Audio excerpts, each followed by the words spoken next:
Roma Wines present Suspense.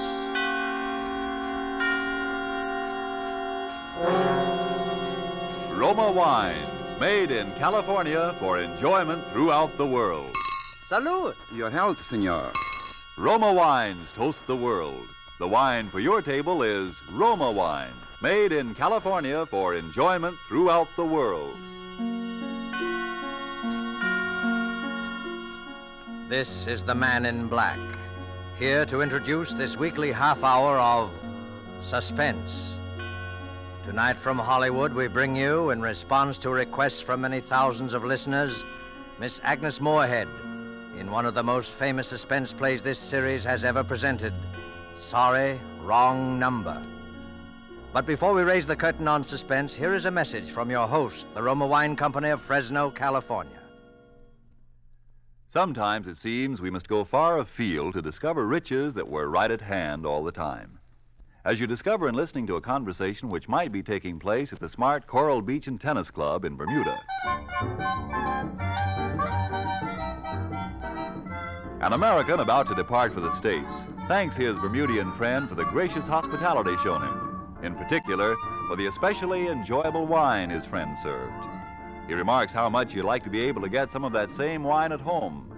The Bermudian chuckles as he says, "But my friend, that wine you enjoyed so much, it comes from the great wine districts of your own California. It is Roma wine." Yes, friends, many Americans are still not aware that Roma wines are so highly rated in many foreign lands that at every opportunity they are imported to be enjoyed as rare luxuries. But here in America, we can enjoy these superb Roma wines as a daily pleasure, well within reach of the most modest purse, with no high import duty, no expensive shipping costs included.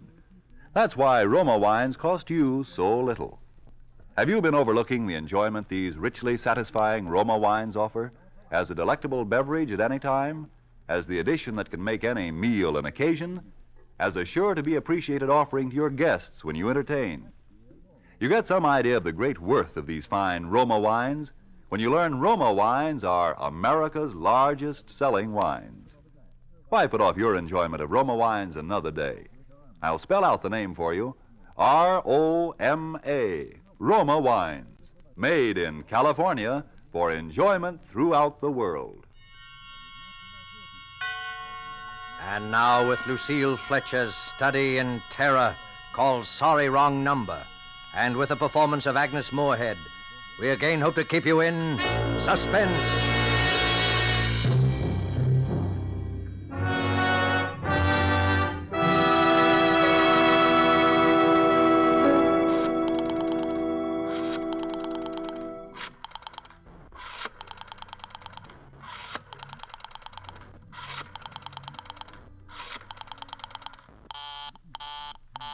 Oh, dear.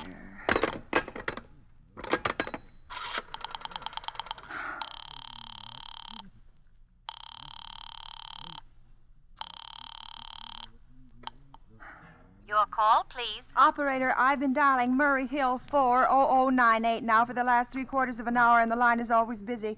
I don't see how it could be busy that long. Will you try it for me, please? I will be glad to try that number for you. One moment, please. I don't see how it could be busy all this time. It's my husband's office. He's working late tonight, and I'm all alone here in the house. My health is very poor, and I've been feeling so nervous all day. Ringing Murray Hill 40098.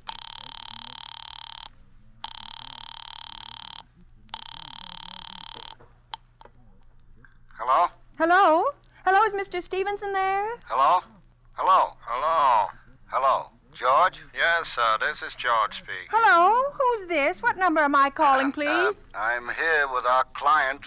Oh, good. Is everything okay? Is the coast clear for tonight? Yes, George. He says the coast is clear for tonight. Okay. Where are you now? In a phone booth. Don't worry, everything's okay. Very well. You know the address. Yes, I know. Let's see now. At 11 o'clock, the private patrolman goes around to the bar on 2nd Avenue for a beer. That's right. 11 o'clock. Okay. And be sure that all the lights downstairs are out. There should be only one light visible from the street. Okay. What's that? Oh, just a minute, George. Oh, our client tells me that at 11:15 a train crosses the bridge. It makes a noise in case her window is open and she should scream. Oh, hello? What number is this, please? Okay, I understand. That's 11:15, the train, huh? Yeah. Do you remember everything else, George? Yes. I'll make it quick, as little blood as possible, because our client does not wish to make her suffer long. Huh? That's right. You'll use a knife? Yes, a knife will be okay. Then afterwards, I remove the rings and the bracelets, and the jewelry in the bureau drawer, because our client wishes it to look like simple robbery. Huh? Don't worry, everything's okay. I know. Oh, how awful. How unspeakably awful. Oh. Your call, please. Operator, I've just been cut off. I'm sorry, what number were you calling? Why, it was supposed to be Murray Hill 40098, but it wasn't. Some wires must have got crossed. I was cut into a wrong number, and I've just heard the most dreadful thing, something about a murder. And, operator, you'll simply have to retrace that call at once. I beg your pardon. May I help you? Oh, I know it was a wrong number, and I had no business listening, but these two men, they were cold-blooded fiends, and they were going to murder somebody, some poor innocent woman who was all alone in a house near a bridge. And we've got to stop them. We just got to. What number are you calling? Well, that doesn't matter. This was a wrong number, and you dialed it for me, and we've got to find out what it was immediately. What number did you call? Oh, why are you so stupid? What time is it? Do you mean to tell me you can't find out what that number was just now? I'll connect you with the chief operator. Oh, I think it's perfectly shameful. Now, look, it was obviously a case of some little slip of the finger. I told you to try Murray Hill 40098 for me. You dialed it, but your finger must have slipped, and I was connected with some other number, and I could hear them, but they couldn't hear me. Now, I simply fail to see why you couldn't make that same mistake again on purpose. Why you couldn't try to dial Murray Hill 40098 in the same sort of careless way. Murray Hill 40098. I will try to get it for you. Well, thank you.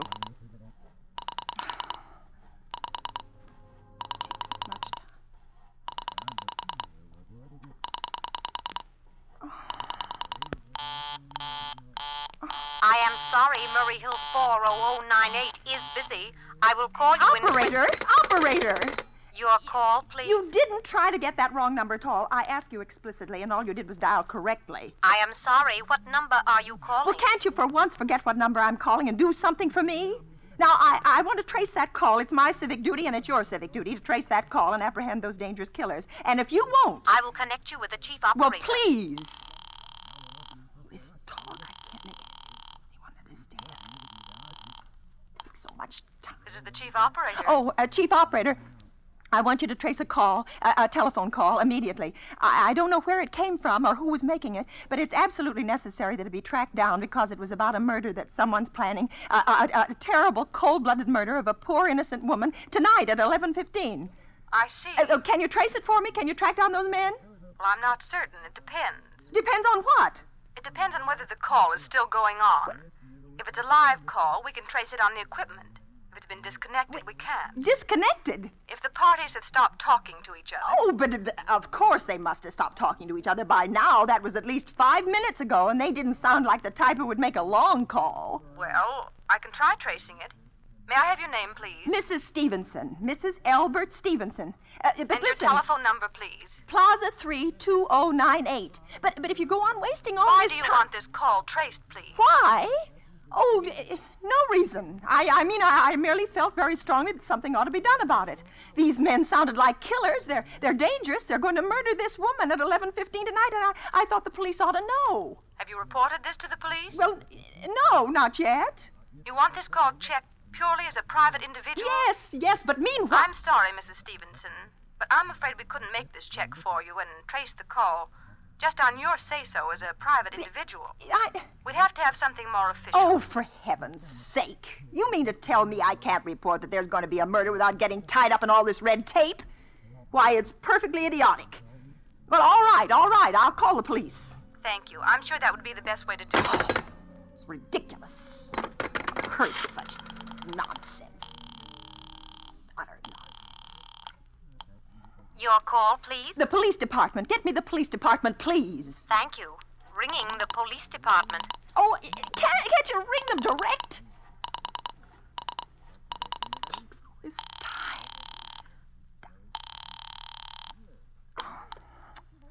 Police station, precinct 43, Sergeant Martin speaking. Police department, this is Mrs. Stevenson, Mrs. Albert Smythe Stevenson of 53 North Sutton Place.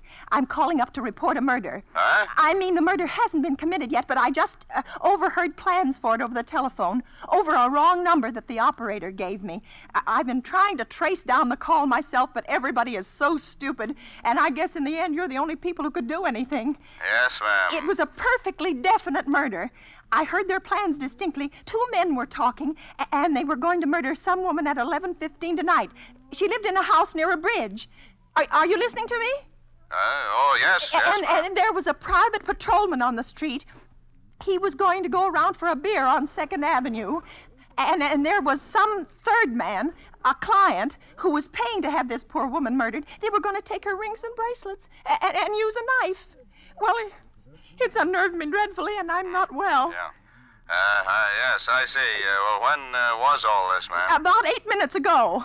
Oh, then you can do something you do understand. What's your name, ma'am? Mrs. Stevenson, Mrs. Albert Stevenson. And your address? 53 North Sutton Place.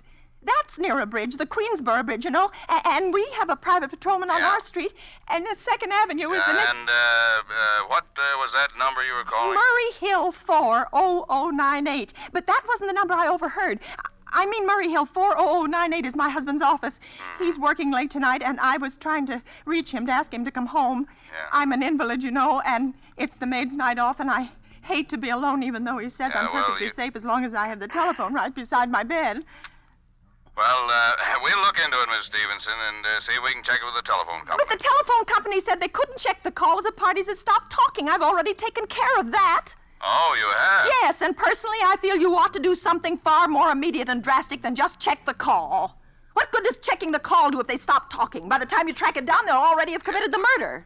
Well, we'll take care of it, don't you worry. I'd say the whole thing calls for a search, a complete and thorough search of the whole city.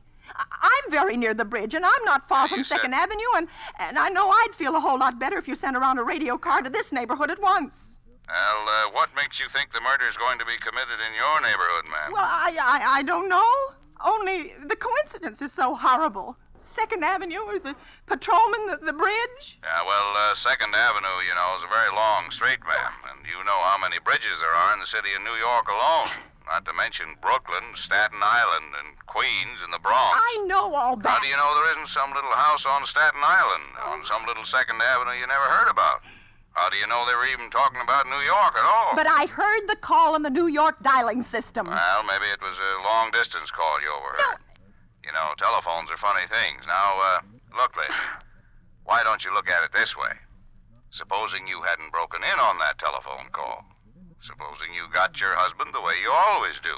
You wouldn't be so upset, would you? Well, I suppose not, only it sounded so inhuman, so cold-blooded. Well, a lot of murders are plotted in this city every day, ma'am. We managed to prevent almost all of them, but a clue this kind is so vague, isn't much more use to us than no clue at all. But surely you can... Unless, of course, you have some reason for thinking this call was phony and that someone may be planning to murder you. Me? Oh, no. No, I hardly think so. I mean, why should anybody? Well, I'm alone all day and night. I see nobody except my maid Eloise. She's a big 200-pounder. Yeah. She's too lazy to bring up my breakfast tray, and the only other person is my husband Albert. He's crazy about me. He adores me. He waits on me hand and foot and has scarcely left my side since I took sick 12 years ago. Yeah, well, then there's nothing for you to worry about. And now, if you'll just leave the rest of this to us, we'll take care of it. But what will you do? It's so late. It's nearly 11 now. We'll take care of it, lady. Well, will you broadcast it all over the city and send out squads and warn your radio cars to watch out, especially in suspicious neighborhoods like mine? Lady, I said we'd take care of it. Now, I've got a couple of other matters here on my desk that require immediate attention. So good night, ma'am. Thank you. Oh, you idiot. Oh, why did I hang up the phone like that? Now he'll think I am a fool. Oh, why doesn't Albert come home? Why doesn't he? operator again. Oh. Your call, please. Operator, for heaven's sake, will you ring that Murray Hill 40098 number again? I can't think what's keeping him so long. I will try it for you.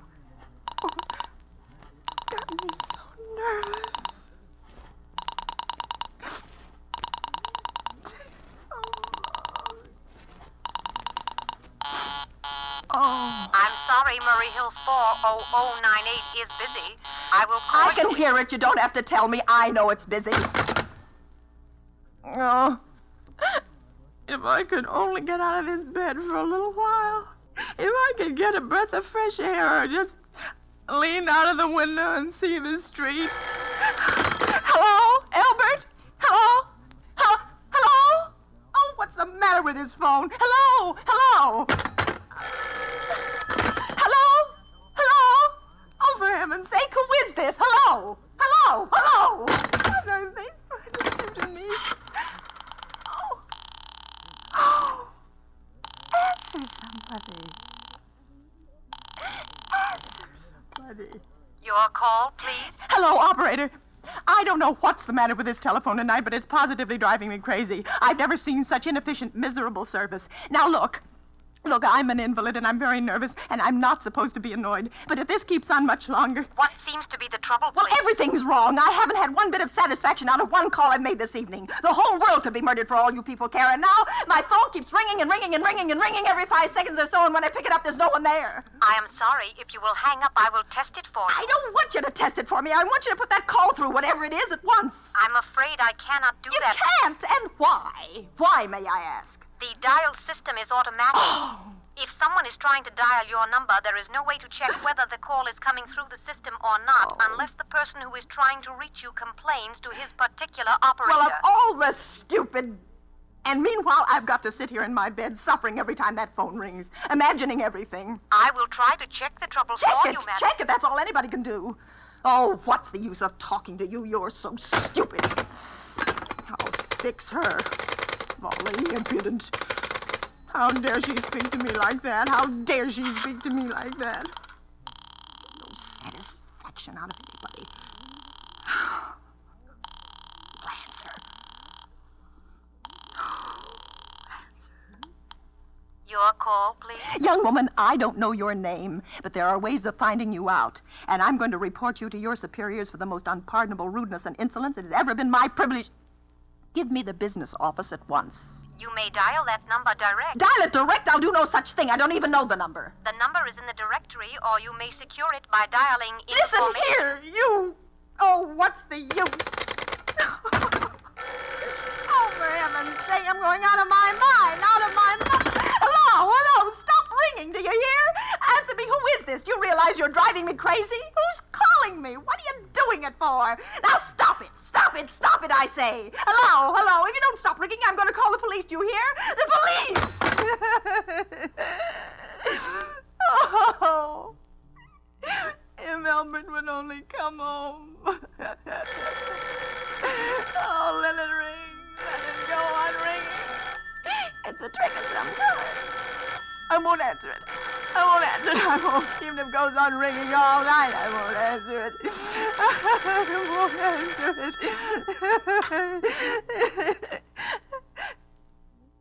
Now what's the matter? Why do they stop ringing all of a sudden? What time is it? Where's my clock? Where is it? 5 to 11. They've decided something. They're sure I'm home. They've heard my voice answering them just now. That's why they've been ringing me. Why no one has answered me.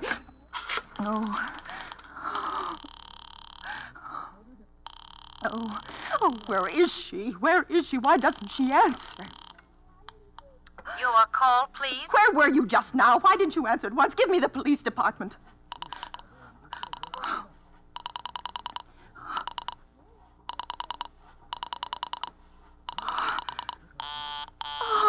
I'm sorry, sorry, the line is busy. I will call you. Busy? But that's impossible. The police department can't be busy. There must be other lines available. The line is busy. I will try to get them for you later. No, I've got to speak to them now. It may be too late. I've got to talk to someone. What number do you wish to speak to? I don't know, but there must be someone to protect people beside the police department.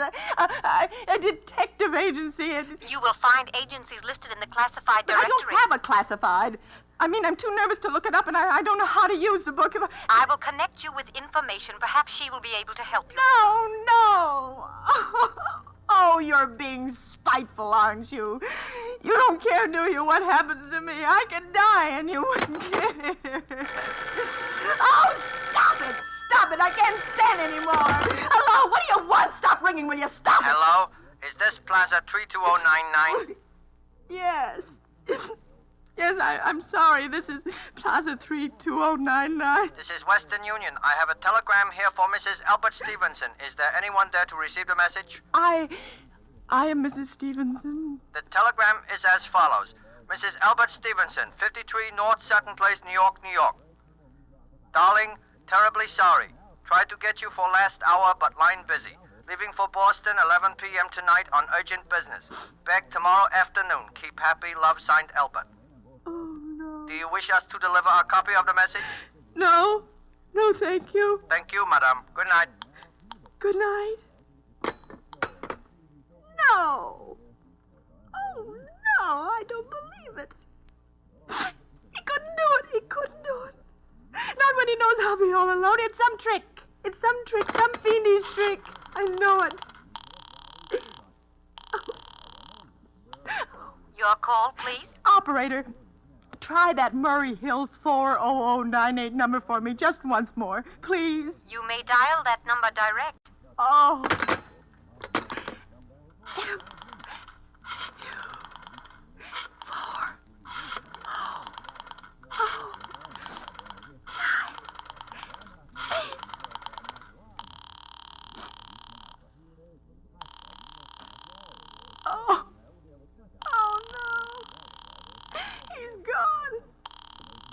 Oh, Albert, how could you?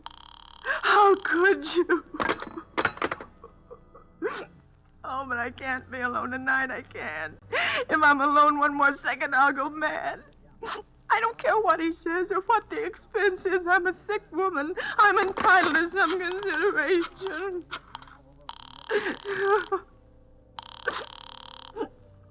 This is information. May I help you? I want the telephone number of Henchley Hospital. Henchley Hospital. Do you have the street address?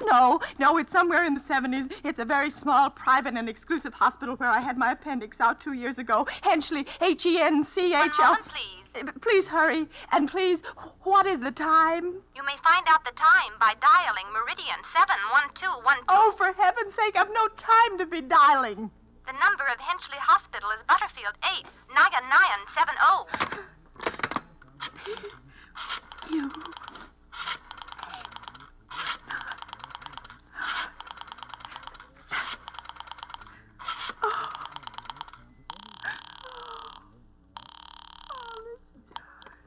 Henchley Hospital, good evening.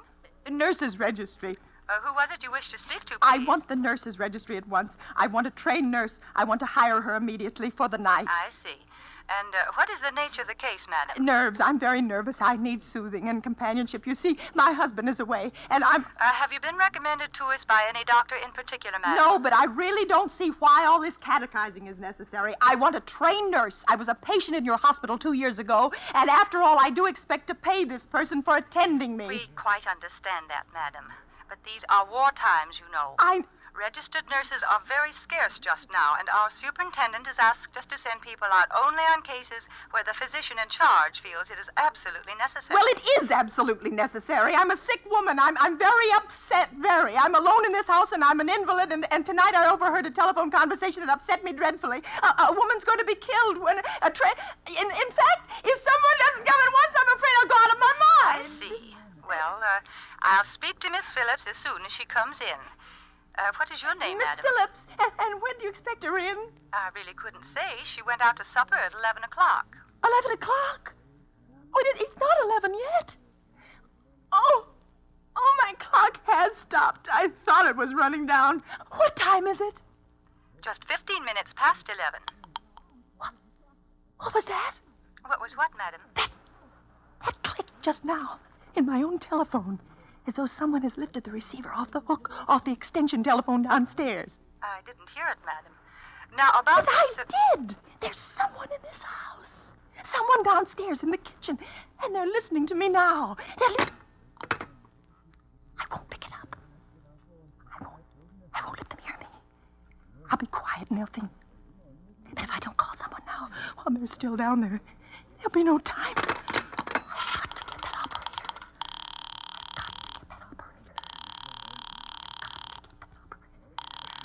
Oh, answer.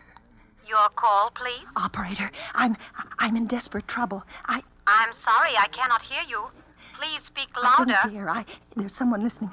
Can you hear me now? I am sorry. But you've got to hear me. Please, you've got to help me. There's someone in this house. Someone who's going to murder me, and you've got to get in touch with the... There it is. He's put it down. He's put down the extension phone. He's coming upstairs. He's coming up the stairs. Give me the police department. The police department. One moment, please. I will connect you. Okay, please. I don't... Oh, no. Oh, don't come here. Oh, please, I didn't do anything. Oh, don't come near my bed. Please don't. Please don't.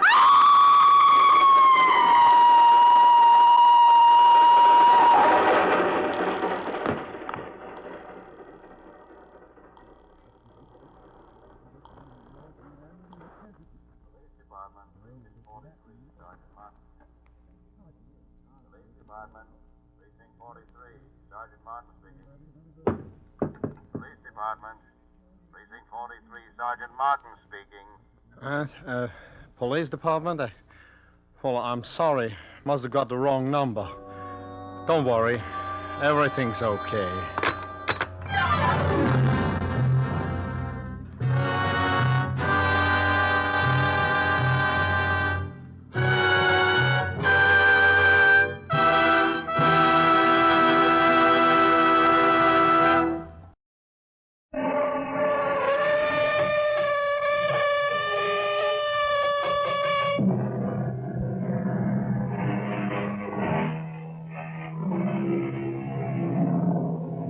Come in.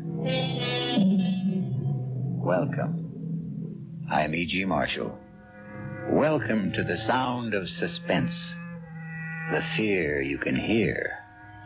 For the next 52 minutes, we're going to take you into the world of mystery, into the world of terrifying imagination. The story you are going to hear concerns a question which has been asked since the first men on Earth were born and died. Is there a life after death? Is there a way to return from the grave? And if there is, can we come back in the body of a living creature? Even one that has claws instead of fingernails? Here is one chilling answer. Dr. Singh, you have to tell me. Could my wife have come back as a bird, a sparrow, something like that? Well, your wife was a rather big woman, Mr. Moresby, in a physical sense. How about a snake? A seagull? How about a cat? A great, big, fat cat? A cat?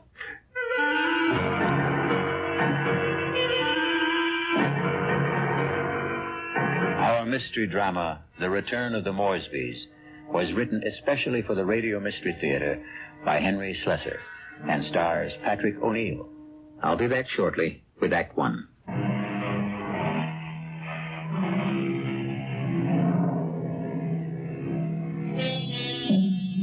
Now here is Act One. Like all murder stories, sooner or later, it reaches the office of a daily newspaper. You wanted to see me, Chief? You bet I want to see you, Prouty. Come in and shut that door. I bet I know what it's about. That story I filed on Richard Moresby, right? I got a flash for you, Prouty. This is a newspaper office, not a fiction magazine. You take this story of yours and see if you can sell it to Weirdo Digest or something. But get it off my desk. Now, wait a while, Max. I know it's offbeat, but I thought I handled it with a kind of a light touch. Stories about murder can't be handled with a light touch, not on this paper. But it's accurate. I mean, this is exactly what the guy Moresby told me, just before he died. Well, he must have been out of his head. He asked for somebody to hear his story. That's how I got to meet him. I was at the hospital covering that subway accident. Now, that story made sense to me. Nothing but nice, clear facts. But this nonsense... Please, let me tell you about this guy. Maybe you'll change your mind. All right, what about him? Well, for one thing, he was a real distinguished-looking guy. The only thing peculiar about him was his eyes. His eyes? Yeah. They were the palest blue eyes I ever saw on a man. They weren't really blue at all. They're like silver. Big deal. So he had silver eyes. And when he started to tell me about himself, well, I just had to hear the whole story, Chief. Yes, I was born in You read London, it, too. but my family moved to the States when I was young. They didn't improve much on the climate when they did. We lived in Vermont. I don't think I was ever warm enough until the age of 24 when I moved to Southern California. I lived on beaches. A superb swimmer, a superior surfboarder, and a terrible bum. It was on the beach at Malibu that I met the woman who was to become my wife. Her name was Una. She was as pale as a gardenia with bones. Una had more bones than any other woman I've ever met. Lovely day, isn't it? I beg your pardon? I said it's a beautiful day. I don't think I've ever seen the ocean look prettier. Frankly, the Pacific always looked a little muddy to me. I wonder if that's what Balboa said when he first saw it. Well, he probably said, what a great place for surfing. Ah, I see you have a surfboard. Yes, as a matter of fact, I think I see a wave that I like. Will you excuse me? Oh, I wish I had the nerve to try it. Yeah, you really should. Well, bye now. Maybe I'll ask my chauffeur to teach me. I'm sorry. What did you say? Charles, my chauffeur. He's very good at sports. Come to think of it, that wave doesn't look so good after all. By the way, my name is Richard. Richard Moresby. How do you do? My name is Una.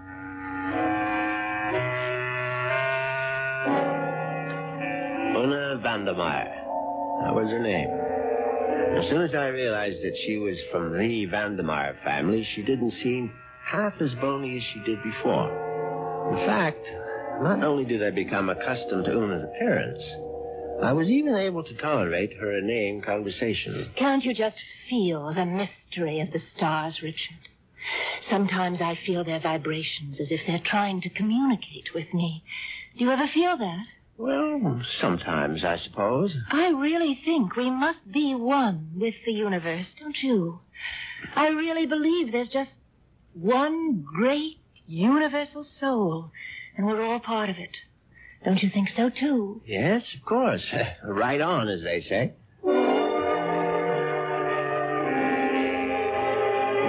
You see what I mean? She talked that way all the time, from the first day of our honeymoon. Well, it was a fine honeymoon just the same. It lasted a whole year on the beaches of the Caribbean, on the French Riviera. I got browner and browner. Una got freckles. Finally, we returned to our home in Los Angeles and settled down to a quiet, comfortable marriage.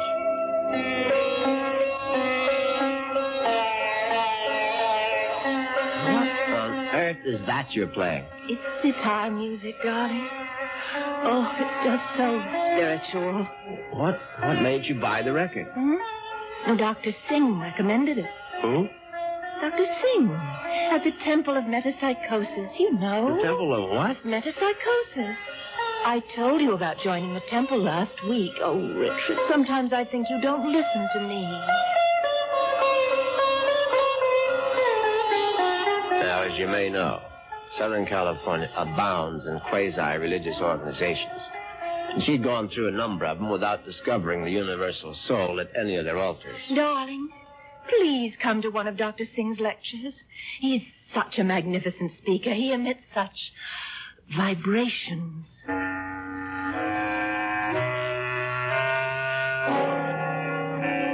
And I went. You see what an obliging husband I was? Actually, it turned out to be more interesting than I thought. The temple itself was unpretentious, and Dr. Singh was an impressive man. And when he spoke, I realized why his message had such appeal for Una, because he preached a doctrine that combined eternal life with a love of small animals. The soul is immortal. The soul cannot die. The soul, upon leaving the body, must make its passage elsewhere. There is a science called eschatology, which deals with the last four things: death, judgment, heaven, and hell.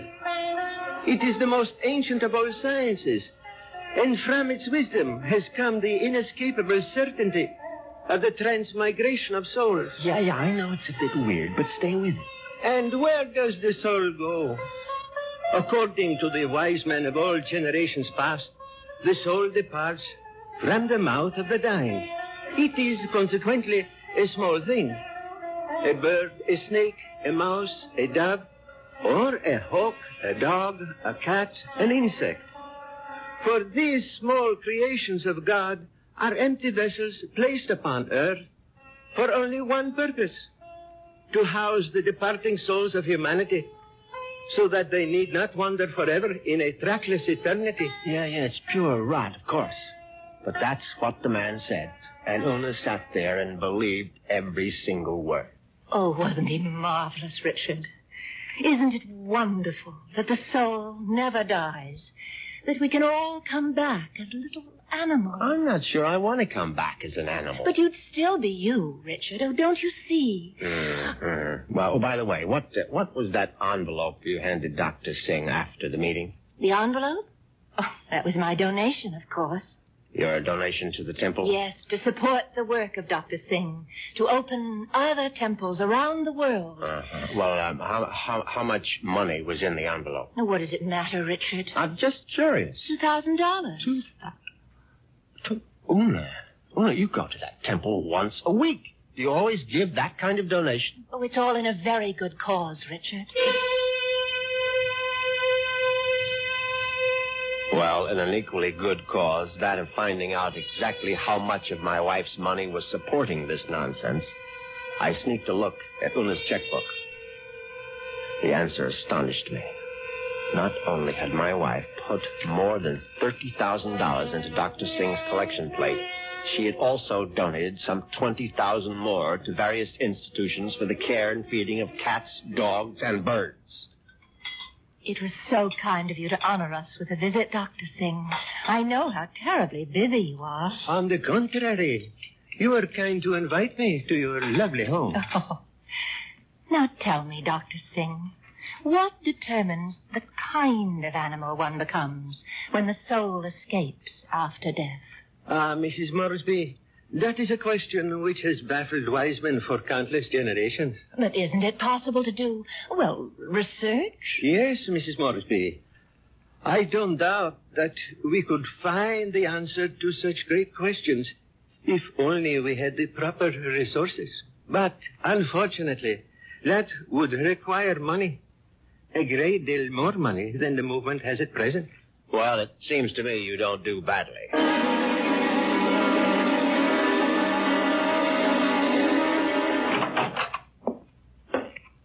Well, there you are.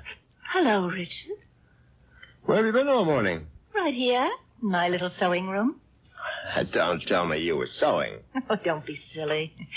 Actually, I've been composing something. A letter?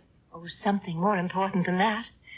Richard, do you realize that I have no last will and testament? Well, why should you?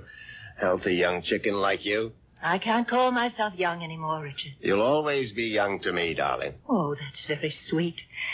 But just the same, it's only practical to have a will. Would you read it over, Richard, and see if it sounds legal enough? Certainly. Well, let's see now. I, Una Vandermeyer Moresby, a resident of the city of Los Angeles, state of California, residing at 8 Sheridan Drive, being over the age of 21 and of sound and disposing mind and memory. Darling, this is superb. Where on earth did you get the language? Well, to tell you the truth, I copied it out of Daddy's will. The one that left you $10 million? Yes. Well, I don't see how you could go wrong. Let's see now. Not acting under duress, menace, fraud, or undue influence of any person whomsoever... Good Lord, Una. What is it? What? You're not serious about this. Oh, about making a will? Well, of course I am. I mean, this bequest to the temple of mumbo-jumbo. What's wrong with it? Now, listen, darling, I told you how important Dr. Singh's work is, but it requires money to carry it on. Tons of money. So the least I can do is to help the poor man as much as I can. But you're giving him 90% of your entire fortune. Ah, you'll still have $1 million if I go first, Richard. Isn't that enough? No, it isn't. I mean, the whole thing is ridiculous. Don't you realize that man is a fraud, a charlatan? What? Oh, for heaven's sake, Una, open your eyes. Don't you realize the simple truth? Your money won't build any temples. It's just going to line the pockets of that turbaned phony. Richard, what a terrible thing to say. Well, you told me you liked Dr. Singh, that you were very impressed by his theory of transmigration. Darling, I was only saying all that to please you. But now I'm telling you that the only thing Dr. Singh is planning to transmigrate is your money into his savings account. And frankly, I'm not going to let him do it. Richard, what are you doing? You're tearing up my will. That's right. How dare you do such a thing? It's my money, and I'll do whatever I please with it. Ona, darling, I just want you to have a chance to come to your senses. Well, there's nothing wrong with my senses. I can see very clearly what the real trouble is. If I didn't leave a will, all my money would go to you, wouldn't it? Well, naturally, I'm your husband. You don't have any other And evidence. that's why you're acting this way. It's just plain and simple greed. Una, listen to me. No, it's all right. It's all right. I'm glad you tore up that will, Richard, because I realize now that I was quite wrong. Do you? Yes. It's a mistake to leave only $9 million of my money to the temple. I'm going to leave all of it to Dr. Singh. When Una actually drafted that incredible document and called our attorney for a Monday morning appointment, I realized that I had to do something very drastic before the weekend was over. I had to kill my poor, misguided wife. I had to make her one with the universe.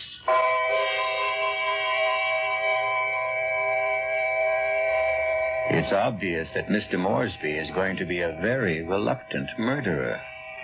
The question is, will his reluctance get in the way of his efficiency? We'll get the details when we return shortly with Act Two.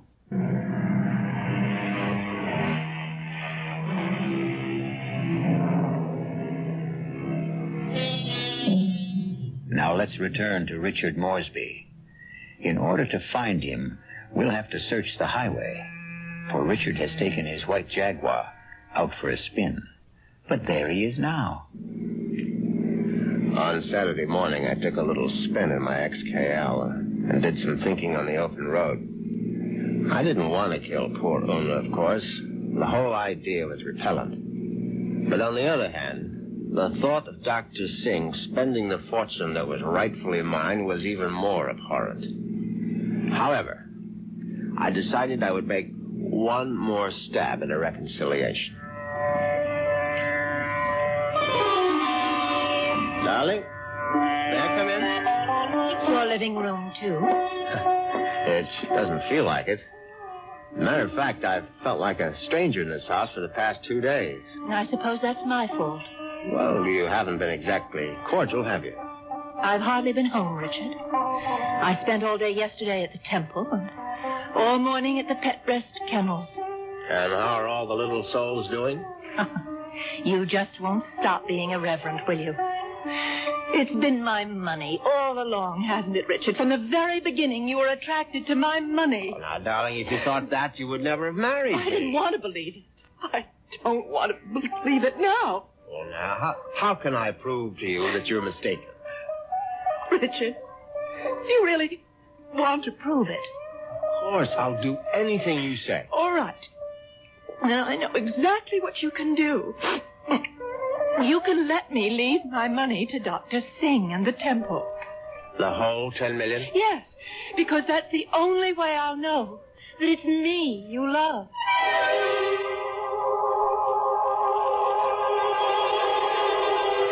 Well, you can't say I didn't try. But Una's decision now left me with absolutely no alternative. I was still deeply unhappy about the necessity of taking her life. However, fate was kind to me that very afternoon.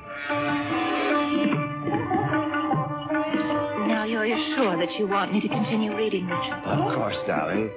Well, I'm sort of embarrassed about this part. It's a paper that I wrote myself. Something you wrote? Yeah, I wrote it this morning. I was going to show it to Dr. Singh. It's, it's sort of a poem. It's called, yes. Snappy title. Hope I can read my own handwriting. Death has become nothing to me. Death holds no fear for me. Come, death, I welcome you. Lead me to the woods, the waters, the air above the earth. Come, take me, death. Your touch is kind.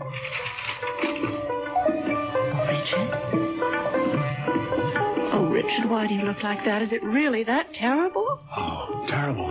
Oh, no, my darling, it's beautiful.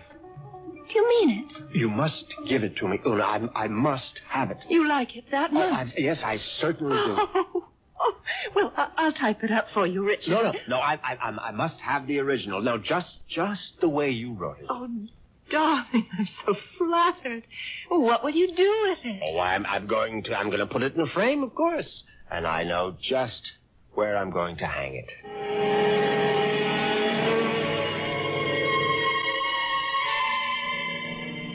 Yes, I could hardly believe my ears.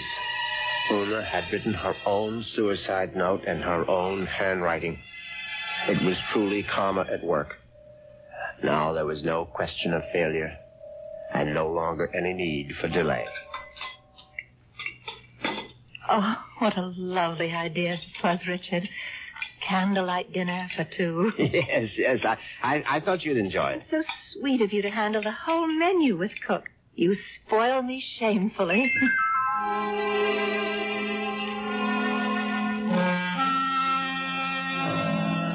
And that night, I spoiled her just a bit more by bringing hot cocoa to her in bed. Oh, Richard, you shouldn't have bothered. But I know how you like your hot cocoa before retiring, Una. You can't get to sleep without it. No, but Parker could have brought it to me. Oh, no, this is something I had to do myself. Oh. No, drink it down now. Yes. I'm drinking it. Does it taste all right? Oh, it tastes just fine.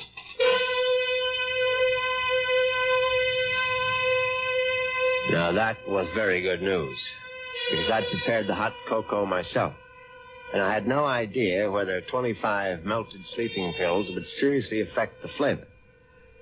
Finally, Una was all tucked in for the night. I went into my study, picked up the poem she had written for Dr. Singh, and brought it to the bedroom. I placed it carefully on the night table beside her. Then I bent over my sleeping darling to see if she was getting along all right. She was very, very quiet. And then a dreadful thing happened. Una opened her eyes. Richard. Oh, Richard. Hush, darling. Now go back to sleep. Richard, I'm sick. No, my love. No, you're only sleepy. Cocoa tasted so strange. I didn't want to upset you, Richard, but I'm sick. No, you'll feel much better in the morning, Una. I promise you. Tomorrow morning, you'll be one with the universe. Richard, that paper. What paper, darling? It's my poem. My poem for Dr. Singh. What's it doing there? I was just reading it over, darling, that's all. And that bottle, my sleeping pills. Oh, it's empty. The bottle is empty. Oh, Richard. What have you done? Nothing, darling, nothing. Now, just go to sleep. Cocoa. You put sleeping pills in it. All of them. Don't try to get up, Una, please. Now, don't. Trying to kill me. Trying to murder. No, for heaven's sake, Una, now stop saying things like that. Do you want the servants to hear? Help, somebody. Help. Now, come on, lie down. Lie down, Una, for heaven's sake. Come on, now, lie down. Lie down. There, now.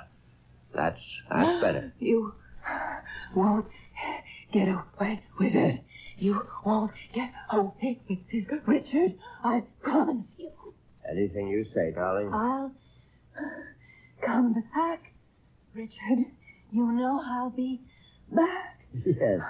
Yes, of course. Just welcome death, Una. The way you wrote in your little poem. I'll be back. I swear it. Oh.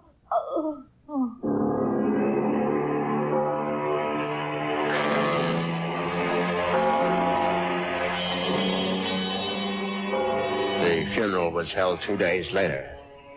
It was a magnificent occasion, of course. I gave Una a farewell that was consistent with her vast fortune. Everything was the best. Coffin, flowers, preacher, everything. Her burial place was one of the choicest bits of real estate at Forest Lawn. The only discordant note was the fact that Dr. Singh insisted on saying a few words at the service. They were familiar words, but frankly, they gave me a slight bit of a chill. The body of Una Moresby is dead, but her soul lives on. The soul cannot die. The soul is immortal. It has left the earthly remains of this woman and has sought the body of a small living thing. There it will abide until the Almighty is ready to choose its next home. Mourn not the end of Una Moresby, for there is no end. I couldn't help congratulating myself on how well everything had gone. When I called for medical attention the night of Una's death, the physician was only too ready to declare her a suicide. The police had to be informed, naturally, and they, too, agreed with the doctor's verdict. Una had died by her own hand, and she had died without a will. There was simply no question that the matter would be probated in my favor.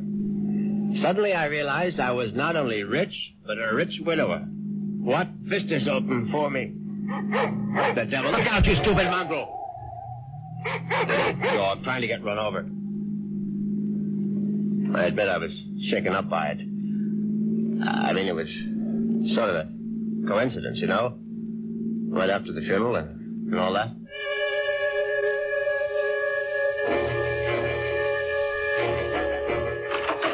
I was very glad to be home again, you can be sure. Excuse me, Mr. Moresby. Yes, Parker? Cook is worried about the raccoon, sir. The what? There's been a raccoon at the kitchen door all morning, and Cook is badly alarmed, I'm afraid. I've tried to scare it away, but it keeps returning. A raccoon, for heaven's sake? Why don't you just shoot it and make a coat out of it? I was wondering if you wished me to call the game warden, sir. Please, Parker, do whatever you please about it. I'm going to take a nap. Yes, sir. Very good, sir.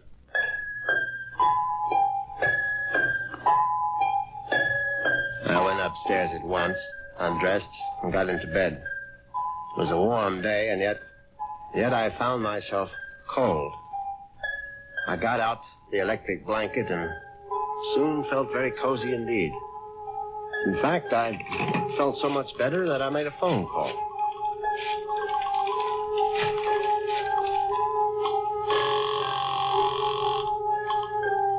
Hello. May I speak to Rachel? Thank you very much.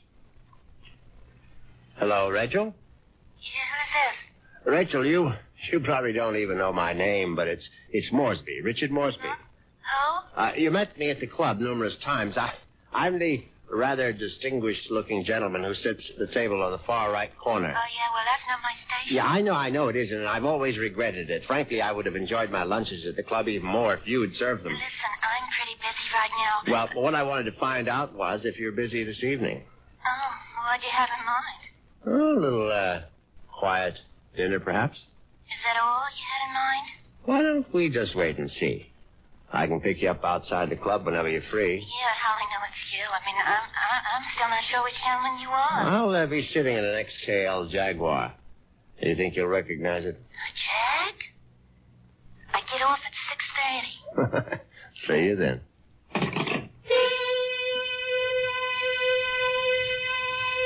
Yes, I was feeling very good now. Very good indeed. I would have drifted off into a pleasant sleep except for one thing. For a moment I thought a bomb had gone off in the room. Then I realized it was nothing more than a bird. A foolish sparrow had dived in headfirst into the plate glass window of the bedroom and now lay stunned on the carpet. I looked at the thing's fluttering little heart, and suddenly I was struck by a terrifying palpitation of my own. The dog, the raccoon, the bird. Good Lord. Could one of them have been Una?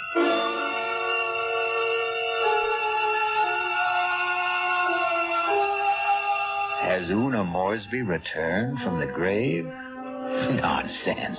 Such things don't really happen. But perhaps we should reserve judgment until I return shortly with Act 3.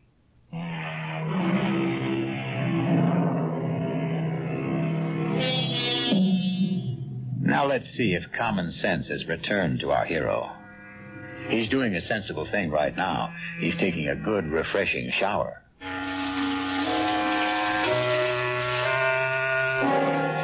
By the time evening came, I was feeling better. All my peculiar notions about Una's animal reincarnation seemed ludicrous as I stood in front of the shaving mirror. I thought about the delicious young woman that was waiting for me at the club. I'd admired Rachel's way with a tray for months, but ever faithful to my wife, I hadn't done more than gaze from afar. But now, things were going to be different. Yes, who is it? It's Parker, sir. Yes, come in, Parker. It's all right. Excuse me, sir. A bit of emergency in the kitchen. Well, what is it? A snake, sir. A what? Cook insists that there's a snake curled up in the telephone wire. Oh, that's ridiculous, Parker. Cook says it's there, Mr. Moresby. They do get into the house sometimes. Well, tell Cook she's seeing things. Tell her to stop nipping at the cooking sherry, and she'll soon stop seeing snakes. Yes, sir. What was that? I would guess it was Cook, sir. Oh, for heaven's sake, go down and see to it, Parker. I'll try, sir. But I'm not very good with snakes, sir. Well, what do you think I am, an expert?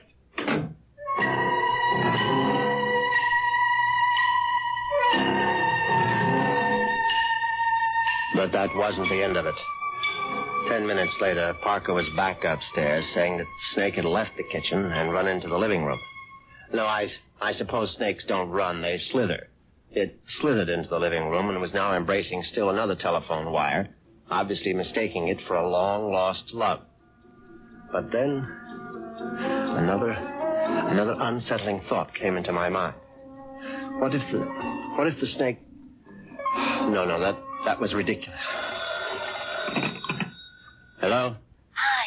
Is this Mr. Moresby? Yes, who's this? Rachel, from the club. Oh, yes, Rachel, what is it? Listen, could you make it 6 instead of 6:30? I'm trying to sneak out a little early.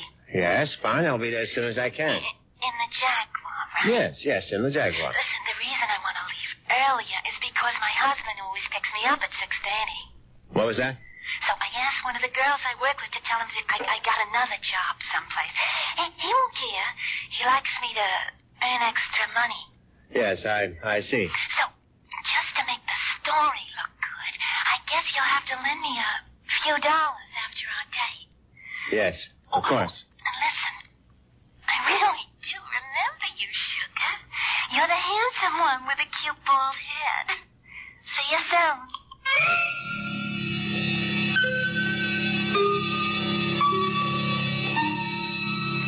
As it happens, I have a very full head of hair. But distressing as Rachel's telephone call was, an even more disturbing thought intruded. The snake was in the telephone wire. What if the snake had been trying to listen in on the extension phone? I knew the idea was absurd, but I couldn't help a superstitious shiver of dread. In fact, I was so troubled that I decided to forego my date with Rachel, the waitress. It wouldn't matter anyway. She'd be angry at some man at the club with a cute, bald head. The next day, I I did the only thing that really relaxed me. I went to the beach. It proved to be an excellent idea. I stretched out on the golden sand and let the sun warm me. I listened to the waves beating against the shore. I listened to the haunting cries of seagulls circling overhead. Suddenly I was aware that the gulls which had been hovering over the water were now hovering over me. Now, instead of their cries being sad and plaintive, now they seemed menacing. I stood up hastily, but the gulls seemed to be increasing in number. I saw their sharp, pointed beaks, their raking claws. They were predators, of course. How many times had I seen them swoop into a dive and snatch up some poor fish out of the sea? And there was one seagull in particular. Its beady eyes seemed to be staring at me. No, it was my imagination, of course. I wasn't a fish. I was a man, but just the same, I found myself running down the beach. Running for dear life. And that's where I knew it was time to see a doctor.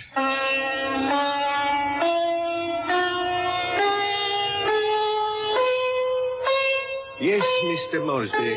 I'm very pleased that you honored the temple with your presence. I'm grateful that you're willing to see me, Dr. Singh. I realize that, well, you had a disappointment. A disappointment? I'm afraid I don't understand. I know my wife made certain promises to you concerning her will. I believe she mentioned some modest donation. She wasn't in her right mind, of course. I mean, when she took those sleeping pills. Yes, it was very sad. I trust that she has found the peace and happiness that she sought. Frankly, that's what I wanted to talk to you about. I mean, about whether you really believe that my wife is, well, that she's some kind of animal right now. But of course I believe it, Mr. Moresby. I don't merely believe. I'm positive. When your wife passed from this world into the next, her soul made its escape. Yes, I know how it goes, but what I'd really like your opinion about is what sort of animal do you think she might be now? I told you, Mr. Moresby, we have no way of knowing. But can't you take a guess? I mean, you said it might be influenced by a person's karma. Am I quoting you right? Yes. The kind of person she was in life may well determine the kind of animal she is now. Your wife was soft. Your wife was gentle. Your wife was independent in spirit. Now, what animal does that remind you of? I don't know. I can't think. Then go home and think about it, Mr. Moresby. Go home and try to be one with the universe. I went home, and I tried to be one with the universe. Now, when that didn't work, I tried being one with a bottle of scotch. I was still in the library, asleep in the big leather chair, when I heard the noise in the cellar. I simply had to investigate. I looked into the cellar and found that one bare bulb wasn't enough for a thorough search. I found a flashlight and went down the cellar steps. At first there was nothing I could see. But then, there's an empty oil can. Swiftly, my flashlight picked out the culprit. At first, I thought it would turn out to be a mouse, but instead, it was a large, white cat. I don't like cats. I never have. Skulking, cynical creatures. When the beam of my flashlight hit it, the cat froze. I saw it was an alley cat. Its fur shaggy, its eyes baleful in the light. It was fat, and yet it was bony, too. I said scat, but it didn't scat. Instead, it started to walk toward me. And I knew for certain what Dr. Singh had meant. I knew for certain I was looking at the reincarnation of my wife. As soon as that hideous apparition howled at me, I made a cowardly dash for the cellar door. Once I was on the other side, I remembered the hunting rifle that Una had given me for Christmas. It stood unused in an upstairs closet. I I found it. I loaded it and brought it back to the cellar. I hadn't fired a rifle since boyhood. I stood on the top of the stairs with my flashlight, picked out the ghostly white form of the cat. I put down the light, raised the weapon, and squeezed the trigger. The report was deafening, but the recoil was worse. My precarious balance on the top step was lost. I fell to the bottom.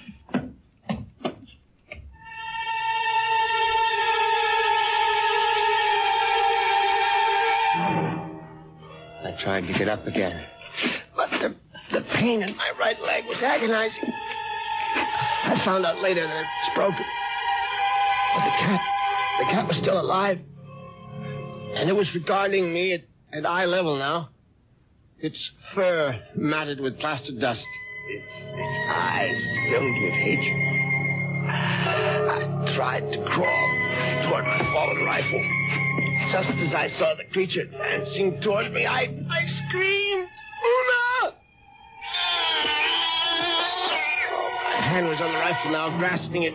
Too quickly in my panic, my fingers touched the trigger. The rifle went off again.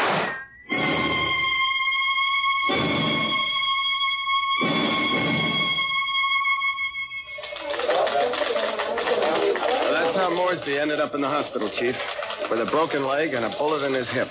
And then he died. But I think he was telling the truth.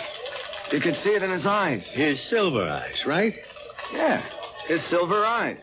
And you really believe that the guy's wife came back as a cat to get her revenge? What does it matter? It's still a good story. Sorry, Prouty, I can't okay it.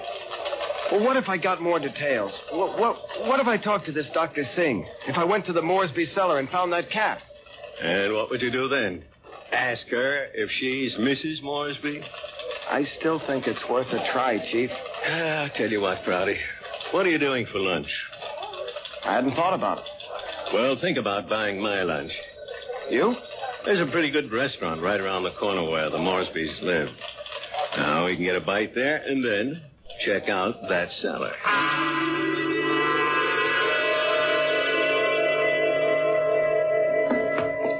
So, this is where it happened, huh? Moresby fell from these steps when he fired that rifle. Hey, you can still see the plaster dust where the bullet hit. Yeah, I see it. But I don't see any white cat. It might be hiding someplace. Or it might be a figment of his imagination. Maybe so. Hold it. Did you hear something? No. Listen. There it is. Look. It's a cat, all right. And it looks like it just found its supper. Oh, that mouse is still alive. Yeah, but not for long. Look at it squirm. He's eating it. Yep. And there goes your mouse. Oh, my God. What's the matter, Prouty? Never see a cat eat a mouse before? Chief, did you see that mouse? Sure I saw it. But didn't you notice something? Like what? Its eyes. Chief, did you ever see a mouse with eyes like that? They were so pale blue, they were almost silver.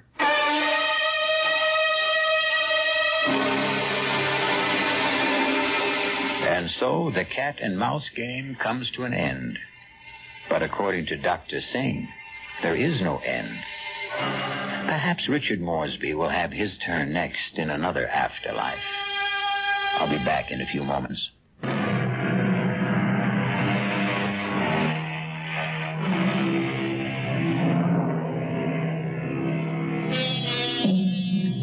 Do you believe in reincarnation? Do you believe the dead return? We have to believe it, because here we are, the reincarnation of radio drama. We hope you'll keep us alive by listening again to the Radio Mystery Theater. Our cast included Patrick O'Neill, Marion Seldes, Nick Pryor, and Dan Ocko. The entire production was under the direction of Hyman Brown.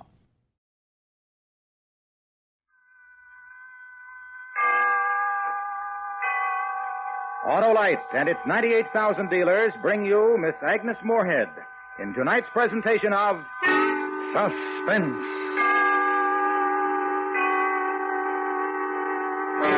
Tonight, Autolite presents the exciting new radio play by the originator of Suspense, Mr. William Spear.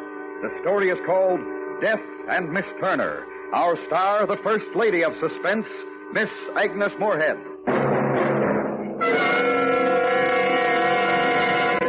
Hey, Harlow. Howdy, Sheriff. Arrest anyone lately? No, but I want to check up on you, because I heard you've been boasting you got a system that can't lose. Why, Sheriff, of course my system can't lose. It's the best there is, the Autolite electrical system on my Autolite-equipped car.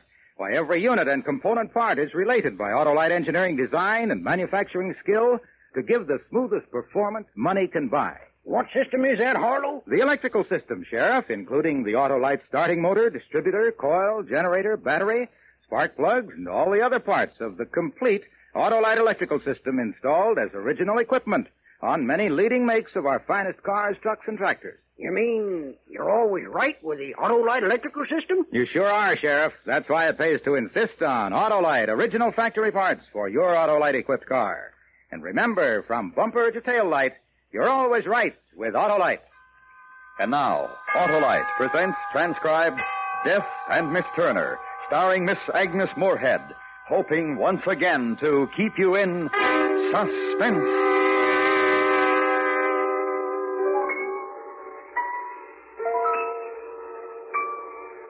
We went out for a walk this morning. I was dead, and I went out for a walk. Miss Briggs went with me. It was her idea. I wouldn't have particularly thought of it. She brought the new picture in this morning. She took my chair and stood on it and took off one shoe and hammered the nail in the wall and hung the picture up. She asked me if it was hanging straight, and I said I thought so.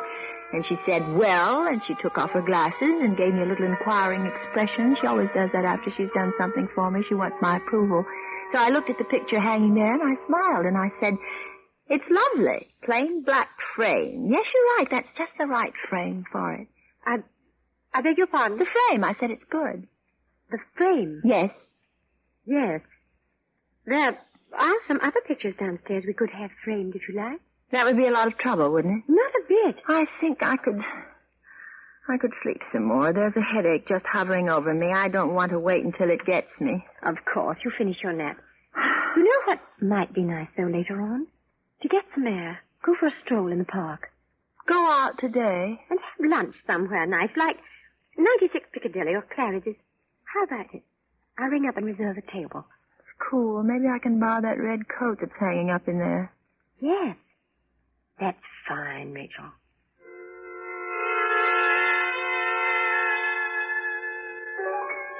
I was dead. Long, long dead. And I went out for a walk. My name is Rachel. Yes, there can't be any doubt about that now.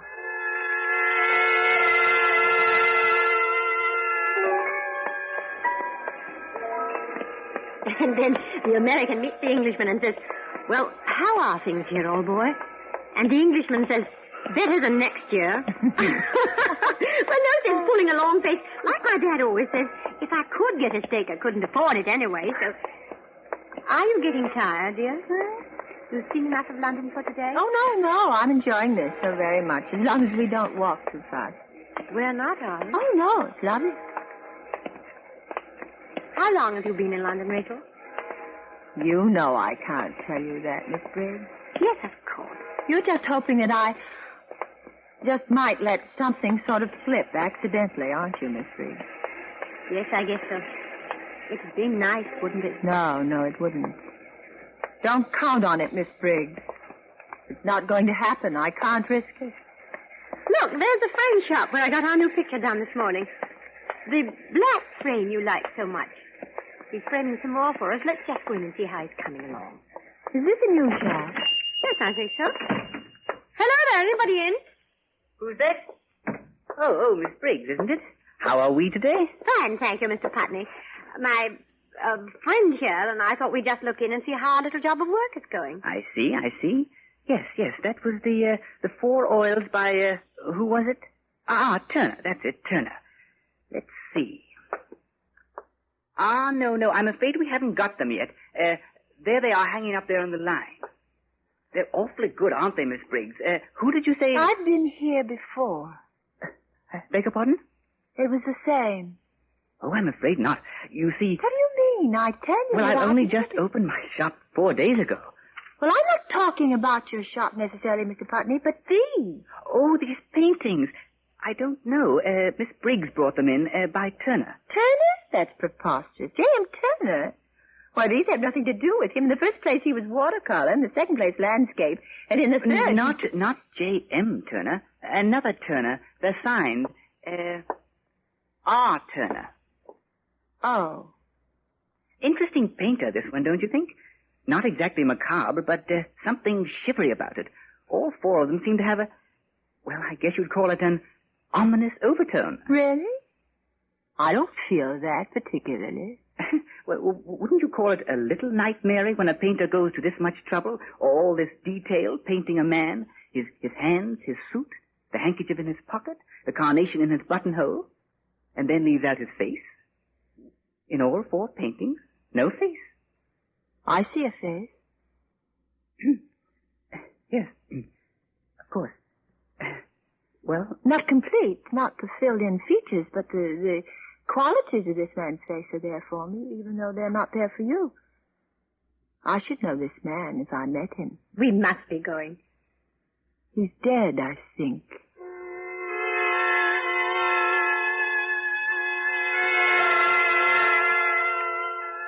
We rode back in a taxi, Miss Briggs and I. She had a bundle which Mr. Putney said she'd ordered or something. I wasn't listening to them. Every time I opened my mouth to say something, I gave them an advantage. Every time I went out for a walk with one of them, like today, I showed things in my expression that told them what they wanted to know. I'd fallen into the trap when Miss Briggs had suggested that walk this morning. I'd been weak. I should never have gone. I want to be dead, and I won't be brought back from it. Well, had a nap, Rachel? Yes.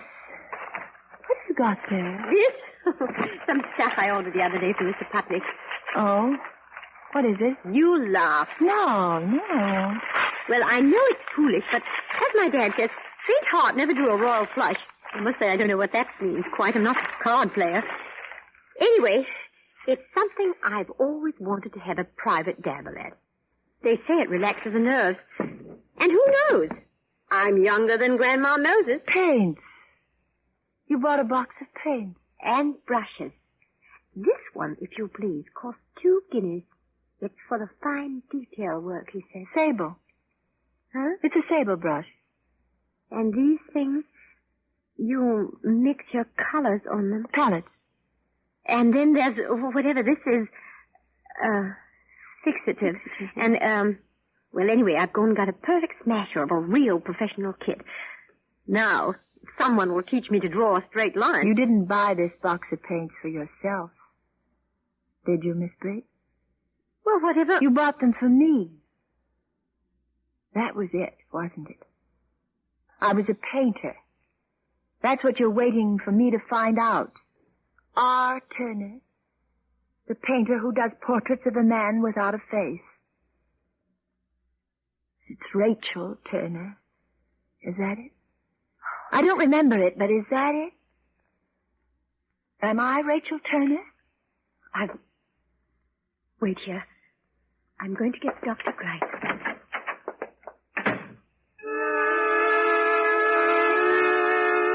I looked at the door a moment after she'd gone. Then a square of white became the only thing in the room. I'd picked up a canvas board. I drew a chair forward and propped the canvas against it. I was doing my best not to think, not to govern my actions, simply to allow whatever might happen. My hand was tearing away the cellophane wrapper from the charcoal. I leaned over the square of white prop there on the chair, and like plunging a dagger into a white body, I invaded the whiteness of the canvas with a bold and perfectly symmetrical oval in black, done with one stroke. Charcoal fell from my hand. Now the oils were spreading onto the palette. Sable brush stabbing into the colors, blending them, testing the mixture of perfect flesh tone. Why? For what sake? There was a roaring in my ears like the sound of a train rushing through the night.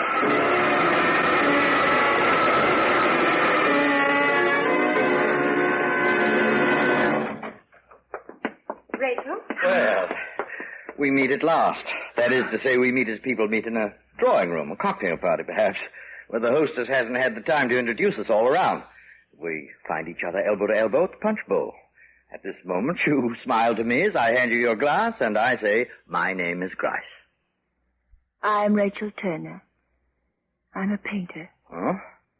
The subject on which I'm dreadfully ill-informed. I'm a psychologist myself. Sir Bartley Grice, of Her Majesty's College of Medicine. Heavens. Not only a painter, but a positive encyclopedist. How could you know that? Have we met before? We've not met at all this way. We don't meet, you and I, Sir Bartley, until some months in this year, 1952, when you're my doctor. And I'm a patient who has lost her memory. How much do you know now, Miss Turner? You're going to be sorry. More than that, you'll be the object all the murderous hatred my tortured soul is capable of if you persist in bringing me back. I shall risk that. Many people hate me. I saved many others from being hated. You painted this just now in those 15 minutes while Miss Briggs and I were talking? Mark, amazing. It's wonderful. This man's face, why him? I mean, for what reason this particular countenance? Is he real from life? What's his name, then? Who is he? I don't know. I saw him only once. Well, then, why do you feel compelled to bring back this face to show to yourself again now? Why?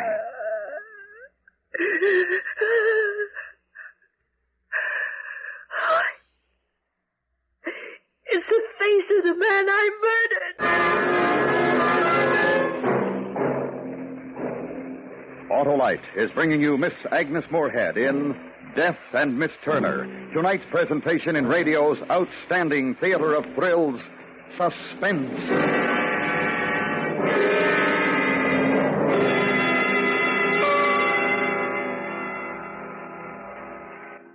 Say, Harlow, does my car have an Autolite electrical system? It sure does, Sheriff, for yours is one of the many leading makes of our finest cars, trucks, and tractors, equipped with an Autolite electrical system. And Autolite is the world's largest independent manufacturer of automotive electrical equipment. What kind of chores does this system do, Harlow? Well, Sheriff, it goes to work at the flick of the ignition switch and performs every second your engine runs. It works, too, every time you turn on your radio, sound your horn, use your electric windshield wiper, or heater. That's why it will pay you to treat the electrical system of your car to a periodic checkup at your car dealers or authorized Autolite service station. You can find the location of your nearest authorized Autolite service station in the classified section of the telephone directory under Automobile Electrical Service. Or call Western Union by number and ask for Operator 25. And remember, from bumper to tail light, you're always right with Autolite. And now, Autolite brings back to our Hollywood soundstage Miss Agnes Moorehead in Elliot Lewis's production of Death and Miss Turner, a tale well calculated to keep you in suspense.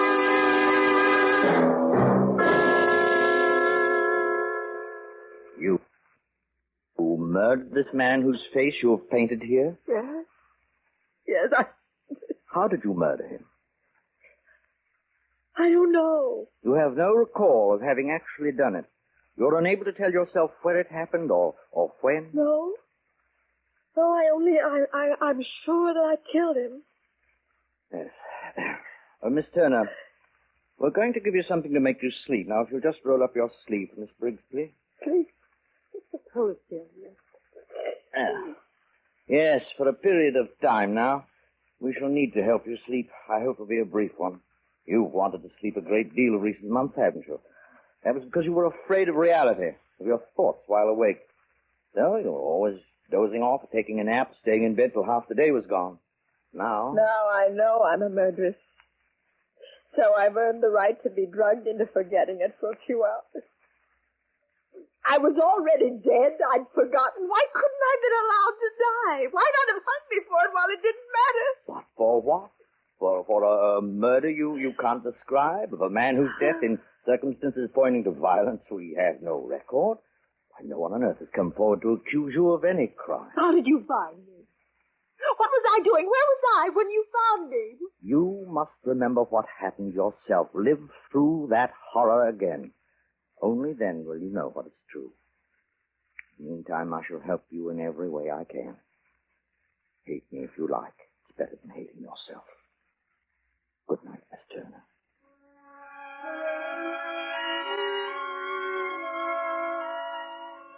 So many years to remember. A life brought back to be my own. The figures and landscapes and people which belonged to me when nothing had been mine the day before. It was all there, up until my birthday. What happened on the 16th of April? I remember the night before.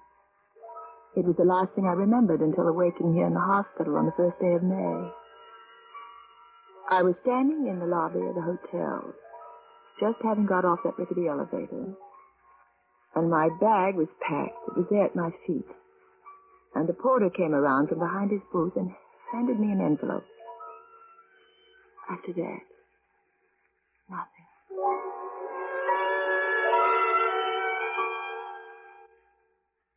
Black. White. Piano. Tune. Train. Teach. Barrister. Lawyer. Pallet. Paint. Porter. Ticket. The train. Snow White. I beg your pardon? Snow White. She has that long train that the dwarfs carry. Oh, yes, quite right. Blood. Bread. Train. A thought. Miss Turner, have you noticed anything about your response to this word? Which word? The word train. Oh.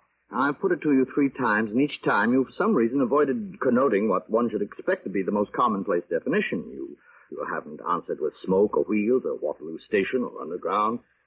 Have you any idea why you should be unwilling to recognize the word train as a high-speed conveyance traveling on wheels on rails? I don't have any idea. Book. Dealer. Yorkshire. Terrier. Train. Wreck. Thank you, Miss Turner. I think that will do us for the day.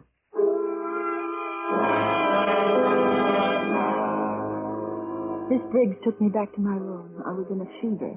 I could hardly walk straight. She kept dabbing at my forehead with her handkerchief, but it didn't do any good. I could see her lips moving, probably asking me if I was all right and could she help me, but I couldn't hear her. There was another horrifying, terrible sound filling my ears. I held my hands over them trying to shut it out, but it only grew louder.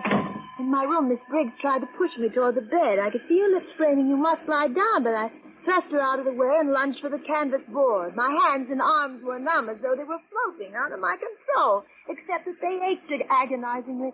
There were flashes before my eyes, pounding waves that threw my head back and forth as though I were being battered in some apocalyptic storm.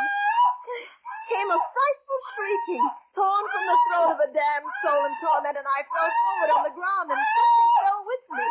But I saw it, the picture I'd painted, and the voice that was shrieking was my own.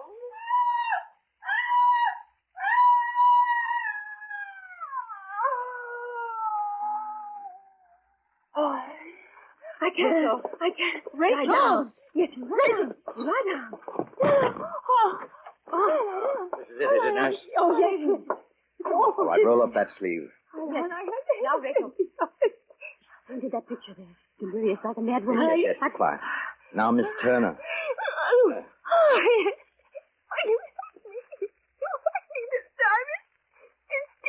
No, the mixture's a little bit different this time, Miss Turner.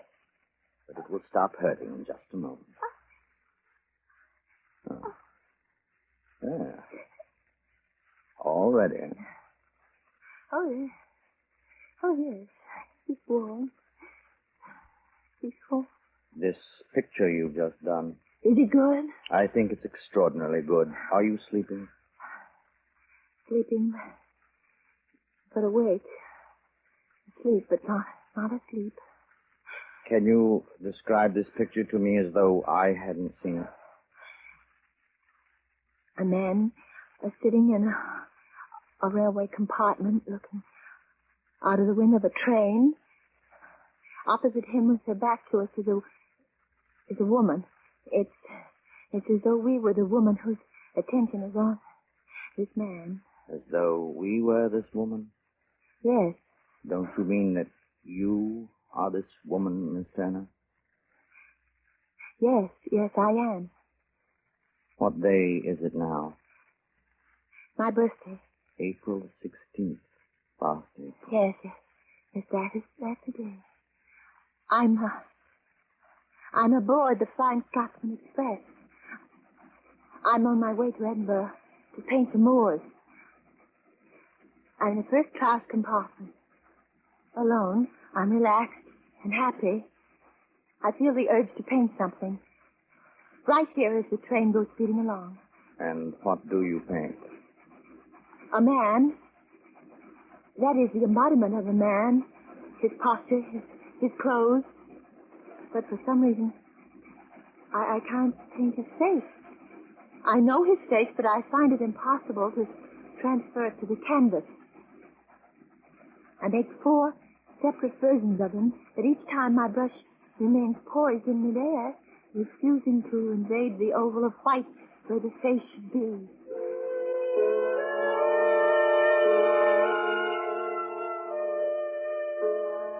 At Manchester, I got out to stretch my legs, walking up and down the station platform. And when I resume my compartment, I find that I have a fellow traveler sharing it with me. He's turned away as I enter. He's occupied with closing the windows. It has begun to rain outside. As I seat myself opposite him, he turns to face me directly. He's the man. It's his face which is missing from the portraits that lie on the chair beside me. How do you do? How do you do? How do you do? Pardon. Do you feel not well? Forgive me for staring at you. I didn't... I mean looking at you in this way. It is all right. Fine. I'm a painter, you see. Artist? Yes, good. An artist. Well, this is the impossible part. Here, you see these pictures? Huh? Oh, yes. Very interesting. I mean, not to know who it is, his face. Oh, but I do know. I didn't feel I could do the face before, but now I can. Oh, sure. Why? Because it's your face. My face? What for, my face? Yes, I know it's queer, but I mean, you are going to put my face in there? Yes. Well, all right. It's all right. Go ahead. You mean it? Now? Sure. What do I do? I mean, I am all right to sit here like this? Yes, just that way, please. If you would tilt your head just a little more, that way. This is all right? Yes. You're in the shadow, though. If there was only a little more light. Too dark. I have it. Would it be too much trouble if we changed places? There's good light here where I'm sitting. Pardon? If we change places, I'll sit over there, and you... Oh, change places. Sure. I sit down where he has been, and he places himself exactly where I've been sitting a moment before. For a moment, he looks at me, smiling. And then, it happened. There was a grinding, crashing sound. Smoke and steam obscured his face, still smiling in surprise. And then an inferno of splintering wood and glass and rending steel came screaming at him, and the car split into his flames and engulfed him, shrieking in death. I killed him. He changed places with me. It was I who was meant to die in the first place. I killed him. I killed him. I killed him. He took my death.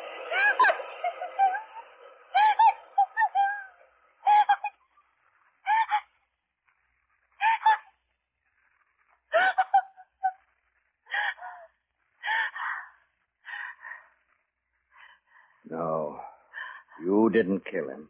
You know that now. You remember. You've come back from the edge of reason.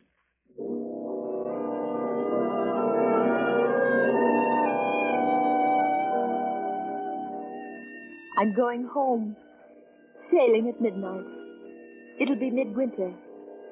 The snow on that Connecticut ridge. Those leafless elms in their rolling purple shadows. They gave me a farewell tea this afternoon, and I even had a cocktail. The hostess was much too busy to introduce us all around, but a very nice gentleman came up to me and introduced himself. My name is Grice.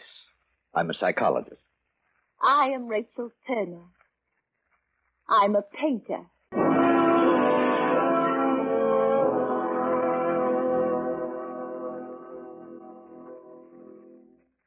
Suspense, presented by Autolite. Tonight's star, Miss Agnes Moorehead. This is Harlow Wilcox speaking for Autolite, world's largest independent manufacturer of automotive electrical equipment. Autolite is proud to serve the greatest names in the industry. They are members of the Autolite family, as well as are the 98,000 Autolite distributors and dealers in the United States and thousands more in Canada and throughout the world. Our family also includes the nearly 30,000 men and women in 28 great Autolite plants from coast to coast and Autolite plants in many foreign countries, as well as the 18,000 people who have invested a portion of their savings in Autolite. Every Autolite product is backed by constant research and precision built to the highest standards of quality and performance. So remember, from bumper to tail light, you're always right with Autolite.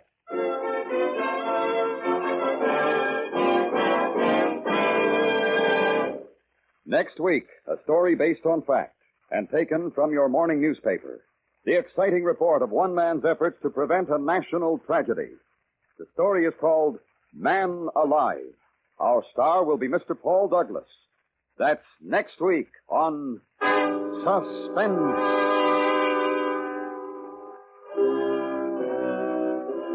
Suspense is transcribed and directed by Elliott Lewis, with music composed by Lucian Morowick and conducted by Lud Gluskin. Death and Miss Turner was written for Suspense by William Spear. In tonight's story, Jeanette Nolan was heard as Miss Briggs, Joseph Kearns as Dr. Grice, Paul Freese as the man on the train, and Charles Davis as the shopkeeper. Agnes Moorehead may currently be seen touring in Don Juan in Hell by George Bernard Shaw. Is Nelson Olmsted. Sleep no more.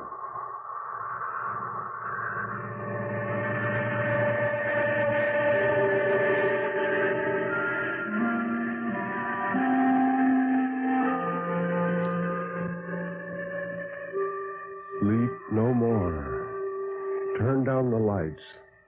Sink back in your chair and don't look into the shadows. In the shadows, there may be moving things. Tonight, it may be you will sleep no more.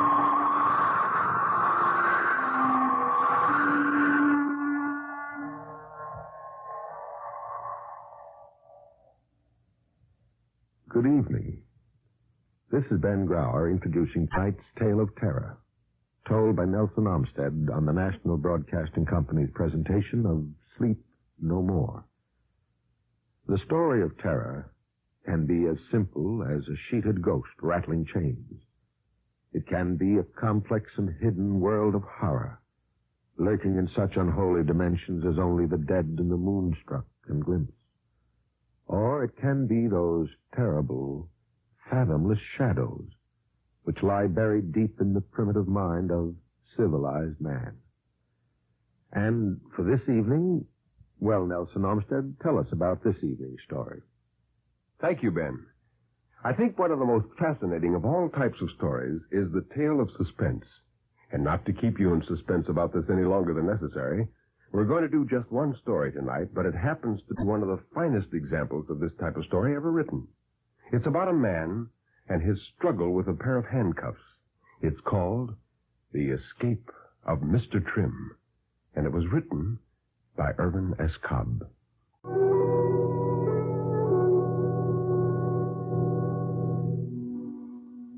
Mr. Trimm was president of the late 13th National Bank. But what he was is not so important as what he is now.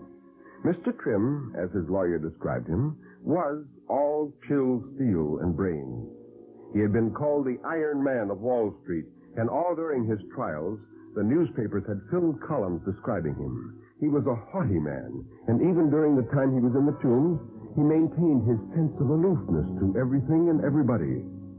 He began to change first when Deputy Marshal Myers came to take him to the federal prison. It was the handcuffs. Somehow he hadn't anticipated the handcuffs. He kept thinking of the phrase, the grips of the law. The grips of the law were upon Mr. Trimm, and he felt them now for the first time. Sudden sweat beaded out on his face, turning it slick and wet.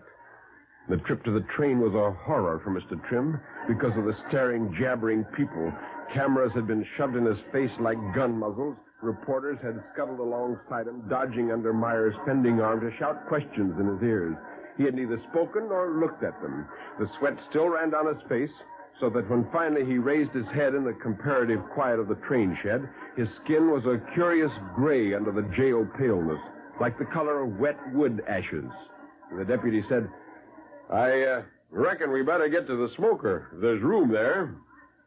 The club car was full of shirt-sleeved men who stood up, craning their necks and stumbling over each other in their desire to see him. These men came out into the aisle so that Myers had to shove them. And the deputy said, well, this here will do as well as any, I guess.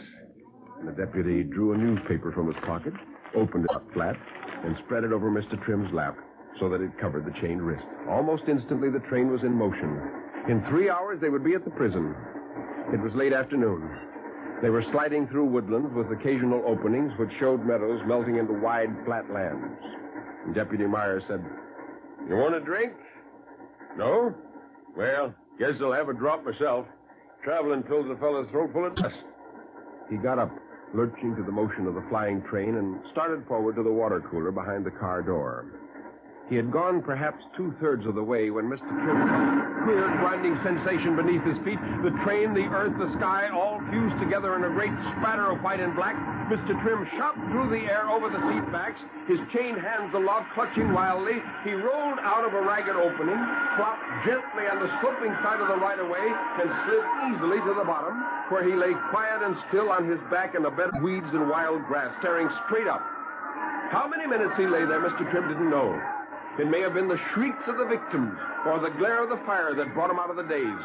He wriggled his body to a sitting position, got on his feet, holding his head between his coupled hands, and gazed full face into the crowning railroad horror of the year. Nobody paid any attention to Mr. Trimm as he stood swaying upon his feet. There wasn't a scratch on him. His clothes were hardly rumpled, and his hat was still on his head. He stood a minute, and then, moved by a sudden impulse, he turned round and went running straight from the railroad at the best speed his pudgy legs could accomplish, with his arms pumping up and down in front of him and his fingers interlaced. Instantly, almost, the friendly woods growing down to the edge of the hill swallowed him up. He dodged and doubled back and forth among the tree trunks, his small patent-leathered feet skipping nimbly over the irregular turf, until he stopped for lack of wind in his lungs to carry him into the rod. When he got his breath back, Mr. Trimm sat down, leaned against a tree, and bent his head this way and that, listening. No sound came to his ears except the sleepy call of birds and the crickets. As well as Mr. Trimm might judge, he had come far into the depth of a considerable woodland. The place was clean and soft and sweet-scented. For some little time, he sat there motionless, in a sort of mental daze. Then his round body slowly slid down flat upon the moss, his head lolled to one side. And the reaction having come, Mr. Trimm's limbs all relaxed, and he went to sleep.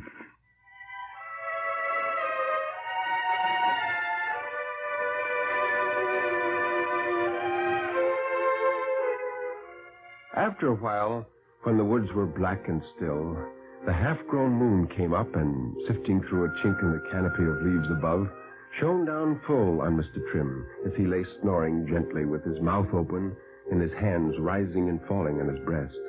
The moonlight struck upon the little giant handcuffs, making them look like quicksilver.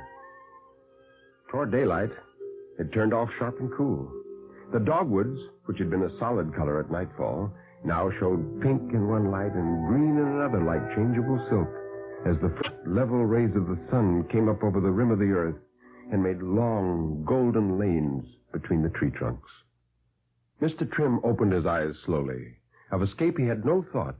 The hue and cry must be out for him before now. Doubtless men were already searching for him. But perhaps he could get the handcuffs off and so go to meet his captors in some manner of dignity. Strange that the idea hadn't occurred to him before. It seemed to Mr. Trimm that he desired to get his two hands apart more than he ever desired anything in his whole life before. But it didn't take Mr. Trimm long to find out that they were not to be got off. He tugged and pulled, trying with his fingers for a purchase, and all he did was to chafe his skin and make his wrists throb with pain. The cuffs would go forward just so far, then the little lumps of bone above the hands would catch and hold them. Mr. Trimm was not a man to waste time in the pursuit of the obviously hopeless. Presently he stood up, shook himself, and started off at a fair gait through the woods. In a little while he came out upon the railroad. As nearly as he could judge, he had come out of cover at least 2 miles above the scene of the wreck. On the track was a newspaper. The front page was uppermost, and he knew it must be that of that morning's issue, for across the column tops ran the flaring headline, 20 dead in frightful collision. Squatting on the cinder track, Mr. Trimm patted the crumpled sheet flat with his hands, and then his heart gave a great bound inside of him. There, in staring black-faced type, was his own name, leading the list of known dead. And then he read the short, choppy paragraphs. The body of the United States Deputy Marshal Myers, frightfully crushed, had been taken from the wreckage of the smoker. And near to Myers, another body, with features burned beyond recognition, had been found and identified as that of Hobart W. Trimm, the convicted banker. Mr. Trimm read the account through to the end, and as he read, the sense of dominant, masterful self-control came back to him in waves. He was as good as free. There would be no hunt for him now, no alarm out, no posses combing every scrap of cover for a famous criminal turned fugitive. He had only to lie quiet a few days somewhere, then get in secret touch with Walling, his attorney. Walling would do anything for money, and Trimm had the money, $4 million and more, cannily saved from the crash that had ruined so many others. He would alter his personal appearance, change his name, and with Walling's aid, he would get out of the country and into some other country where a man might live like a prince on $4 million or the fractional part of it. Between this prospect and Mr. Trimm, there stood nothing in the way. Nothing but handcuffs. Mr. Trimm's eyes fell upon his bound hands. Snug-fitting, shining steel bands irked his wrists. The grips of the law were still upon him.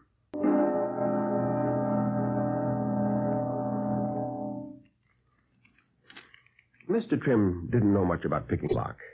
He'd got his money by a higher form of burglary that didn't require a knowledge of lock-picking.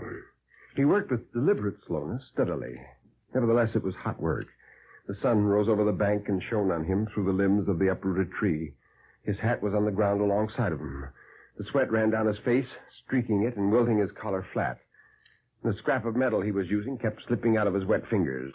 Down would go the chained hands to scrabble in the grass for it, and then the picking would go on again. This happened a good many times. The handcuffs remained locked. The devilish, stupid malignity of the blasted things. Mr. Trimm raised his hands and brought them down on the log violently. Oh, there was a double click and the cuff tightened painfully, pressing the chafed red skin white. One of the little notches on the underside of each cuff had disappeared. It was as if they were living things that had turned and bitten him for the blow he gave them.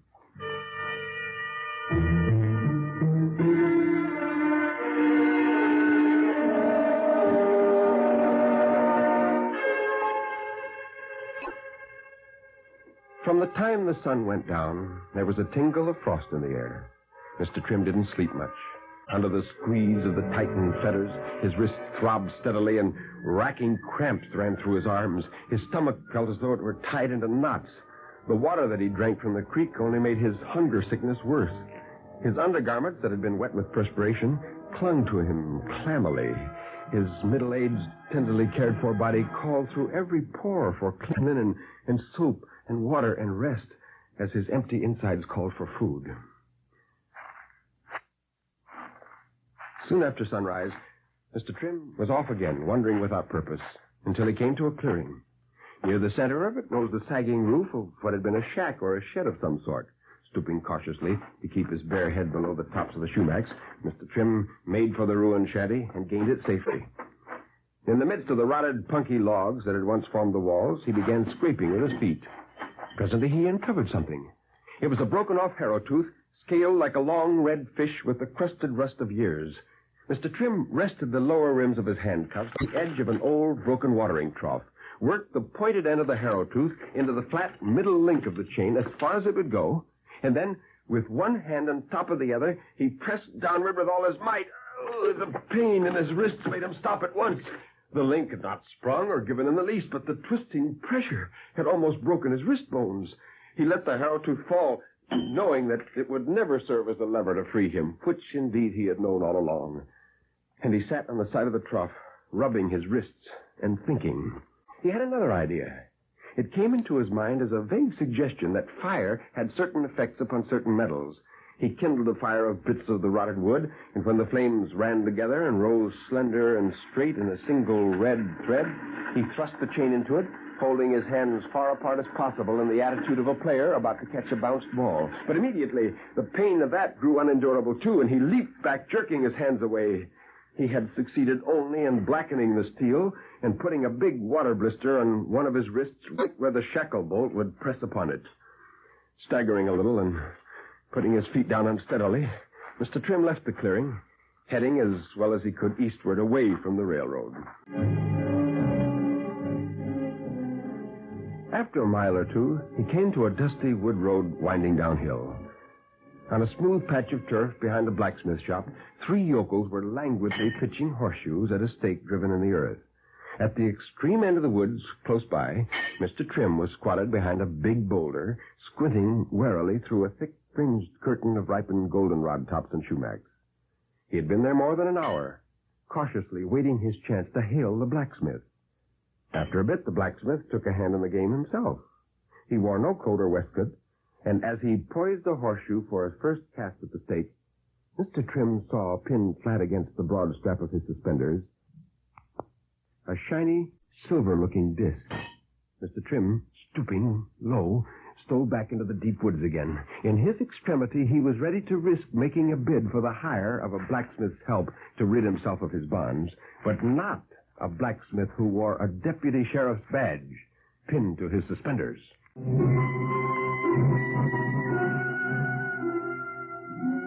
Mr. Trimm wandered through the woods without purpose for 2 days. Once he caught himself scraping his wrists up and down against the rough, scrofulous trunk of a shellbark hickory. The irritation was comforting to the swollen skin. The cuffs, which kept catching on the bark and snagging small fragments of it loose, seemed to Mr. Trimm to have been a part and parcel of him for a long time, almost as long a time as he could remember. But the hands, which they clasped so close, seemed like the hands of somebody else. There was a numbness about them that made them feel as though they were a stranger's hands, which never had belonged to him. And a voice that Mr. Trimm dimly recognized as his own was saying something about $4 million over and over again. Mr. Trimm roused up, shook his head angrily to clear it. He rubbed his eyes free of the clouding delusion. It wouldn't do for him to be getting lightheaded. On a flat, shelving bluff, 40 feet above a cut through which a railroad ran at a point about 5 miles north of where the collision had occurred, a tramp was busy, just before sundown, cooking something in an old wash boiler that perched precariously on a fire of wood coals.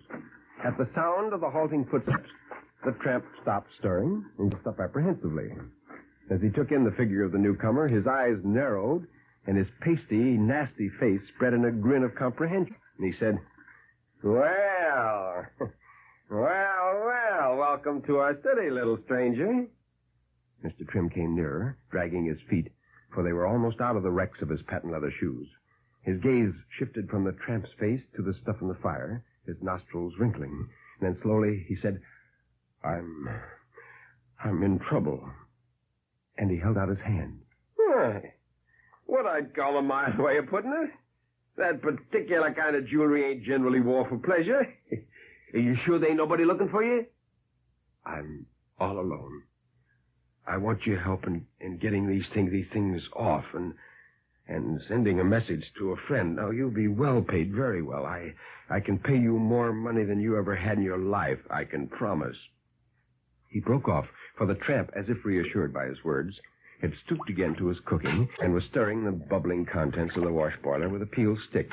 The smell of the stew, rising strongly, filled Mr. Trimm with such a sharp and an aching hunger that he couldn't speak for a moment. He mastered himself, but the effort left him shaking and gulping. The tramp said, "Go on, then. Tell us something about yourself. What brings you roaming around this here railroad car with them bracelets on?" "I was in a wreck. The man with me, the officer, was killed. I wasn't hurt. I got away into these woods, but they think I'm dead, too. My name is Trimm." "Huh? Trimm? The New York banker? Yeah? Well, what a streak of luck. Let me look at you. Trimm, the swell financier. Well, if this ain't rich." "I've been wandering about here a great many hours, several days, I think it must be, and I need rest and food very much indeed. I don't feel very well." "You don't look so well, and that's a fact, Trimm. But sit down. Make yourself at home. After a while, we'll have a bite of food together. You and me." "You'll be well paid. My friend will see to that. What I want you to do is to take the money in my pocket and buy a cold chisel or a file or any tool that will take these things off me. And then you will send a telegram to a gentleman in New York and let me stay with you until we get an answer, until he comes here. He will pay you well, I promise it." "Well, look who's giving orders. Now, don't hand me that stuff, Trimm. I don't trust you for nothing. I got a better plan." "What do you mean?" "I mean this. I got a little rap or two hanging over my own head. If I take you into town and turn you into the sheriff, I'll be a hero. They'll forget them matters. This ain't bad, Trimm. Ain't bad at all. Oh, no. Oh, you don't get away, Trimm. Come on now. You're going along with me. We'll see what kind of a bargain I can strike up with the marshal. Now, come on now. Come on peaceable if you don't want to get hurt." Of a sudden, Mr. Trimm became a primitive man. He was filled with those elemental emotions that make a man see in spatters of crimson. Gathering strength from passion out of an exhausted frame, he sprang forward to the tramp. He struck him with his head, his shoulders, his knees, his manacled wrists all at once. Caught by surprise, the freckled man staggered back, clawing the air, tripped on the washing fire, and fell, striking his head on a large stone. He was out cold, and he probably would be long enough to give Mr. Trimm a chance to get away. In spite of his muddled condition, Trimm reasoned that the tramp would not now go to the police, because without Trimm as a hostage, he would be thrown in jail himself. And Mr. Trimm reasoned right. Because later, when the tramp staggered up, his head throbbing with great globs of pain, he had no more stomach for this affair. His own thought was to catch a fast freight and to get away.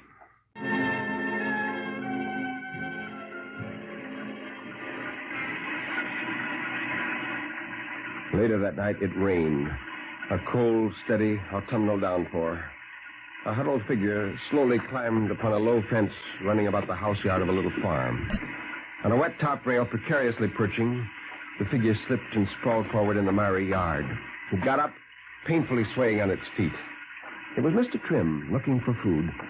He moved slowly toward the house, tottering with weakness and because of the slick mud underfoot, peering nearsightedly this way and that through the murk, staring at every sound and stopping often to listen.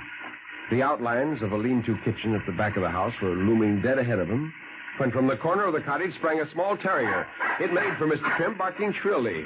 He backed away, kicking at the little dog, and then put one foot into a hotbed with a great clatter of breaking glass. He felt the sharp ends of the shattering glass tearing and cutting his skin as he jerked free.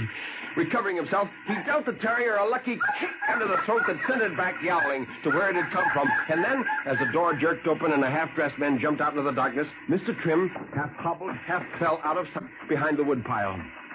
Back and forth along the lower edge of his yard, the farmer hunted, with a whimpering cowed terrier to guide him, poking in dark corners of the yard with the muzzle of a shotgun for the unseen intruder whose coming had aroused the household. In the brush pile, just over the fence to the east, Mr. Trimm lay on his face upon the wet earth, with the rain beating down on him, sobbing with the choking gulps that wrenched him cruelly, biting at the bonds of his wrists until the sound of breaking teeth glittered in the air. And finally, in the hopeless frenzy of his agony, he beat his arms up and down until the bracelet struck squarely in a flat stone, and the force of the blow sent the cuffs home to the last notch, so that they pressed harder and faster than ever upon the tortured wrist bones. When he had wasted 10 or 15 minutes in a vain search, the farmer went shivering back indoors to dry out his wet shirt. But the groveling figure in the brush pile lay for a long time where it was, only stirring a little, while the rain dripped steadily down on everything.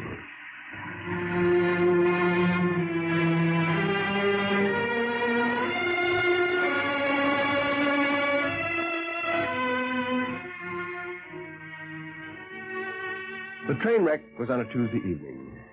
Early on the Saturday morning following, the chief of police in the town of Westfield, 9 miles from the place where the collision occurred, heard a peculiar, strangely weak knocking at the front door of his cottage, where he also had his office. The door was a Dutch door, sawed through the middle so that the top half might be opened independently, leaving the lower panel fast. He swung the top half back.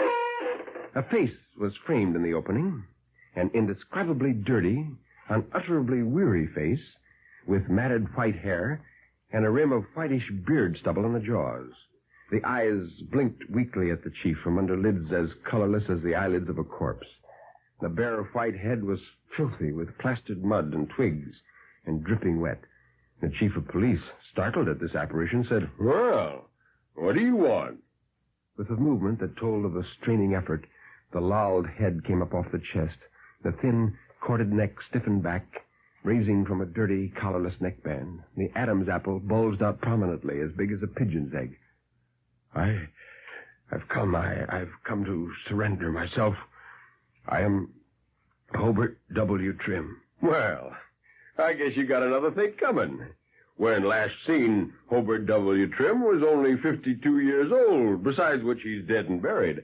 Yeah, I guess maybe you got another thing coming, Grandpap, and see if you ain't Methuselah or somebody. I am Hobart W. Trimm, the banker. Go on and prove it. You got any way to prove it? Yes, I have.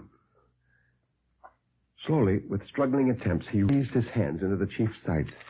They were horribly swollen hands, and at the wrists, almost buried in the bloated folds of flesh, blackened, rusted, battered, yet still strong and whole, was a tightly locker of Bean's latest model Little Giant handcuffs. Why, great Lord. Come in and let me get them irons off of you. Why, they must hurt something terrible. Oh, they can wait, said Mr. Trimm, very feebly, very slowly, very humbly. I've worn them a long, long while. I'm used to them. First, wouldn't you give me some food? Please?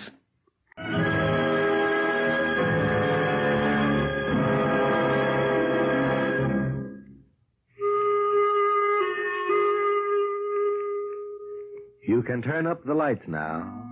You can look around you. Nobody's there, really. Everything's all right, isn't it?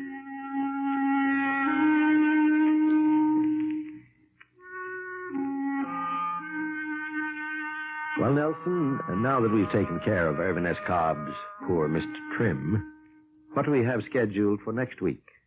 2 stories, Ben. The first, a real spine chiller by Algernon Blackwood, entitled A Suspicious Gift. The second, a disturbing ghost story by Walker Everett, entitled The Woman in Gray. If you can take it, I hope you'll be with us.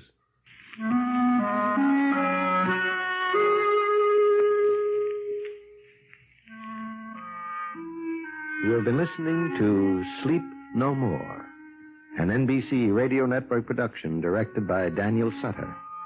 Mr. Armstead's albums are recorded exclusively for Vanguard Records. Until next week, when Nelson Armstead will again be here in person, this is Ben Grauer, bidding you all good night.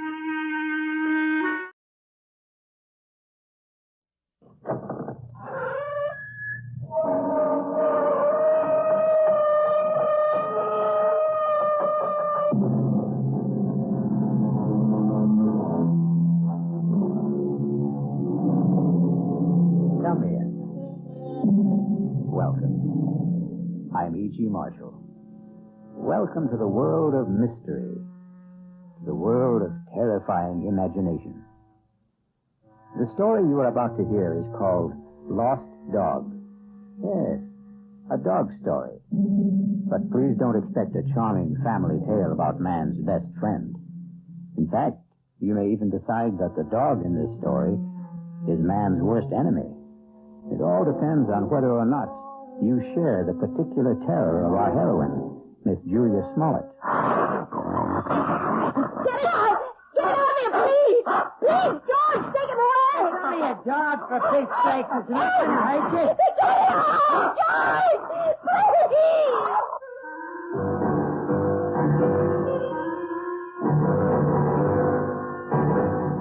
Our mystery drama, Lost Dog, was written especially for the Mystery Theater by Henry Slesser and stars Kim Hunter. It is sponsored in part by the Kellogg Company, makers of Kellogg's Special K cereal. I'll return shortly with Act One.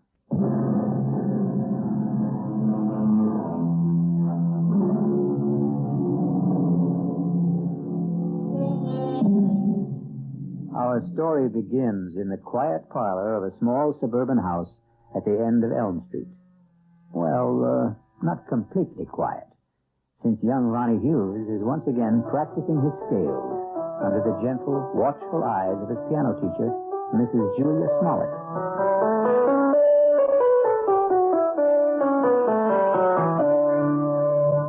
Well, that was very good, Ronnie. It was much better than last time. I still wish we could skip this scale stuff, Mrs. Smollett. I mean, I'm not saying that I'm ready to play concertos yet, but just the same... Why does it bother you so much, Ronnie? Well, playing scales makes me feel like a little kid, I guess. Oh, that's silly. All the finest pianists had to learn their scales before they could play any composition. I guess it's my fault for starting to learn to play so late in life. Ronnie, 19 years old isn't very late in life. I'm 20, Mrs. Smollett. Are you already? Oh, now don't tell me you've been coming here a full year. No, just about 4 months. But my birthday was last week. It was on Thursday. You weren't well last Thursday. Oh, yes, that's right. You still don't look well. Listen, why don't we see how well you know the chromatic? Your cheek, it's swollen. It's still swollen. Does it hurt? No, it doesn't hurt at all. It was silly of me to stumble and fall that way. I know that your husband hit you, Mrs. Smollett. Now, that's a very silly thing to say. You can't tell me it isn't the truth. I remember the first time he did it. At least the first time I knew anything about it. Now, I'm going to have to put a stop to this. Yes. I wish you would. I wish you'd call the police or something the next time it happens. Now, listen to me, young man. You've been listening to a lot of foolish town gossip. Then tell me it isn't true. What I'm telling you is that it isn't any of your business. Yeah, I guess that's right. It's none of my business. I should never open my big mouth. I'll just keep it shut from now on. Ronnie. Yeah? All right, my husband and I had a quarrel. He was drunk, wasn't he? George is in a very difficult occupation. The competition is very keen, and, well, the people he has to deal with aren't always very gentle. I don't know anything about the trucking business, Mrs. Smollett. I just hate the idea of anybody hurting you. That's all. I just can't understand why he'd do such a thing. What did you do to him? Well, if you must know, Ronnie, I won't allow him to have a dog. What? It sounds silly, doesn't it? And you're right, it is. It's silly on my part. But I'm absolutely terrified of dogs. And unfortunately, my husband wants one. He wants one very much. And that's why he hit you? Well, the argument goes back a very long ways, almost since George and I were married 7 years ago. Well, it wasn't much of a problem when we lived in the city. George didn't have his trucking company then. He was just a driver. But when he got the chance to buy into a firm out here, well, we bought this house. And I guess having a house in the country made George think about dogs and things. But I just don't see what's so important about it. Well, some things become important in marriage. Oh, now, just look what all this talk has done to the time. It's after 6:30. My husband's going to be home in half an hour, and I haven't even started dinner. Will he beat you for that, too? Ronnie, if you keep talking this way, well, I just don't think it would be wise to continue giving you lessons. You don't mean that. I'll see you on Thursday, Ronnie. Yeah. Sure. Bye, Mrs. Smollett. Goodbye, Ronnie. And happy birthday, Ronnie.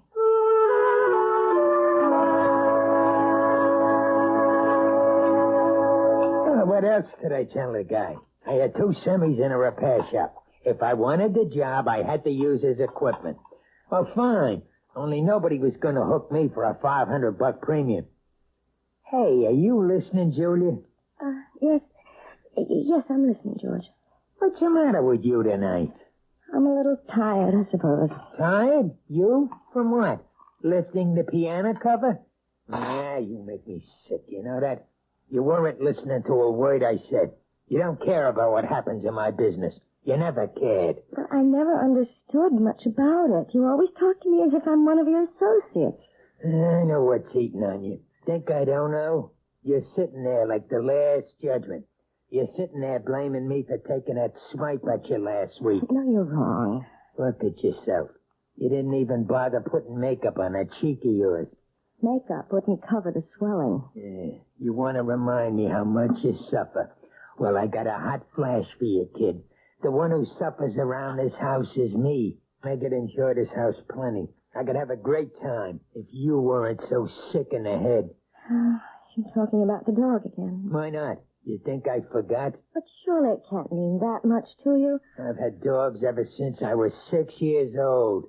You never talked about it when we were living in the city. That was different. Who put a dog in that air-conditioned chicken coop? But now we've got a house. A real, honest-to-God house, Julia.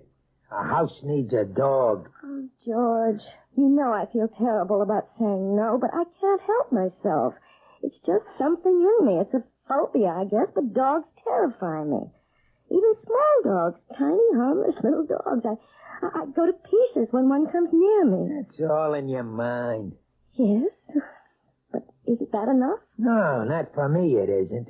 Can't you understand that it's like a sickness, like a disease? Okay, so if it's like a disease, how come you never got cured? How come you never saw a doctor about it? A doctor? Yeah, that's right. You're telling me you're sick? Well, just find out. Well, where are you going? I'm going to get you an appointment, a doctor's appointment. I'm calling Dr. McCann right now. At this hour? I'll call him at home and make an appointment for tomorrow. We're going to settle this thing once and for all.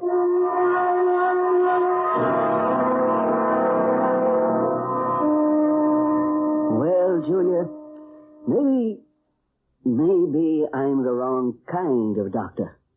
What do you mean?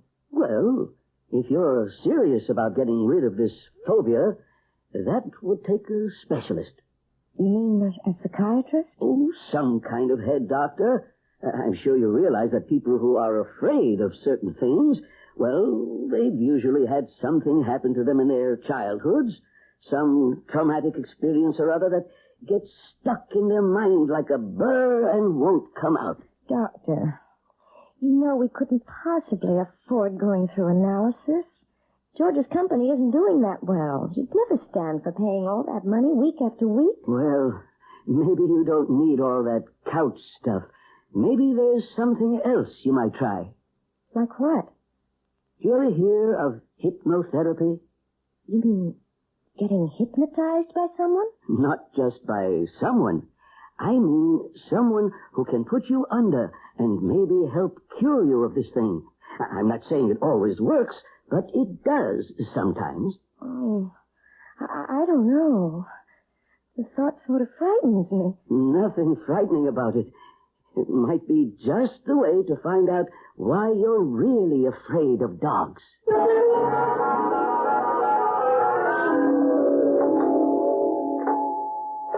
Well, a minute. What'd you do? Forget your key? Yes, George, I'm sorry. Where you been so late? It's almost 7:15. I went to a movie after I saw Dr. McCann. I was just so nervous. I had to get out of myself, so I went to this movie, and it lasted longer than I thought it would. Oh, that's great. Just great. Now what happens to my dinner, huh? Dinner's all ready. All I have to do is heat it. That's a fine thing. I come home early to surprise you. You're not even here. I'm sorry, George. Oh, do you think you should have more to drink now? I mean, it won't take me more than 10 minutes to get dinner on the table. Never mind how much I drink. Besides, I'm in no hurry for dinner. I want to know what the doctor said. Oh, well, it's just as I told you, George. There's nothing Dr. McCann can do for me. It's not something that can be cured with a pill. There's gotta be some way. Well, he suggested that maybe a different kind of doctor, a hypnotherapist. A what? Someone who hypnotizes you, who tries to make you go back into your past. It sounds like a lot of junk to me. Well, it might do some good. I really don't know. I'll tell you what would do some good. A little direct action. That's what you need. What are you talking about, George? The only way to learn how to swim is to jump in the water, right? Well, that's what you need, Julia. I simply can't make you understand, can I? Well, maybe I can make you understand. Forget it. You want to get that dinner ready? I'm hungry. Yes, I'm going now. Look, why don't you change first? Change? Yeah, your clothes. Get more comfortable. Well, yes, I think I'd like to do that, George. I won't be long.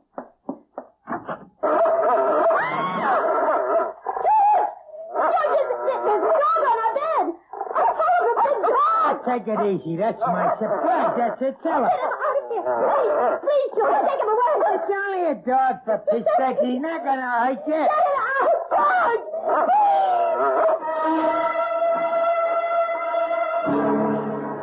It only goes to prove that there are more terrors in this world of ours than anyone imagines. But the question in the Smollett house is, which one is the real terror? Attila the dog or George the husband? We'll learn more about both of them when we return shortly with Act 2.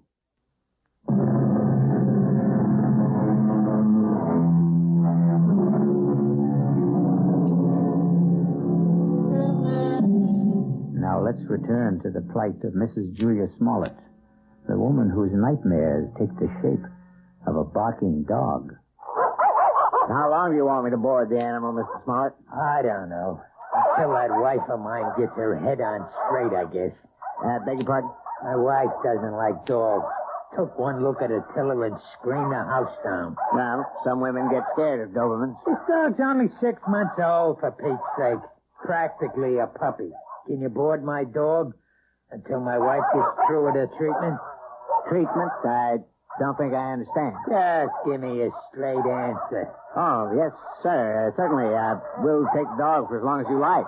We'll see how long that is.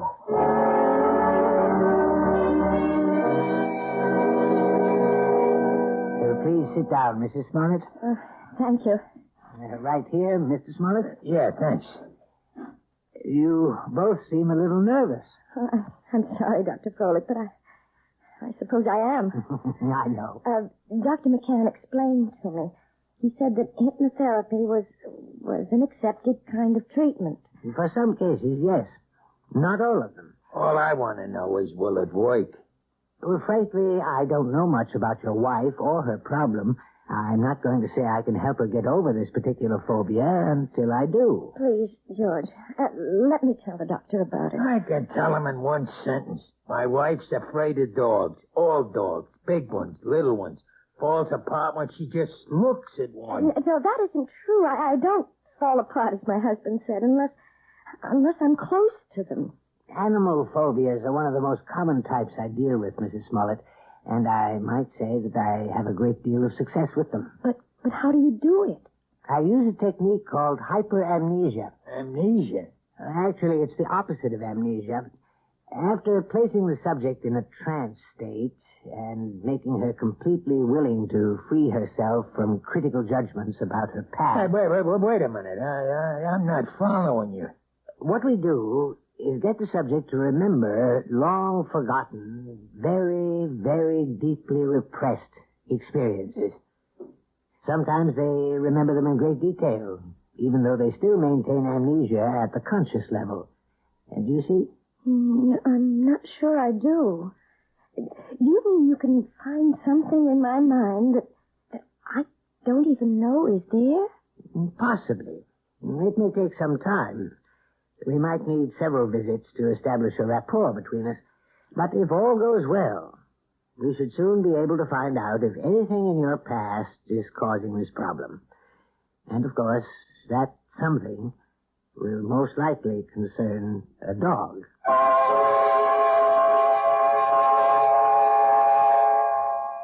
That wasn't one of Hank's longest passes, but it was a bullet right at Joe Flax, deep in enemy territory. George? 3 minutes left in the half. You home already? Whether or not the Raiders will try to go all the way. Well, what happened? How'd it go at Folix? It was all very strange. Well, come on, let's hear it. Did he get you hypnotized or didn't he? Look, I just want to hang my coat up. Look, I'm missing a big game just because I want to hear. You might as well turn it on again, George, because all that Dr. Foley did was what he called the first stages. What does that mean? I mean, well, he put me under all right. There wasn't any problem about that. Yeah, I figured that. Tell me what he said about the dog. He didn't say anything, George. Oh, what do you mean? Just that. He didn't start talking about my problem. That's going to have to wait until I'm more receptive. What's he trying to do? Keep stringing you along until he bleeds me dry? Those visits cost $50 each, you know that? I know it's expensive, but you're the one who insisted that I go. $50 a week plus kennel charges. A couple of months of that, and I'll be hocking half of my trucks. Look, you tell that guy to get down to business. It's only my second visit, George. Well, we better start seeing some results on number 3, understand? I'm not waiting any longer. There doesn't have to be a number 3. As far as I'm concerned, we can stop right now. What are you talking about? George, I don't want to do this thing. I hate being put under. I hate anybody poking around in my subconscious for something that isn't even important to me. You mean you want to be sick? I think I'll lie down for a while. Don't you walk out on me. I'm sure you'd rather watch a football game. Oh, tell me what to do. I know. You think I'm Mr. Lowbrow. But let me tell you something, kid. You're no fairy princess anymore. Maybe that's what you used to think you were back in the old days. But the only fairy around this house is that piano student of yours. I don't like to talk to you when you're like this. That's what you always say when I'm drinking. Well, I'm not drinking now. And you better listen to what I'm saying. Oh, please, George, don't touch me. Yeah, I knew that was coming next. Don't touch. That's your favorite phrase, night and day. Don't touch, George. You're hurting me. That's the only thing you understand. The only touch that means a thing to you. Let go of me. Stop being such an animal. I'll show you what animals do. No, George, please, don't. I'll show you what kind of animal I am. I'll show you. No, George, please don't. Please.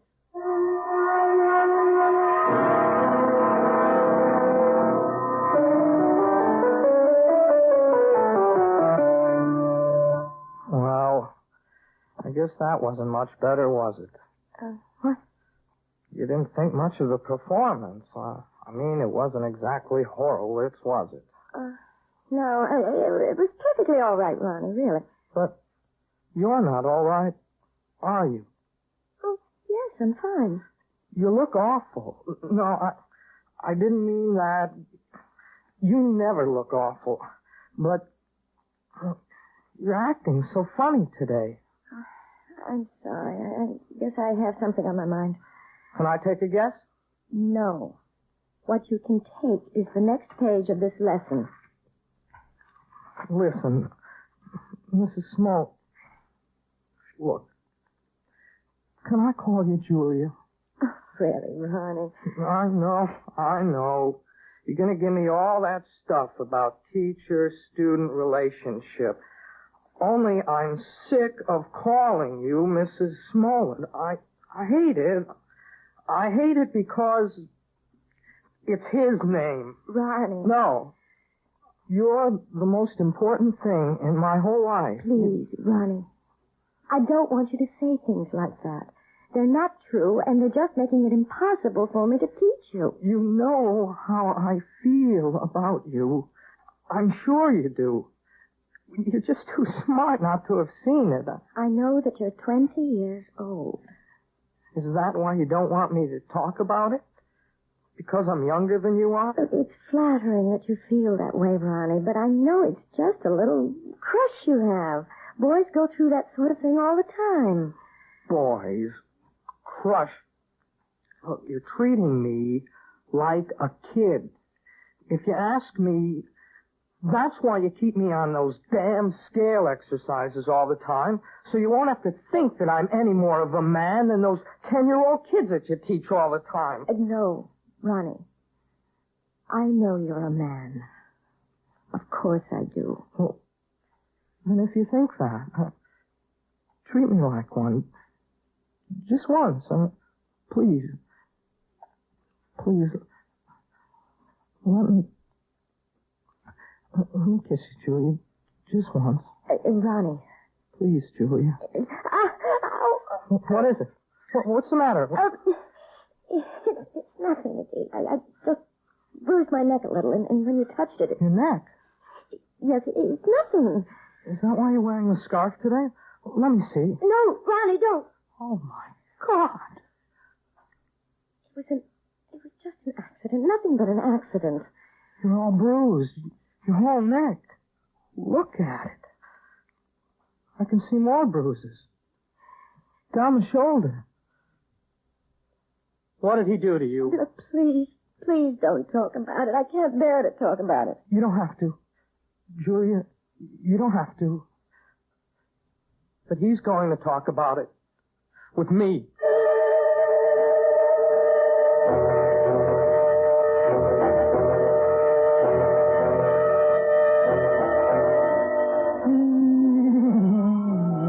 Hey, let's sit down, will you? Doesn't that bring back memories? Hey, Julia. What? It's on. We used to dance to it, remember? In the girl room, first year we were married. Hey, you want a drink?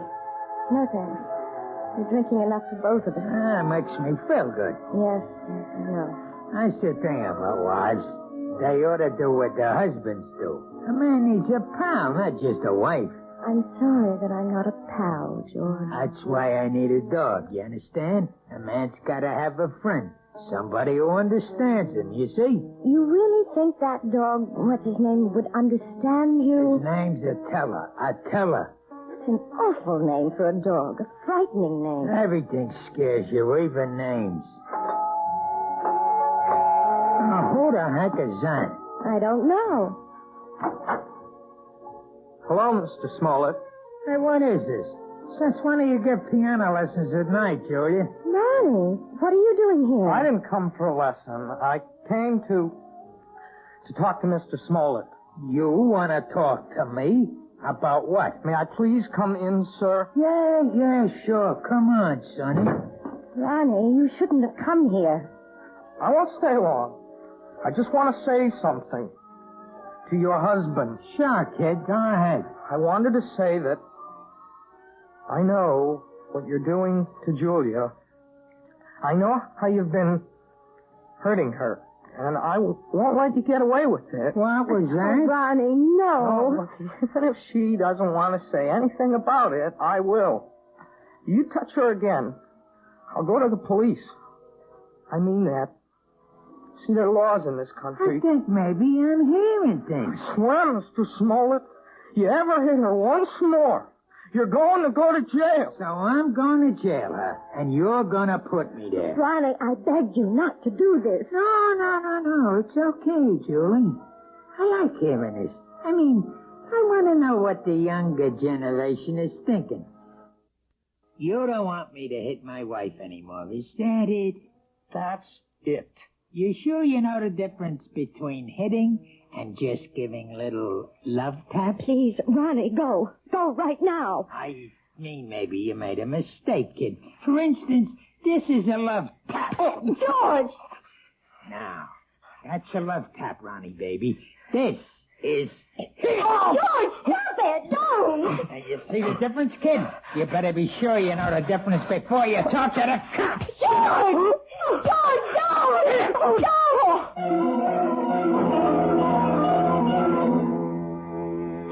Yes, it's sad to realize that all men who love dogs aren't necessarily lovable themselves.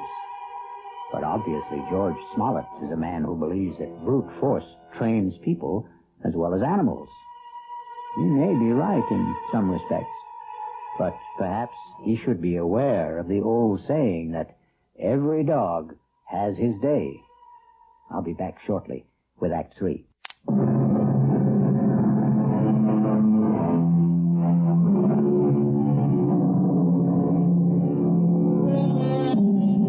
An important day has arrived in the life of Julia Smollett and her husband George, because Julia is on her way to the offices of Dr. Froelich, who has promised that this is the day which may bring her back to the forgotten days of her past, perhaps to the very day when she equated the word terror with the friendly eyes and wagging tail of man's best friend. This better be the payoff. That's all I've got to say. I hope you're not disappointed, George. Well, at least you're talking to me. That's the first word you've said to me in 2 days. I haven't had much to say. Look, the kid Ronnie's all right. I didn't mark him up. He's still as pretty as ever. That worries you, doesn't it? Nobody's got a right to walk into my own house and say those things to me. You have nothing to worry about, George. Yeah, that's what you say. $50 a visit is something to worry me, and $40 a week for the dog, and a lot of other things. We've also lost a piano pupil. I suppose you realize that. Who cares about that? Ronnie paid $20 a week for his lessons, George. I won't miss it. Not as much as you'll miss your little Prince Charming. Well, what about it? About what? You're going to miss him, right? You're not going to have any shoulder to cry on, are you?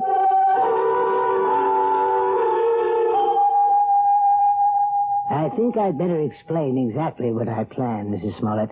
We're going to try something called age regression. Age regression?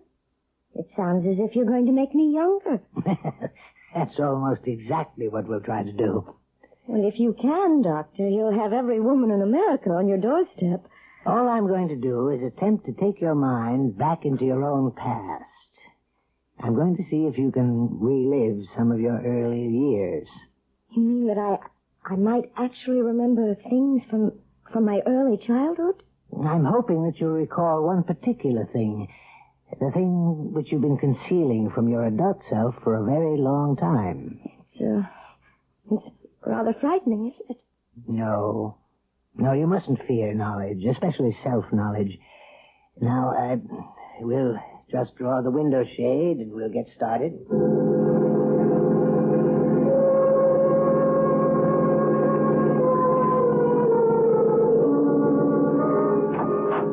Mr. Smollett, would you like to come inside?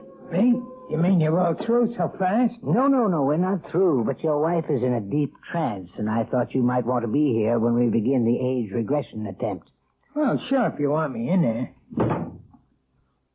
Hey, she looks like she's asleep. But she isn't. Hypnosis only resembles the sleep state, but it's not. Mrs. Smollett is very much awake. Yeah? Mrs. Smollett. Julia, you may open your eyes now. Ah, that's fine. Now, tell me, do you know what day it is today? Yes. Wednesday. No, you're wrong. It's Friday, Julia. Is that right? Yes, Friday. No, Julia, it isn't Friday either. Do you know what day it is now? No. I don't know what day it is. In fact, right now you don't know the day or the month or even the year, Julia, do you? No. You see, Mr. Smollett, I'm purposely doing this to dislocate your wife in time. Oh, yeah, I understand. Julia, you're going to be a child all over again. You're going to see and hear and feel everything you did since you were a baby. And you're going to tell me everything I want to know about what you see, hear, and feel. You're going to answer all my questions starting right now. You understand? Yes. Julia, you are 1 year old. Do you hear me? You're an infant, only 1 year old. Tell me what you know, Julia. Tell me if you're afraid of dogs.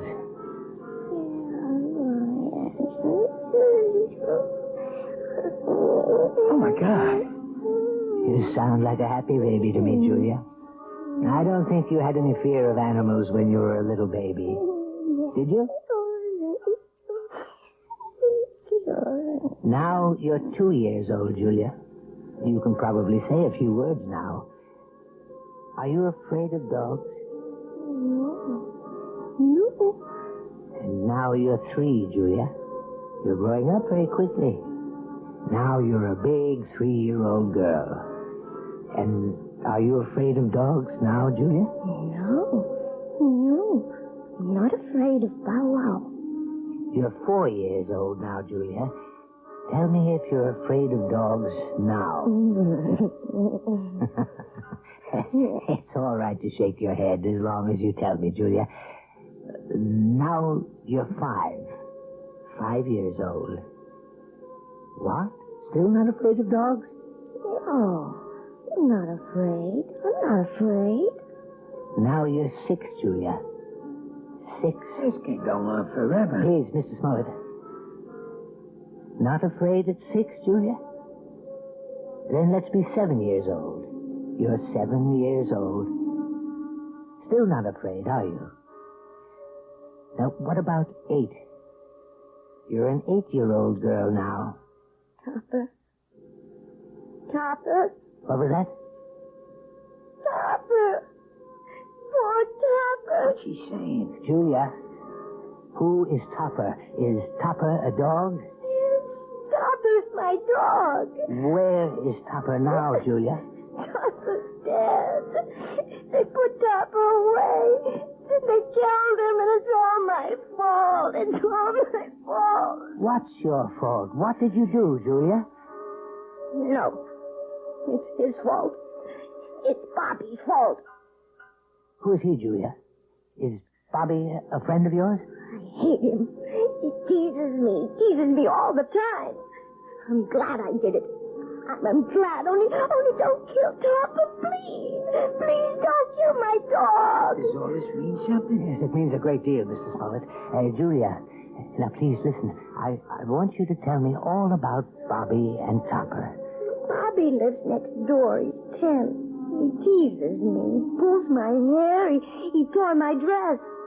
He put mud in my shoes, and he hit Topper with a rock.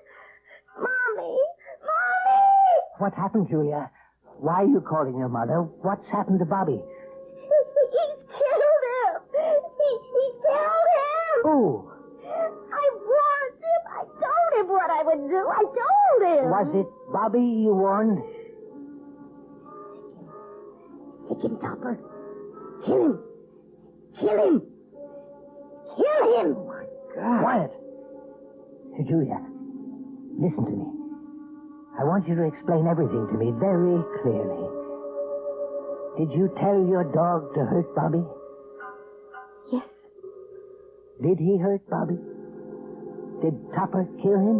No, he hurt Bobby. He didn't kill him.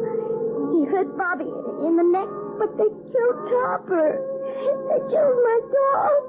And it's my fault. It's my fault.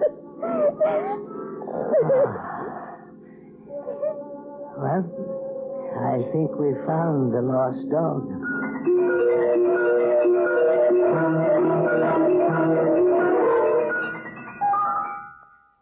So, now you know, Mrs. Smollett.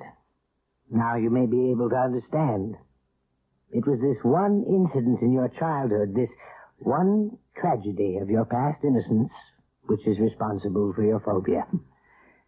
More than anything, you have a strong feeling of guilt. You blame yourself for what happened to little Bobby, when in all likelihood you were not in any way at fault. No, Dr. Furlick. You're wrong about that part. It was my fault.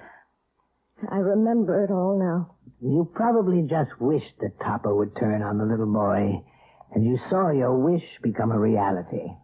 So you accused yourself of a crime. I didn't wish it. I told Topper what to do. I hated Bobby so much I wanted him to sink his teeth in that little boy's throat. Well, at least you've brought it all into the light, Mrs. Smollett.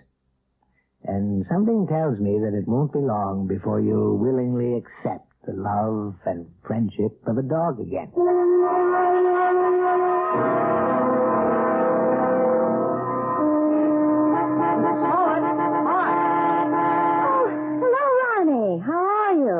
I'm okay, I guess. That looks like a brand new car you're driving. Oh, yeah, it is. My parents gave it to me for my birthday, but, well, it took a couple of months to get it here from the factory. Well, you see, I wanted a couple of special things done to it. It's very handsome, Ronnie. I'm sure you're enjoying it. Yeah, it's great. I guess you've been shopping, huh? Yes, I have been. Ronnie, maybe you'd like to come inside for a few minutes for some tea or something? I'm afraid I can't right now.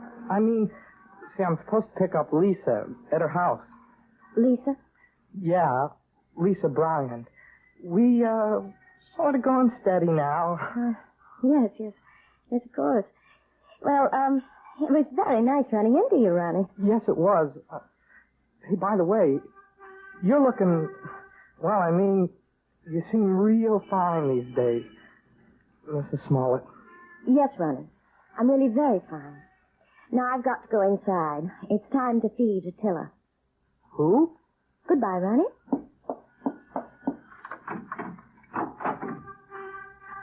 Attila! Where are you? Attila? Here, boy! Oh, where's that animal? Oh, well, I suppose he's playing in the yard or something. Oh, or maybe he's in the bedroom. Attila! No, not in there. Oh, I see George's jacket's back from the cleaners. I hope they haven't taken all the smell out of it. No, they couldn't do that. Nothing will ever take the smell of George out of anything. Now to find that animal. Attila! Where are you? Attila? Are you here? Oh, there you are. Oh, for heaven's sake, are you still tied up, you poor thing? Well, don't worry. I'll have you out of that in a minute. We can't have you tied up, can we, boy? We can't play our little game if you're tied up. Yes, that's a good dog. Good boy, Attila. Now, let's play our little game. See the jacket, Attila? See? Smell the jacket, boy. Go on, smell it. That's a good boy. Now, stick him, Attila. That's it. Stick him.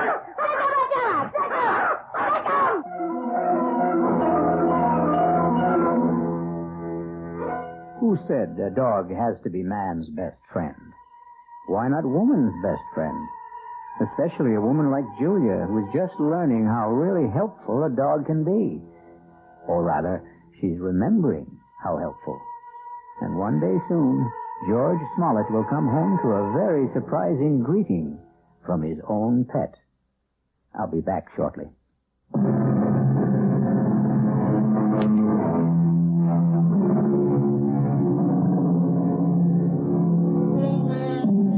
We hope we haven't given you the impression that we don't love dogs.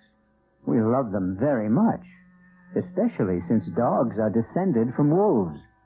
And the wolf is not only a fascinating creature, he also does something wonderful for all lovers of mystery stories.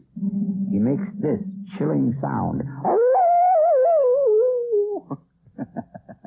Our cast included Kim Hunter, George Matthews, Robert Dryden, Gil Mack, and Mandy Patinkin. The entire production was under the direction of Hyman Brown. Radio Mystery Theater was sponsored in part by Anheuser-Busch Incorporated, brewers of Budweiser. This is E.G. Marshall inviting you to return to our Mystery Theater for another adventure in the macabre. Until next time, pleasant dreams.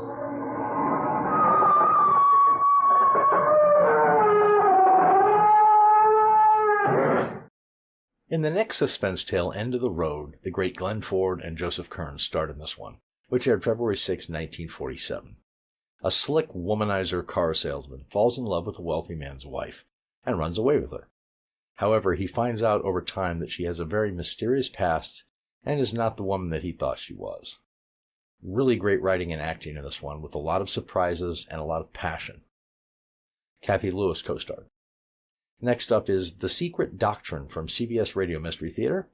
Really excellent performances in this one from Mercedes McCambridge, Robert Dryden, and Nick Pryor, as well as by co-stars Mildred Clinton and William Johnstone. This is about an obsessed fan who finally meets her idol, a famous actor, and is rejected by him. Psychologically broken, she turns all of her violent rage against him. Excellent, thrilling story that will keep you on the edge of your seat. It aired June 20th, 1974. And then another suspense episode, A Vision of Death, with a host of great actors. Elliot Lewis, Hy Averback, Charles Calvert, Ken Christie, Ronald Colman, and some others.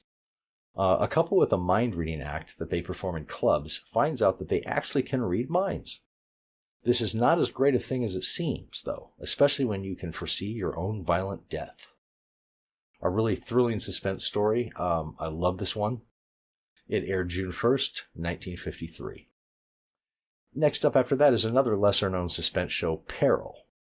It was a short-lived suspense show that ran in 1942, and it featured unknown actors for the most part, performing very well-written stories that usually focus on the limitations of human morality. In Man Against the City, two scientists break a test tube containing a horrible plague. One of them threatens the entire city by breaking quarantine, and the other one, well, you'll have to see. A surprising story, really well acted, with lots of twists. And then we have Murder to Perfection from CBS Radio Mystery Theater, again with Mercedes McCambridge, as well as Joseph Campanella and John Newland. An engaged woman finds out, to her horror, that her soon-to-be brother-in-law was the one who murdered her sister, as well as his previous wife. And then to ratchet up the terror another notch, he tells her that he's planning the perfect murder of her. A chilling, thrilling suspense story with outstanding acting. One of the best suspense stories of all, in my opinion. It aired September 30th, 1974. Time to listen, time to be thrilled. I'll see you on the other side. Yes, Roma wines taste better because only Roma selects from the world's greatest wine reserves for your pleasure. And now, Roma Wines, R-O-M-A, Roma Wines present Suspense. Tonight, Roma Wines bring you Mr. Glenn Ford in End of the Road, a suspense play produced, edited, and directed for Roma Wines by William Spear. Suspense, radio's outstanding theater of thrills, is presented for your enjoyment by Roma Wines. That's R-O-M-A, Roma Wines. Those better-tasting California wines enjoyed by more Americans than any other wine. For friendly entertaining, for delightful dining.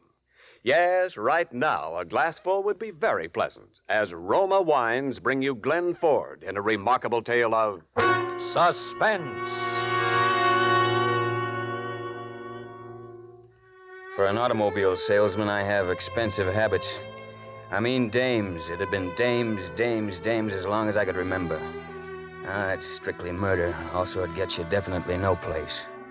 So this day I was turning over a new leaf. Nothing on my mind but business.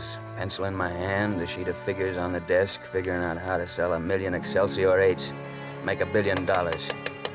And someone tapped on the glass. I didn't even look up, just the busy executive. Here it was again. Now I looked up. Am I disturbing you?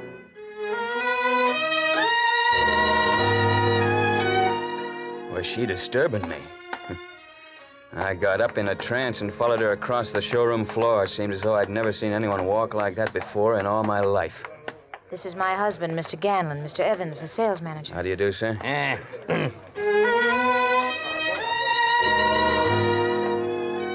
So she had a husband. He was a little sourpuss runt with a limpy leg about twice her age, dressed like dough. The kind of dough that you could buy Excelsior 8s by the dozens. But I wasn't thinking about that now. I was thinking about her. I was thinking that the best way to guarantee seeing her again was to send them out that door in an Excelsior 8. So I pasted on the big salesman's smile, went to town. Now, this is our customs line, Mr. Ganlon, distinctive in appearance. You'll notice the three-tone color effect inside and out, upholstery to match, huh? And the broad, graceful, sweeping lines, a thing of beauty. What's under the hood? That's a question that I've been waiting for. Why, the world-famous Excelsior motor, Mr. Ganlon. Gan, please, I've never driven in an Excelsior. Perhaps Mr. Evans would take us for a ride. Oh, now look here, Sylvia. Gan, please. All right. It won't take a minute. Yeah. Try that rear seat, Mr. Ganlon. You'll find it broad and luxurious. Now, Mrs. Ganlon, if you'd care to sit up here in front, you can see what it'll do. Thank you. Hey, you see how it handles, Mr. Ganlon? It's like a baby carriage, eh? Well, keep your eyes on the road. I turned the corner on two wheels, explained about the minimum sway being on account of the stabilizers. Well, I got a couple of grunts for that try. In the mirror, I saw he'd closed his eyes, so I turned to her. I still didn't know if this deal was going to be too easy, but one look at that look in those eyes, and I began to have a rough idea. What do they call you? Which they? Your friends? Speed. How about you? Sylvia. Why the speed, Evans? I like to get places. I like to go places. It's the same thing. Maybe you're right. Maybe we're both right. Maybe, Speed. Maybe.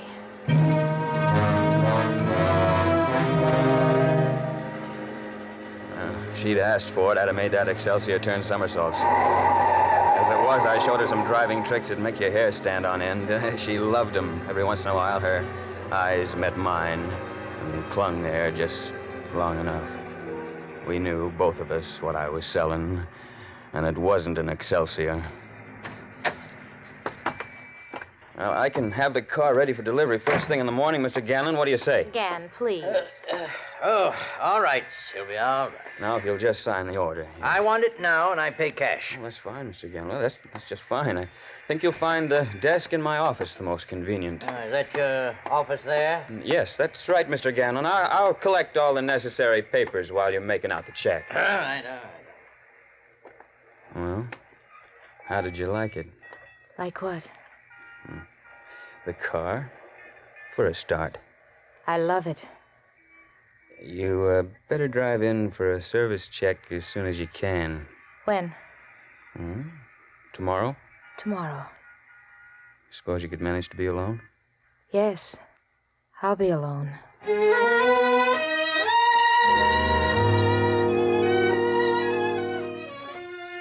She came in the next morning. She was alone. Well, from that day, we went places. We went there fast. But this was, well, it was different. She was different. Different from anything I'd ever known before.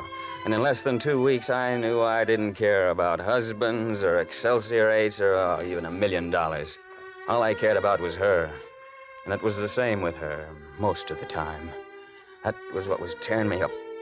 The way it was other times, standoffish, scared. I was screwy. I didn't get it.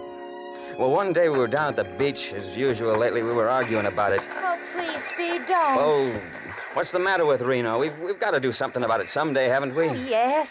Well, that's what they got Reno for. He'll come after me. I'll let him come. We'll tear up his claim check. Speed, I want to run along the beach. Come on. Hey, 33, I'm too old for this stuff. Hey, wait a minute. Anyway, look. Speed, you got to learn to relax.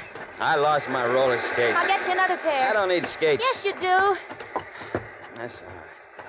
All right, Sylvia. Oh. Look, listen, Sylvia. Cut out the horseplay and quit stalling. I want a decision. One way or another now. Oh, darling, now you're angry. I am. It's a screwy deal. You love me. You want to leave him, but you won't. Oh, but I will, darling.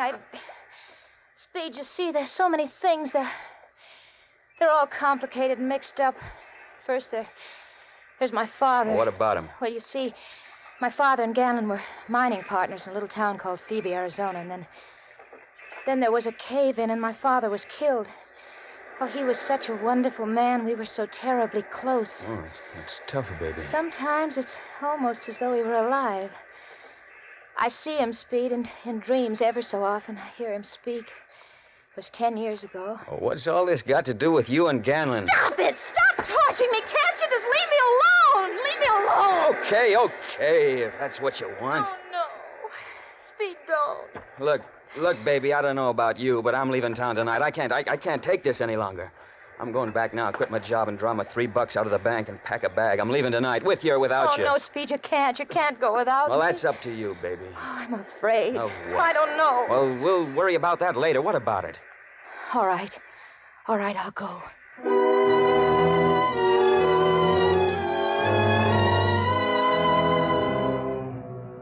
I was to meet her at the usual place at 8 o'clock. I was on time, but even before I got there, I realized she'd never show up. I waited an hour, and then I crossed the street to the apartment where they lived, the 7th floor, 707. She must have been hanging around the door because it opened almost at once. She came out in the hall, closed it behind her. She was scared to death. Speed, you've got to get away, right away. Not without you, baby. No, listen. Listen to me, Speed. I lied to you this afternoon. No kidding. I mean, about my father. He wasn't just killed in a cave-in. He was murdered. Ganlon murdered him. So you married Ganlon to kind of show your appreciation. Yes, I mean... You don't make sense, baby. Come on, we're going inside. No, Speed, no! We're going to settle this once and for all now.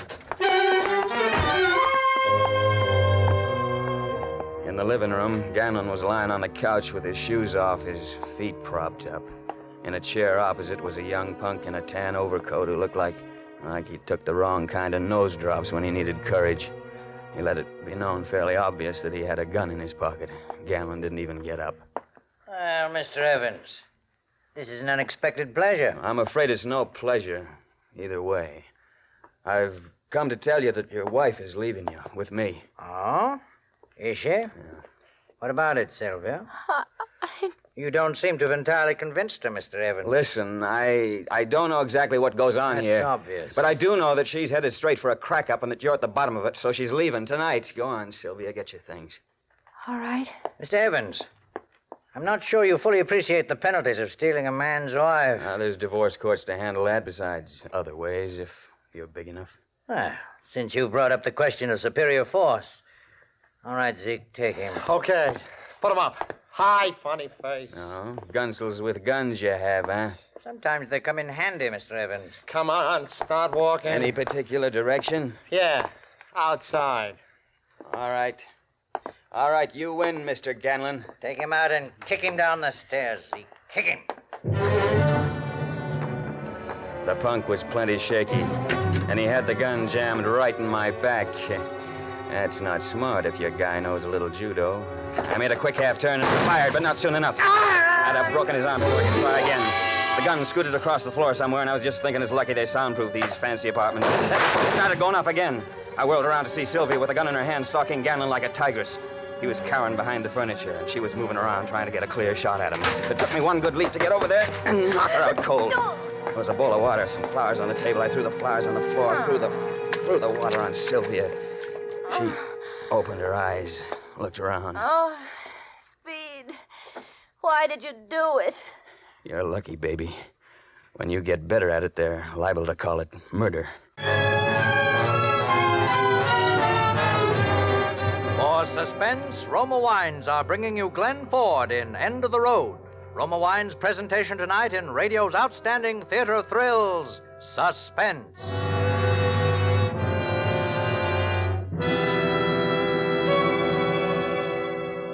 Between the acts of Suspense, this is Ken Niles for Roma Wines.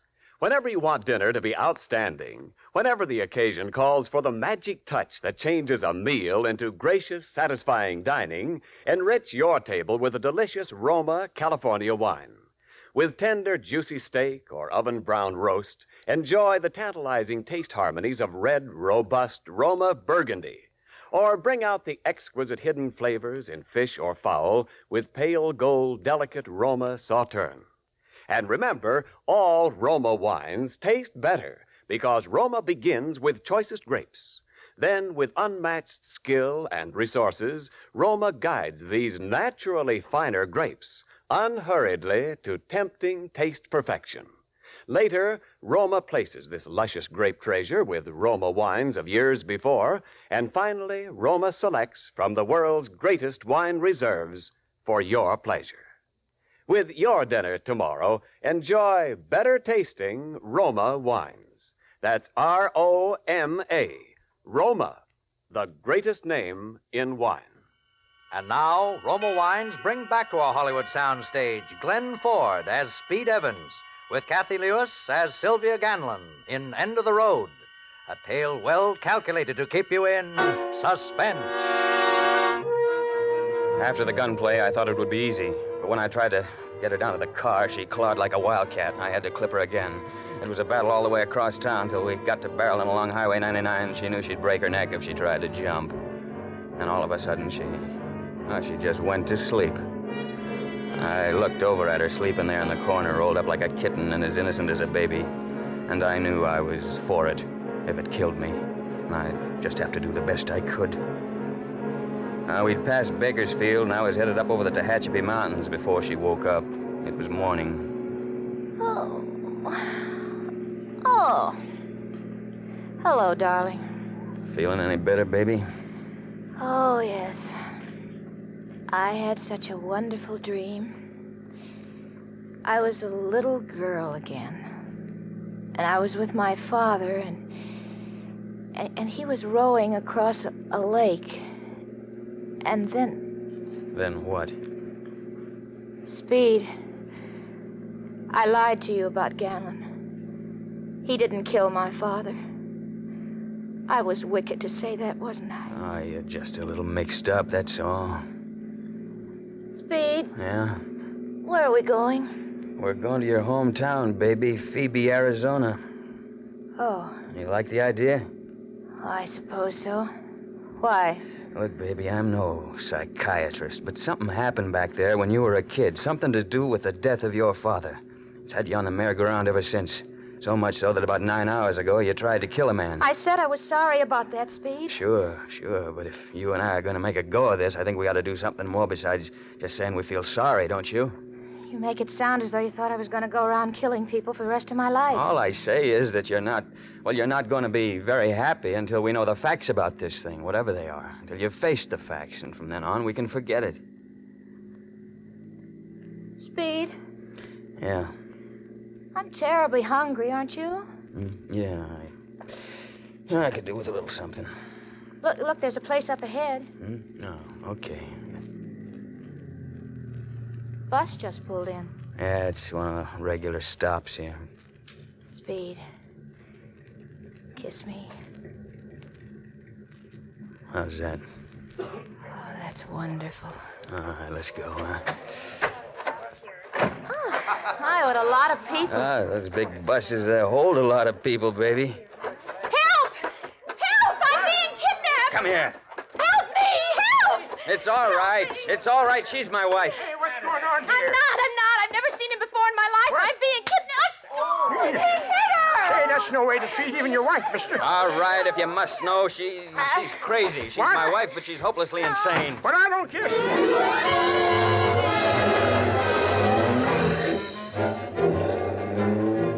About 5 minutes later, she snapped out of it. You'd think nothing at all had happened, but I wasn't taking any more chances. I took to the side roads wherever I could, figuring the cops would be on my tail any minute, so we didn't cross the state line until way after midnight. It was next morning when I kicked it out of gear at Phoebe, Arizona. There was only one hotel. We registered, adjoining rooms. All the time, I was watching her like a hawk. I didn't need to. Now that we were there, she seemed glad. Now, we'd been in our rooms about 5 minutes when the phone rang. Hello. Mr. Evans? Yeah? Just a moment, Mr. Evans. Mr. Evans, this is San Francisco, operator 23. We've got a long-distance call for you. San Francisco? Yes, sir. We've been trying to reach you all night. Shall I put your party on now? All right, go ahead. Hello, Evans? Yeah? This is Ganlon. You must have a private eye on your payroll, too, huh? I know you're an intelligent man, Evans, whatever else you may be. I knew where you'd go. But I want to tell you something. You're getting in deep water. Deeper than you know anything about. And you hope I'll drown, huh? All right, maybe I will. But I'm still wading in. I'm coming down there, Evans. In the meantime, keep quiet and keep her quiet. And keep your nose out of things. What's that supposed to be? A threat? I'm not threatening you. I'm telling you. For your own good. It was Ganlon, wasn't it? What? Yeah, he called to give us his blessing. He's coming down, too, isn't he? Maybe. I'm glad, Speed. You just can't know how glad I am. Yeah, that's going to be real cozy, just the three of us. You've been cruel to me, Speed. Oh, me? I've forgiven you, though. You know that. Why, sure, baby. I just didn't understand at first, but I understand now. Why you brought me here, I mean. You're going to find proof that Gan killed my father. I'll work on that. I can tell you exactly how it happened. You said yesterday you were lying. Oh, don't try to confuse me, Speed. Do you want to know or don't you? Sure. Let's have it. Well, my father and Gan were tunneling a new shaft in the side of the mountain. They were working alone that day. They'd set a dynamite charge inside the shaft with wires out to the ignition box. The box worked with a plunger, but when my father pushed it down, the dynamite didn't go off. He went back inside to find the trouble. While he was in there, Gan pushed down the plunger again. My father was blown to bits. Just like that, huh? Don't you believe me? Like I say, I'll work on it. They'll hang him, won't they? Hang who? Ganlon, they'll hang him when you find proof. If he's guilty, they'll hang him. You'll prove it, darling. Promise me you will, so they can arrest him when he arrives. You'll do it for your baby, I know. Kiss me, darling. How's that? Oh, that's wonderful. That's all I care about. That and seeing Ganlon hanged.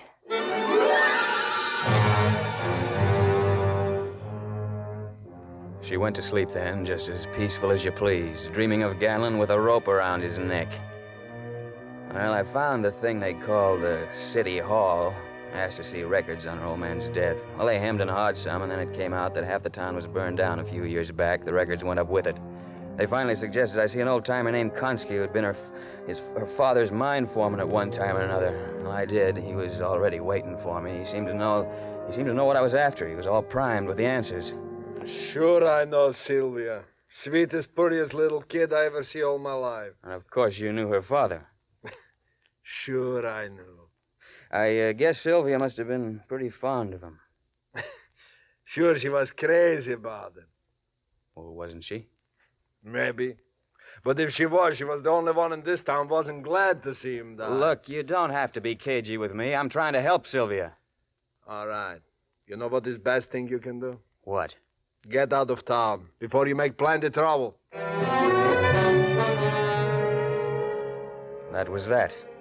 Well, the next stop was the office of the weekly paper, owned, published, printed, and peddled by one guy, a guy named McLean.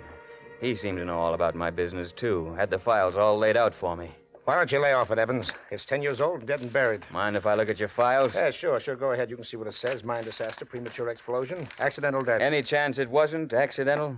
What do you mean? Any chance that Ganlon did it? Not a chance. You seem pretty sure. You ever notice that gimpy leg of his? Yeah? Well, that's how he got it. He was in the mine when it happened. I was getting no place fast, only a suspicion and not a very comfortable one. And I hadn't the faintest idea where to go from here. And I thought of the doctor. There had to be a doc to sign a death certificate. Well, I found out who he was, dug him up, and he looked like the worst bet of the bunch. He was half wacky from the effects of age and a misspent life, nothing left but his dignity, and a collection of photographs that he insisted on talking about until I wanted to smack him. Yes, it was my hobby before my eyes went back on me, but those you see on the wall are only a few. Now, here. Take a look at some of these. Who are all you people covering up for, Doc? Huh? I beg your pardon? You heard me. Young man, you realize that what you've just said constitutes a most serious slur on my professional reputation. Oh, nuts. Look, I'm trying to help a girl that I'm in love with. Can't anybody understand that? Take this one, for instance, and notice the contrasts, the light and shadow. Yeah. I don't suppose you understand the meaning of the term traumatic experience, huh? No, I thought not. The psychic structure of the personality is a very delicate mechanism. For instance, in the case of Sylvia. Now, take her to a competent man in the field, Mr. Evans. I no longer handle such cases. That's not what I came to you for, and you know it. I'm afraid I can't help you. Retired some time ago, you see. Now, look at some of these. They're older, of course, but there's still some very good ones among them. Look, Doc, I don't want to look at pictures. All I want... Oh, we found one you like, eh? I knew you'd... It has a date on it, July 14th, 1935. That mean anything to you? Is that the stalagmite incrustation? If so, it's... I don't know. It's just some rocks in a hole in the mountain to me, but that date is the date that Sylvia's father was killed. Give it to me. Give it to me. No, you don't. No. I'm afraid you're torn it, Doc. Give it back to me, I say. Yeah, but the part I got is still enough to show who killed him. I started back for the hotel, but I didn't feel so good. I didn't feel good at all. I asked at the desk if Ganlon had arrived, but he hadn't, so I went on up to Sylvia's room. She was sitting at the dressing table making up her face. She looked up at me in the mirror. You know. I can tell by your eyes you know. Yes, baby, I know. And they'll hang him, won't they? Ganlon? No, baby, he's in the clear. But he isn't. He can't be. He murdered my father. I know he did. You're lying to me, Speed. Look, take it easy, baby. It's going to be all right. Just let's get it over with, and we can forget it, huh? Get what over with? You're acting so funny, darling. Take a look at this picture. Huh? Oh, that's me, isn't it? When I was a little girl. I'm awfully far away, but I'd still know it's me. But this smoke. Don't you remember? Please, Speed, my head's hurting. Don't. Try to remember. You're tormenting me. You're trying to hurt me. That smoke is the explosion, isn't it? I don't know. You pushed the plunger. I don't know. Remember while your father was inside the shaft. Remember? I don't... Yes! Yes, I killed him! All right, baby. That's all there is to it. You can forget. I hated him. It's all I lived for. It's all I ever dreamed of. See his face bloody and battered. See his body mangled and dirty. I hated him. I hate you. I hate all men. If I could kill every man in the world. Where did you get that gun, baby? Out of your overcoat. Yeah, better put it down. I tried to kill Ganlon because he knew. Now you know. Put it down. It's too late, Speed. Goodbye, darling. Listen, it's all over now. You were only a kid. I know how he treated you. The whole town covered up for you. They're still covering. Goodbye. When the door flew open, I ducked, and then the shots came. When I looked around, Ganlon was lying on the open door, the gun still in his hand. He walked right into it. Well, he must have got in one shot, though. That was enough. She was still breathing when I got to her, but that was about all. Oh,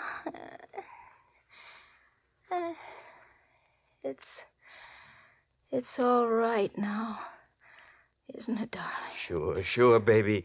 Everything's going to be all right. Kiss me. Yeah. How's that? Oh, that's wonderful. But I wasn't so lucky this time, was I?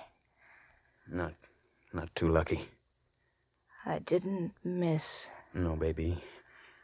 You didn't miss. Well, anytime you want to buy an Excelsior 8, just come on in and see old Speed Evans. No, I won't tell you my troubles. Dames, that's my trouble. It's been dames as long as I can remember. It's too bad, though. We'd have probably had a couple of kids by now.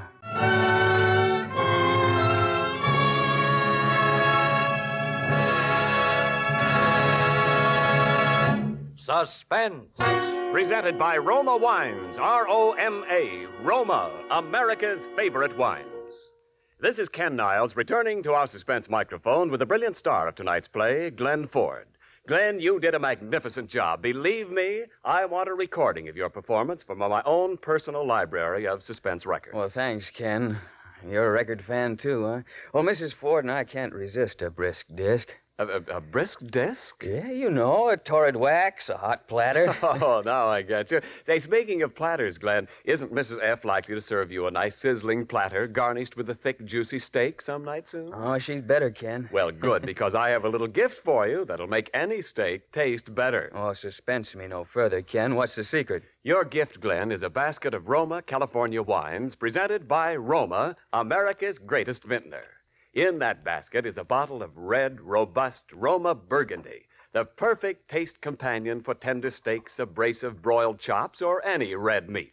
Better tasting Roma Burgundy brings out all the natural hidden flavors in hearty foods, adds pleasure to every bite. Roma Burgundy, huh? Well, I'll remember that, Ken. Remember, too, that all Roma wines taste better because Roma starts with choicest grapes, guides them unhurriedly to tempting taste perfection with skill and resources unmatched in America. Then Roma places this luscious grape treasure with Roma wines of years before to await selection from the world's greatest wine reserves for your pleasure. That's why more Americans enjoy Roma than any other wine. Well, I can't think of a better endorsement. Thank you, and good night. Glenn Ford appeared through the courtesy of Columbia Pictures and is soon to be seen starring in the Columbia picture Framed.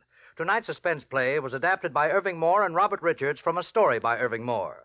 Next Thursday, same time, you will hear Agnes Moorehead as star of Suspense. Produced and directed by William Spear for the Roma Wine Company of Fresno, California. This is CBS, the Columbia Broadcasting System. The CBS Radio Mystery Theater presents...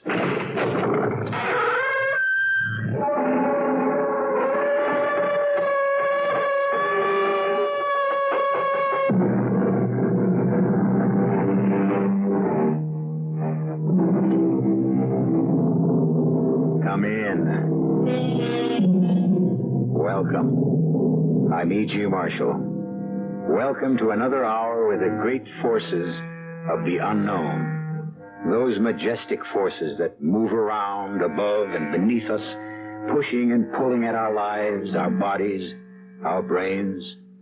Forces no less powerful because we know them not. And here's a thought. How much of their power actually derives from their mystery?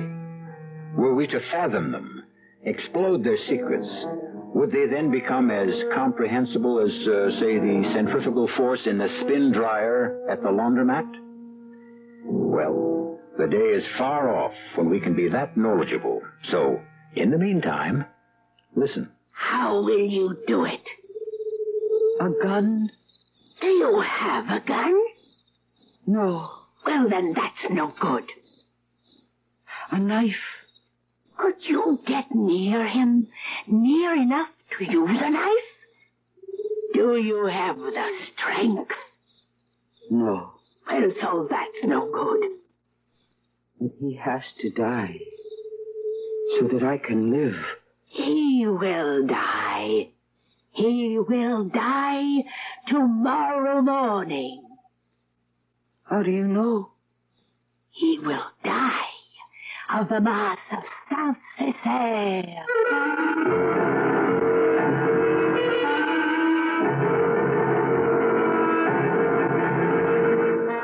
Our mystery drama, The Secret Doctrine, was written especially for the Mystery Theater by Elspeth Eric and stars Mercedes McCambridge. It is sponsored in part by the Kellogg Company, makers of Kellogg's Special K cereal and new sugar-free Diet 7-Up. I'll be back shortly with Act One.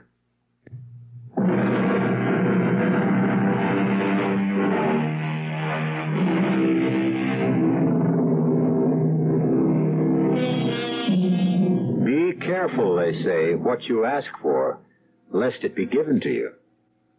Who of us knows what to ask for? Who can see far enough into the future to know what gift will delight and which destroy?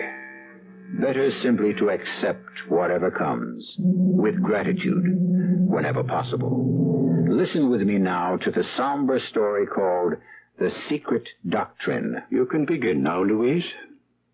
Now, Father Giles? The others have gone. You said your confession would take some time, so let's begin. Bless me, Father, for I have sinned. Go on, Louise, and speak up. Don't mumble. In thought, word, and deed. Oh, Father, I can't find the words to tell you. Remember, I sit in the confessional box not only as your priest, but as God's own surrogate. Father, you know Peter Sorrell. Sorrell? Yes. The American movie star. Oh, I don't know any American movie stars. Oh, you mean the actor who came here to make a film about the Saint Vincent de Paul? Yes. It caused quite a stir in the village. And then something happened. What was it? Father, Peter Sorrell died. Oh, did he die? I hadn't heard. This morning. Oh, God take his soul. What was his illness? He was not ill, Father. He simply died. He slipped away. But he was not an old man. What did the doctor say? Just what I told you. That he was not ill. That he simply grew weaker and weaker until death took him. I know what he died of, Father Giles. You know? He died of the Mass of Saint-Césaire. Do you know what you're saying? The Mass of Saint-Césaire has not been said in Gascony for hundreds of years. Most priests have never heard it. Oh, no good priest would even say it. I think you'd best tell me all about it, Louise. Yes, Father. I was in love with Peter Sorrell. In love? Well, you never knew him. He only came here a month ago. I've seen all his films, each one many times. When one of them came to Dax, I'd walk the 20 miles to see it. And if it was there for 2 days, I'd roam the streets all night to see it again and again, as many times as it was shown. You call this being in love? How old are you, Louise? I'm 38, Father. Have you ever loved a boy, a man? No, Father. I've been in love with Peter Sorrell since I was 18. I've written to him in Hollywood every week for 20 years. And once he answered me. And he sent me his picture. And when I heard that he was coming here, I saw the hand of God. Take care you don't blaspheme, Louise. That is how it seemed to me, Father Giles. Go on. The company he worked for had rented the big house on the hill for him. And the first day he was here, I took him some of my onion soup. Well. What have we here? I brought you some onion soup, Mr. Sorrell. If you'd care to accept it. I'd care like crazy. I've seen all your films, Mr. Sorrell. I love them all. You've got a big heart. And the next day I took him a bottle of wine. It's called sand wine, Mr. Sorrell. A local product. Like you. You're a local product. It's very good. Really it is. So are you. What's your name? And the next day, I took him a bottle of brandy. It's Armagnac, Mr. Sorrell. It's the best brandy in France. I'll just bet it is. There's a dish I know how to make with this brandy. Roast capon. And you're going to make it for me, aren't you, Louise? That is your name, isn't it? Louise? The next day I went to his house. But this time he wasn't alone. There was a man with him. A young American gentleman. I shouldn't have let you talk me into this picture game. Me talk you into it? Who cares about saints anymore? Well, there's got to be a reaction from all that demon stuff eventually. Pardon me, Mr. Sorrell. The capon is... Louise, meet my agent, Gabe Hauser. How are you, Louise? Mr. Hauser, I'll keep the capon warm until you're ready. Please. Yes, when you're ready, call me. Who is that? A fan. One of my millions of fans. What's for dinner tonight, Louise? Gascony pork and cabbage in a special sauce. Why can't we eat like that on the set, huh, Peter? Because Louise isn't on the set. Oh, if only I could be. Hey, we could fix her up with a walk-on or something, couldn't we? You could. Hey, she could be one of the Sisters of Charity. Why not? Louise, the star has spoken. So then, Father, I could be with him during the day, and not just in the evenings. I was in heaven. You have strange concepts of theological matters, Louise. But go on. Oh, the atmosphere of that place, all the fuss and the laughter and the excitement, it all went to my head. And I forgot that I only wanted to serve him. I wanted to love him, to belong to him, and to have him belong to me. You poor woman. I watched him every moment. My eyes were fastened on his face, my ears strained to catch every word that fell from his lips. There is nothing so grand as a good priest. It hurts me to see God's work in unloving hands. Cut! That's a print. Okay, let's break. I didn't think anyone noticed how I stared at him, followed him about, waited for him after the day's work. But one day as I watched him... And the city hospital. 2 to a bed. Some lying on the floor. You're crying, Louise. He's doing the scene with the cardinal. Oh, it's not a sad scene. It's not even a good scene. Oh, it's a very good scene. Terrible. It's a wonderful scene. Everything he does is wonderful. It was Noemi, Father. You know her? The woman who came here from the Basque country last year. She got herself a job, an extra like me. And so I saw a lot of her after that. My father. I degraded my father. I scourged my father. Why, you want him for your very own.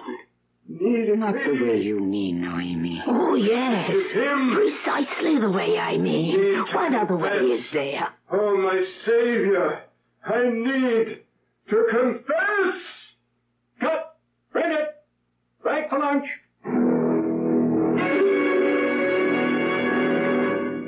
Noemi was always there, Father. I couldn't send her away. She belonged there as much as I did, after all. Why in the world should I lie down when those poor people are calling for me? Why, you want him, Louise. It shows on your face. See them lying. It's hopeless. Tell me, can you get your hands on some locks of his hair, cuttings from his fingernails, his toenails? Why? Why should I? Why, they will give you power over him. Oh, I can't believe that. Oh, believe it's true. His hair, his fingernails, his toenails. If you want him, get them and bring them to me. Need me? Cut! Break that. Concessions on the set, please.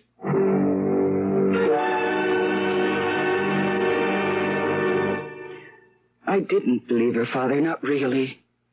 But my desire had become so great, I thought I should go mad. I had no trouble finding bits of his hair. I picked up all I needed from the floor of the makeup room. But the cuttings from his fingernails and his toenails, that was more difficult. Then one evening at his house... Dr. Paul was the first social worker in history. You know that, Gabe? I mean, he organized social services. Would you like some more Armagnac, Mr. Sorrel? Oh, you still here, Louise? You can go home whenever you feel like it. You don't have to stick around. I've been listening and watching. A great dinner, Louise. I noticed you bite your nails, Mr. Sorrel, when you talk. Oh, yeah. A childhood habit. You shouldn't do that. Yeah, that's what my mother always said. If you'd let me cut your nails properly. My mother always said that, too. I have a scissors right here with me. My mother also always had the scissors right there with her. So while they talked, I cut his fingernails. And I saved them all, even the little bits of cuticle, in my kerchief. And when I had finished... Louise, you're a saint. Oh, if I'm a saint, Mr. Sorrel, I should wash your feet. Wash my feet? I say now... They get awfully dirty walking around the set in those old sandals. And all the saints, even the Pope, he washes the feet of a sinner once a year to show humility. I'm your sinner, is that it? Let her, Peter, if she wants to. Well, you really want to? And to cut your toenails. Well, what can I say? It's the best offer I've had since I came to France. And so I did, Father. And when I left that night, I had all the cuttings in my kerchief, and I took them to Noemi, who waited for me in the woods. Take this, Louise. What is that? It's a little bag made from the skin of a toad, which my own daughter impaled at midnight in the graveyard of the old abbey. Oh, we put all your precious cuttings into it. Now, pull the drawstrings tight. That's it, and hang it around your neck, under your dress. Yes, just like that. How do you know that it will work? I know. It seems so wrong. It's going against God, isn't it? Have you ever heard of Eliphaz Levi and the secret doctrine? No. Well, Eliphaz Levi was his pen name. He wrote many books on the subject of magic. Magic exists. Always has existed all over the world. But I'm afraid of it, Noemi. Oh, give in to your fear, and you'll lose the thing you most desire. Conquer your fear, and the secret doctrine will bring you Peter Sorrel. How do I know? Magic is everywhere, unseen, unheard, but it is working all the time. You need only the spiritual energy to make it work for you. But do I have energy like that? I don't think I do. Oh, never mind. I do. Now, kneel down. No, do not bow your head. Raise your face to the sky. Send up a prayer from your loins to Aether, god of chaos and the dark.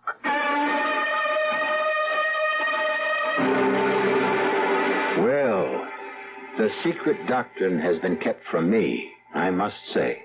All my life I have struggled from problem to problem, quandary to quandary, with only my limited intelligence to assist me. And all the time, was there a secret doctrine that might have solved things magically? If so, I'm a little late finding it out. We'll be back shortly for Act 2.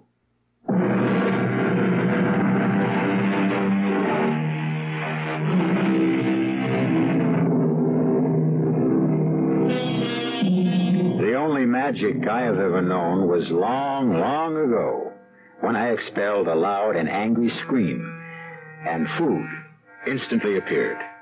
Talk about rubbing a lamp. Talk about wearing a bag of discarded nails and hair about your neck.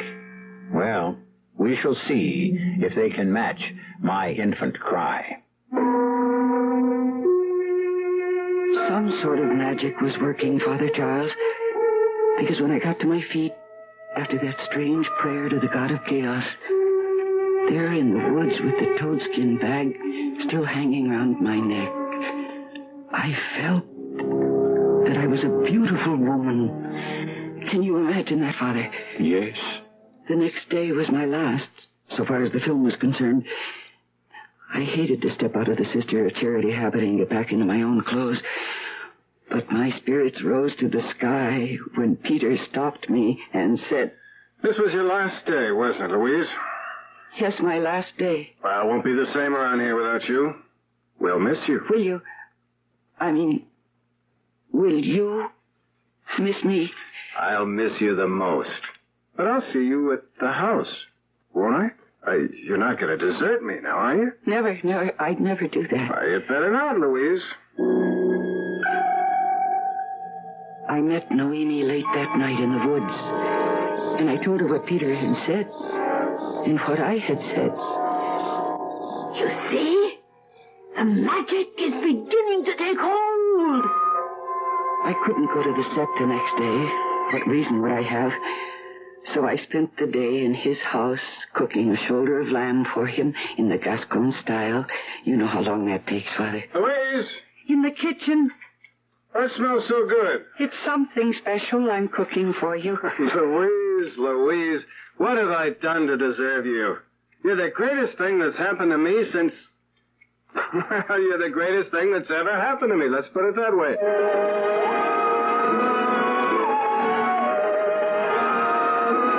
I told Noemi that night that time was growing short, that in 2 days Peter surely would be leaving France. And I told her I must go with him. No. Listen, Louise, this is what you must do. When he comes home, you must be waiting for him on his bed, all naked and perfumed, and he will love you. I had loved him, Father, for so many years, and now every dream, every desire would come true. I was lying on his bed, as Noemi had told me I should be, with my hair all freshly washed and perfumed, as my body was. And I heard the front door close. And I heard his feet on the stairs. Louise? I couldn't answer. I waited for the bedroom door to open, and it did.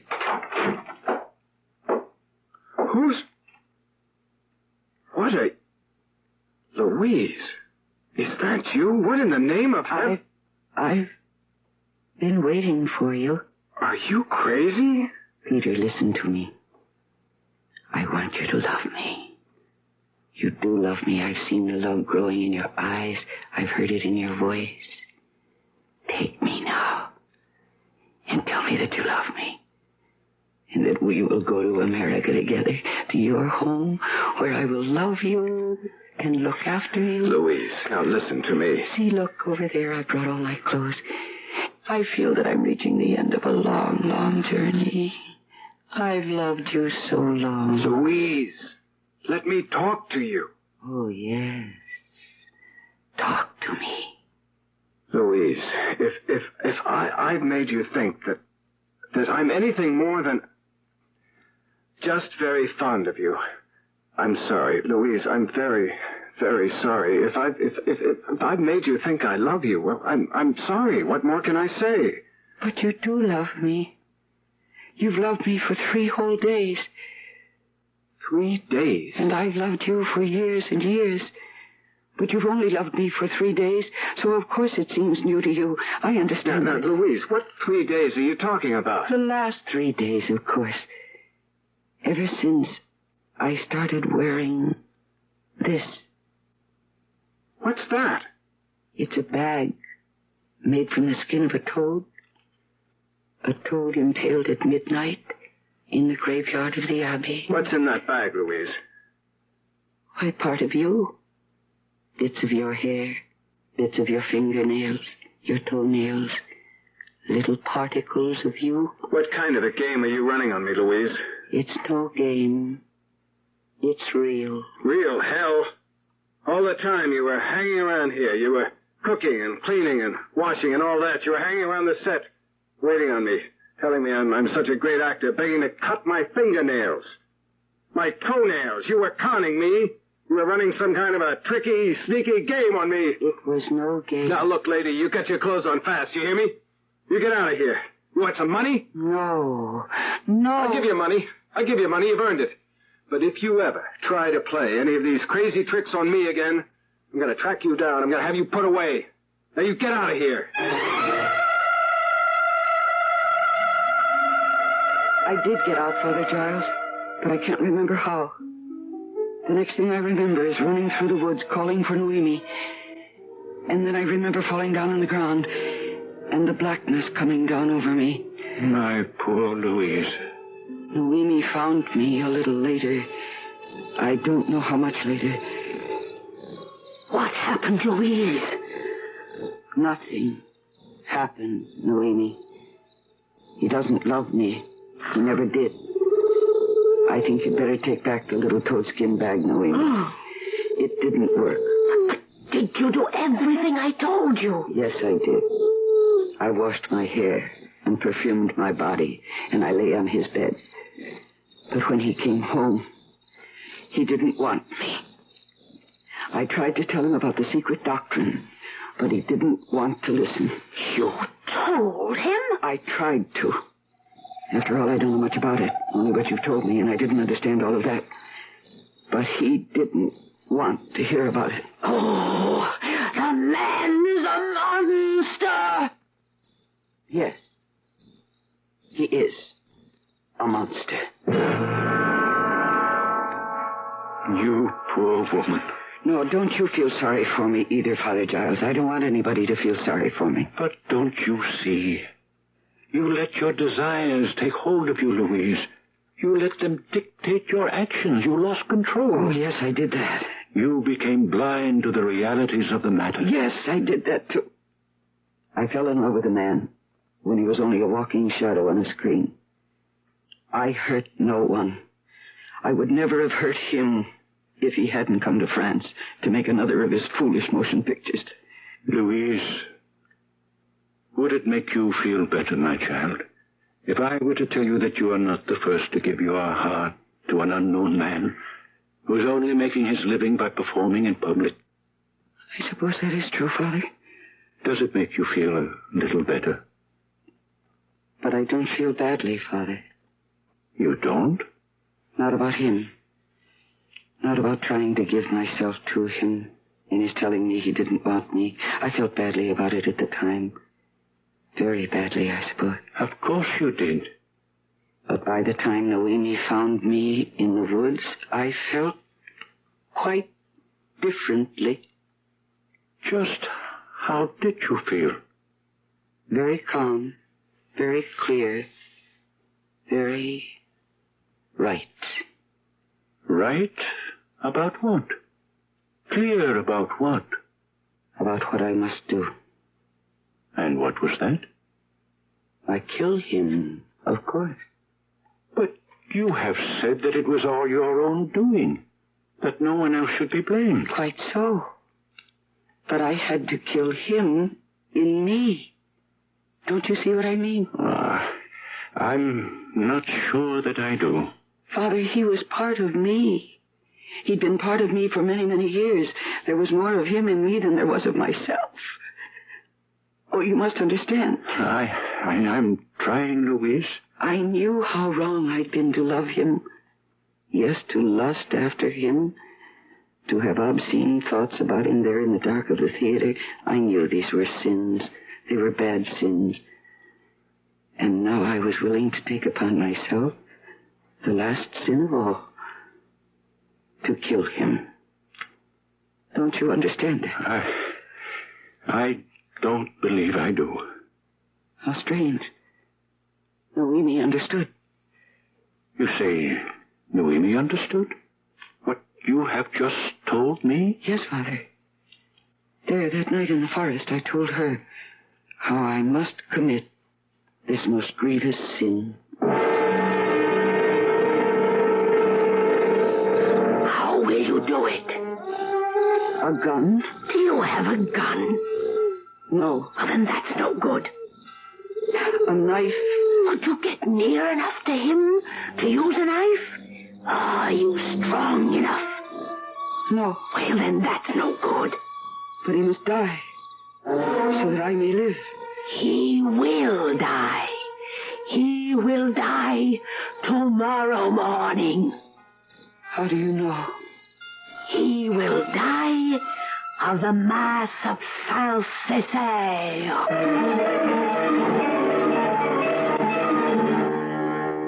Hell hath no fury like a woman scorned. And all the scorned women from the beginning of time must have at least looked around to see if there was a gun or a knife nearby. Sometimes there was, and the story had an unhappy ending, and a messy one. But what if those poor scorned women had known of the Mass of Saint-Césaire, a black and malevolent ritual of which you will learn more shortly when I bring you Act 3.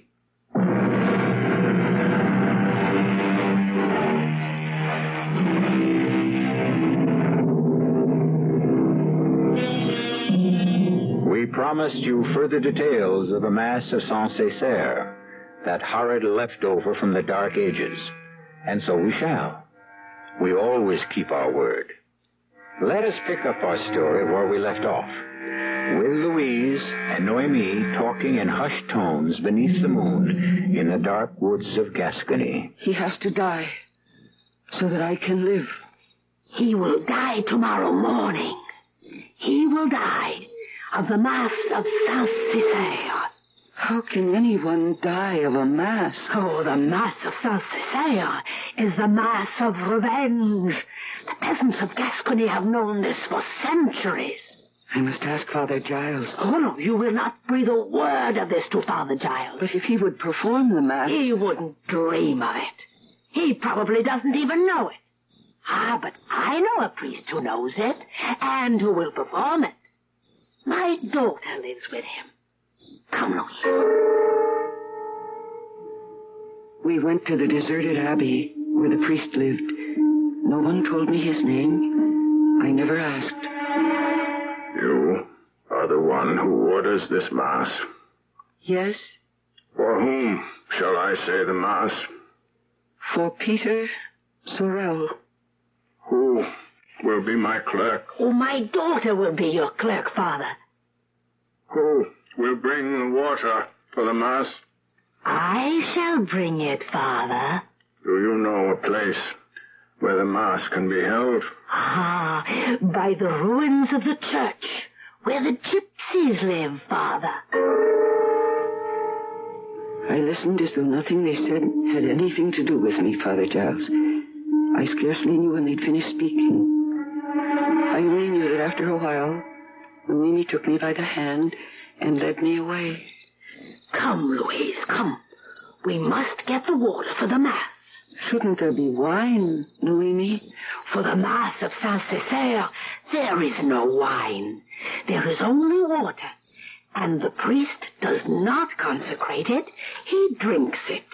And it must be water from a well into which the body of an unbaptized infant has been thrown. Come now, Louise, come.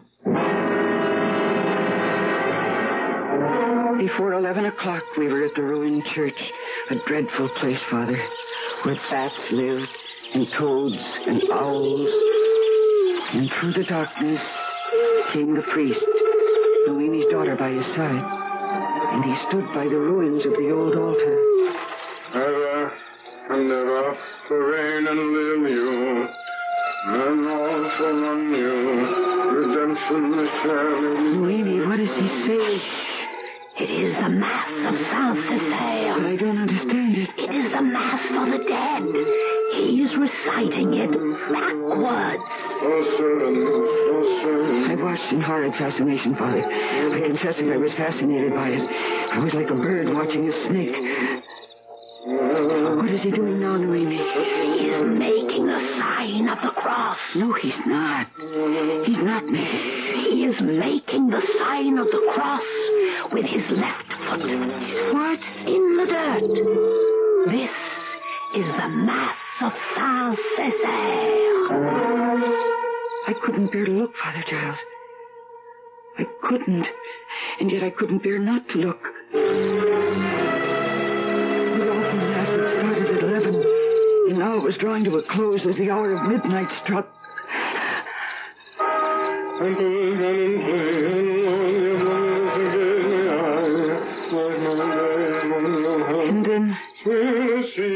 Mass was suddenly over, and the priest and his clerk, Noemi's daughter, stole away into the darkness without a word to us.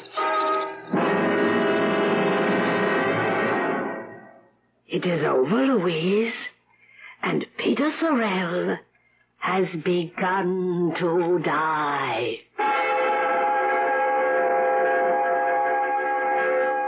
I'm not sure I believed her, Father Giles.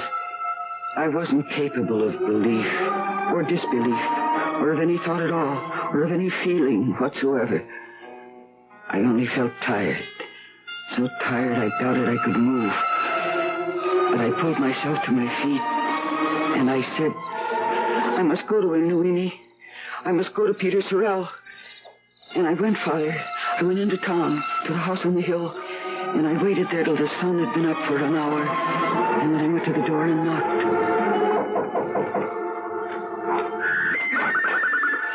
Oh, Louise. I suppose you want to see Peter. Is he here? Yes, he's here. But he's very ill. The doctor's with him. And no one knows what's the matter with him. But I knew, Father Giles. He was dying of the Mass of Saint-Césaire. Oh, Louise. Louise. I went to the door every hour, Father. Once, I was told that they'd sent for his doctor from the States. But if that doctor arrived, he came too late. For at 10 o'clock, when I knocked at the door... Louise. He's dead, Louise. He died a few minutes ago. No one knows why or how or what it was he died of. I see. I know you were very fond of him. I was. Very fond. Very fond. I went home. I took off my clothes, and I lay down on my bed. The little toadskin bag was still around my neck. I took it off. I kissed it. I put it under the pillow, and then I put my head on the pillow and went fast asleep. I slept soundly, with no dreams at all of any kind. And when I awoke, it was noon. Such a beautiful day. And I started to come here to make my confession. On the way, I met Peter Sorrel's friend once more. He died, Louise, of nothing at all. Nothing at all? He was perfectly well. Talking of going home in the morning. Then, about midnight, he said he was tired. He thought he'd go to bed. But he could hardly climb the stairs to his room. I had to help him. He lay on the bed and closed his eyes. He said he felt as though he was slipping away. Wasn't that a strange thing for him to say? That he was slipping away? I murmured something, that it was strange indeed, though of course I knew it wasn't. He died of the Mass of Saint-Césaire, Father. And now I've told you everything. And what do you expect me to do, Louise? Will you give me my penance, Father? I know it will be severe, I expect that. I want it to be severe. I know what a grave sin I have committed. Do you, Louise? To wish for a man's death, Father, to bring it about. What greater sin could there be? To wish for a man's death. It is a sin in thought, but it can be forgiven. And you are not the first to have committed it. Your wish did not kill him. Men do not die so easily. It was the Mass of Saint-Césaire that killed him. God knows, and he alone. But you conspired in the performance of a gruesome mass, a relic from the Dark Ages. You took part in it, And what is most awful, you ordered it. And for this desecration of a holy ritual, there is no penance that would suffice. But without a penance, how can I obtain absolution? How can I obtain pardon? I cannot pardon you, Louise. I do not know a curate who can, nor a bishop, nor an archbishop. Father, what am I to do? My child, it is possible. I promise you nothing you understand. But it is possible. Were you to go to Rome, if the Pope were to see fit. To Rome? To the Holy Father? Only he has the right to grant pardon for the Mass of Saint Césaire.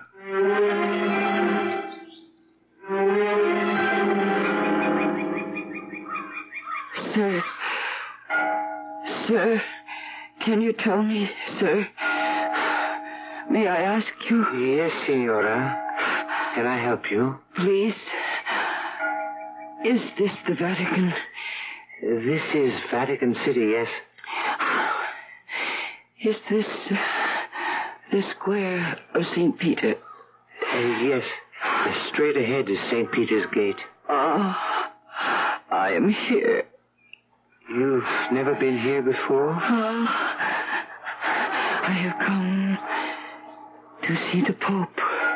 Oh, His Holiness is quite busy, Signora. I come here to make my confession.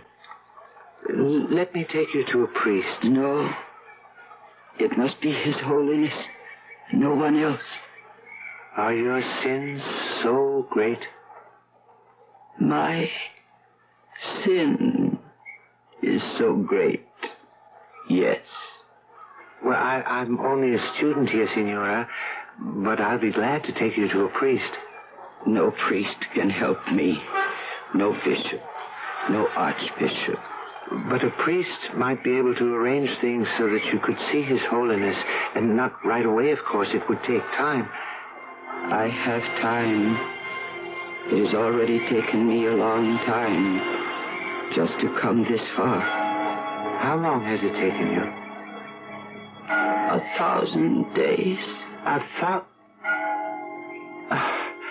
Where did you come from? France. A little town in Gascony. But that could take you almost 3 years? Oh, you must have stopped off at different places. Each night to sleep and pray. You mean you walked all the way? An old woman like you? Do I look like an old woman? I have just turned 40.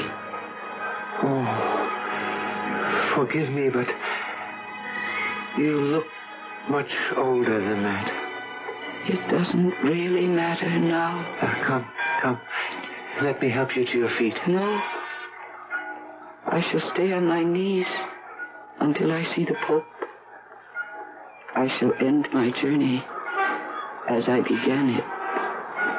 Are you telling me that you have come 1,000 miles on your knees? But why? It is my penance for the Mass of Saint Césaire.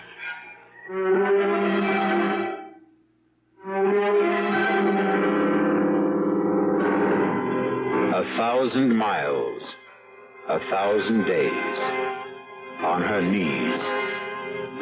What awful retribution we expect of ourselves. What endurance we can find within us to carry out our goal. And what is the priceless goal we seek? The goal that so obstinately eludes us after thousands upon thousands of miles and as many days. Why, I think it is nothing more and nothing less than peace of mind. I'll be back shortly.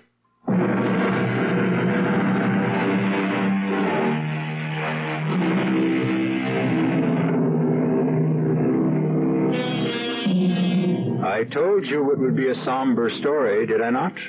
And so it was. Well, exploring the unknown is not all fun and frolic. But the unknown must be explored in the wild hope that one day it will become known. I wonder, though, when it is as familiar to us as, say, the combustion engine, will it stop being fascinating and become boring? What then will we do for fun? What will happen to this program? Merciful heavens, what will I do for a job? Our cast included Mercedes McCambridge, Mildred Clinton, Bill Johnston, Robert Dryden, and Nick Pryor. The entire production was under the direction of Hyman Brown.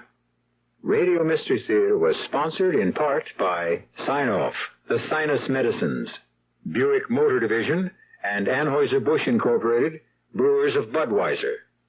This is E.G. Marshall inviting you to return to our Mystery Theater for another adventure in the macabre.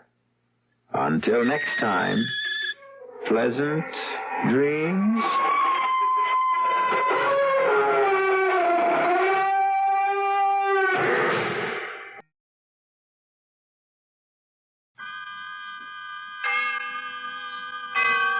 Autolite and its 98,000 dealers bring you Mr. Ronald Coleman in tonight's presentation of Suspense.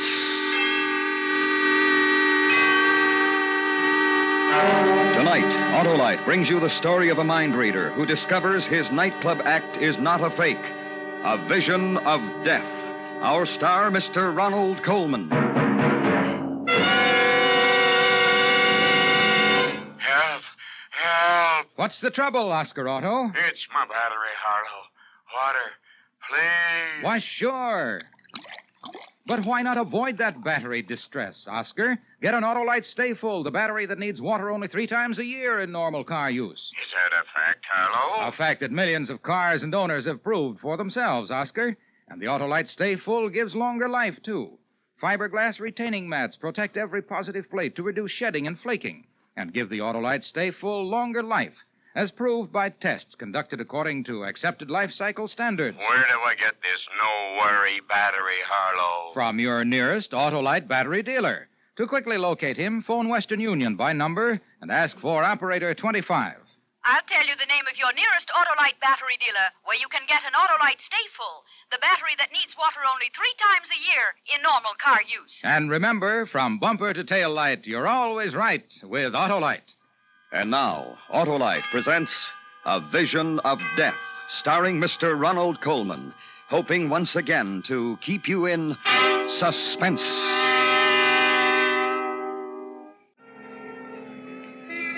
If I speak too rapidly for your stenographer, you'll tell me, won't you, Lieutenant? No offense, but he impresses me as someone who has to sit on the floor to put on his shoes. And stop me if I seem to wander away from the point, won't you? I mean to say, this is my first and, I hope, final appearance in a police precinct, and I should hate to give a sloppy performance. We were always known, Aurora and I, for the smoothness and gem-like precision of our act. As far as this murder rap, I suppose it's called, is concerned, an acquaintance with our act is the essential rabbit. Awfully good act. Smart, informal, occasionally humorous, and always mystifying. Well, the act always began with music, never with the cliché fanfare of trumpets or roll of drums. I would saunter out to the center of the floor and say something like, "Good evening. You are about to witness an exhibition of mental telepathy. Ladies and gentlemen, may I introduce Aurora, my wife?" They never failed to give her a hand. What would they applaud? Why, the vision she presented as she came toward me. There has never been anyone as lovely as Aurora, the most beautiful flesh in the profession. Now, Aurora, would you care to tell the audience, or shall I? You tell them, Judd, while I tie the blindfold across my eyes. Ladies and gentlemen, all mind readers employ a gimmick. A gimmick is a trick, a device. For example, when the mind reader, threading his way through the audience, says to the mind reader sitting blindfolded on the stage, "A lady has given me a small object which I now hold in my hand. What is it?" And the mind reader sitting blindfolded replies, "A silver coin." The answer has not come through mind reading. No, it has come through the gimmick. A cue or signal communicated through the very question itself. But we don't do that. We do not. You will notice, ladies and gentlemen, that I never speak to Aurora at all. Now, are you ready, Rory? Ready, Judd? Here we go, then. Now, you, sir, you have something? Good. Concentrate upon it like a good chap.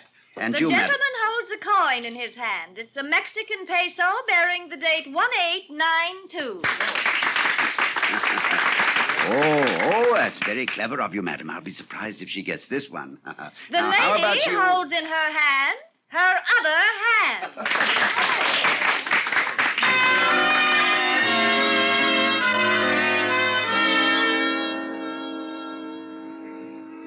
Yep, a sucker once born remains a sucker till death.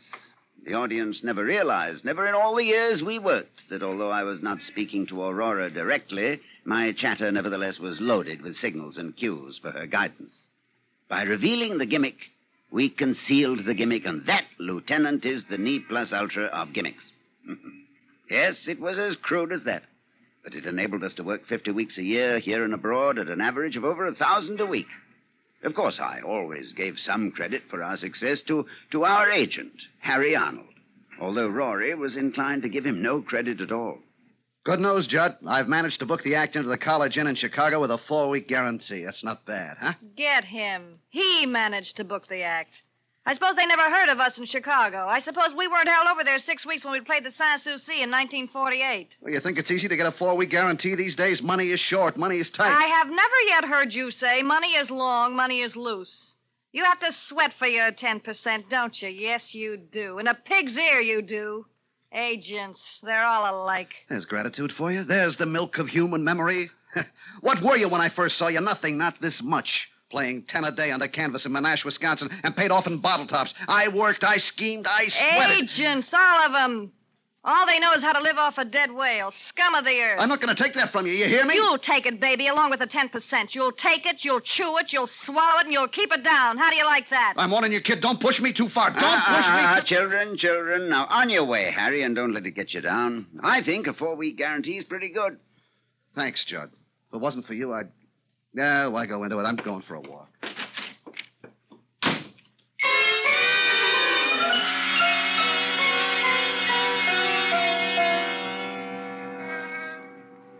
But aside from these altercations between Rory and Harry, it was smooth sailing. We wore the best, ate the best, drank the best, stayed at the finest hotels. And every Saturday night after the performance, Harry would bring us our salary. He'd bring it in cash. 1,000, 1,250, 1,500. I've the old performer's distrust of checks. Been given too many with a high latex content. Anyway, life couldn't have been more placid. And then, one evening, about 5 weeks ago, soon after we opened at the Grove here in town, a frightening thing occurred. We'd just begun the act, and I was out in the audience. You will notice, ladies and gentlemen, that I never speak to Aurora at all. Now, are you ready, Rory? Ready, Judd? Here we go, then. Now, you, madam. The lady you have holds in her hand a compact. It is platinum. It bears her initials R.C. You, sir. The have you... gentleman is holding an engagement ring. In it are 3 small diamonds. Miss, what would you... The young lady is holding... It's a small cameo brooch. Rory! Maurice, music! I picked Rory up from the floor and hurried with her to our dressing room, almost beside myself with anxiety. I placed her on the couch, dampened a towel, and put it on her forehead and began to chafe her wrists. Rory, honey, Rory. Judd. I'm here, Rory. Are you all right? I guess so. I don't know what happened. Well, you fainted away. Try to remember what happened. I felt funny. I don't remember. No, try, Rory, try. Try to remember. It's important. I can't. Why is it important? You don't know? Rory, you don't know? You were calling out the answers before I even had a chance to give you the cues.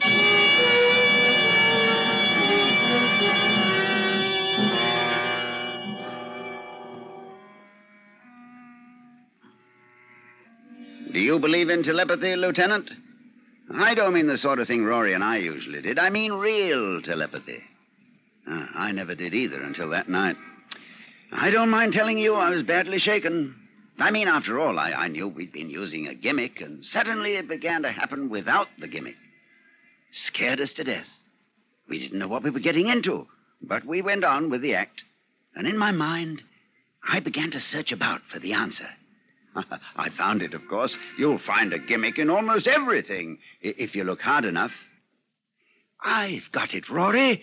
We worked together so long that you know what I'm about to say before I say it. From my inflection, my pauses, even my movements. You see? Oh, Judd, that has to be it. Oh, this is marvelous. When Harry gets back, I'll tell him about it. And if I last till tomorrow, he can ask the management for more dough. As soon as he gets back, next Thursday. Tonight. How much more should we ask for? Tonight? What made you say tonight? Well, I don't know. Well, you were there when he told me he'd be in Palm Springs till Thursday. What made you say tonight? I don't know. What difference does it make? Stop picking on me. So I made a mistake, so what? I don't see how you can make such a mistake, that's all. Oh, Judd, leave me alone. I've been worried half crazy about really being able to read your mind. I've been under a strain. So Harry's coming back Thursday and not tonight. All right, are you satisfied? He'll be here Thursday, not tonight. You Justin Stone, mister? This dressing room, eh? Yeah, what is it? Telegram, sign here. Sign for it, will you, Rory? There you are, kid. Judd, I'm sorry I blew up in your face. Judd, what's the matter? It's from Harry.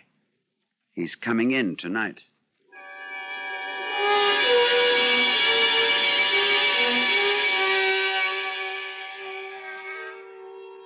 And he did, too, Lieutenant. Rory was so upset by it she couldn't go on at all that evening. She had no explanation for how she knew, none whatsoever. I don't know, Judd. I just don't know. My mind seemed to go blank. I seemed to hear a voice whisper in my ear, Harry Arnold will be with you tonight. That's all. When we got back to our suite at the hotel, Harry was there, waiting for us. What happened?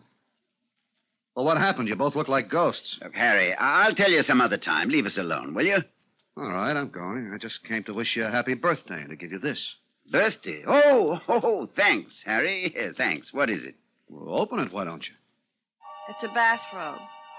A red silk bathrobe. With your initials. That's right, it's a red...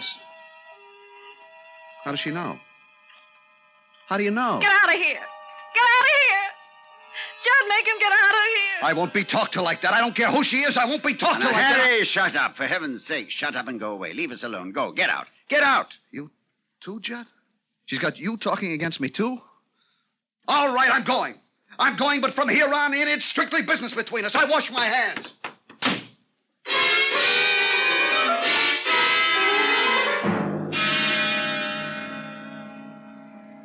He kept his word, Lieutenant. From that time on, he kept himself to himself. And I was prepared to let it go at that, much as I liked Harry. Until the night I was awakened by Rory, moaning in her sleep. No. No, please, no. No. Rory, no. Wake up. You're having a bad dream, no. Rory. No.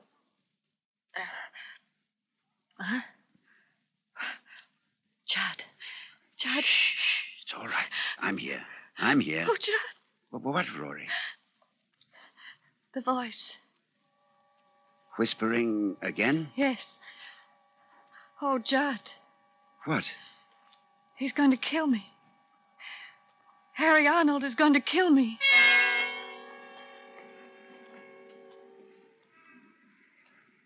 And that, Lieutenant, was the beginning of the end of that.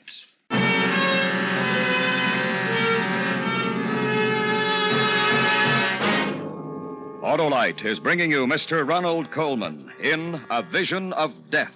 Tonight's presentation in radio's outstanding theater of thrills, Suspense. Hey,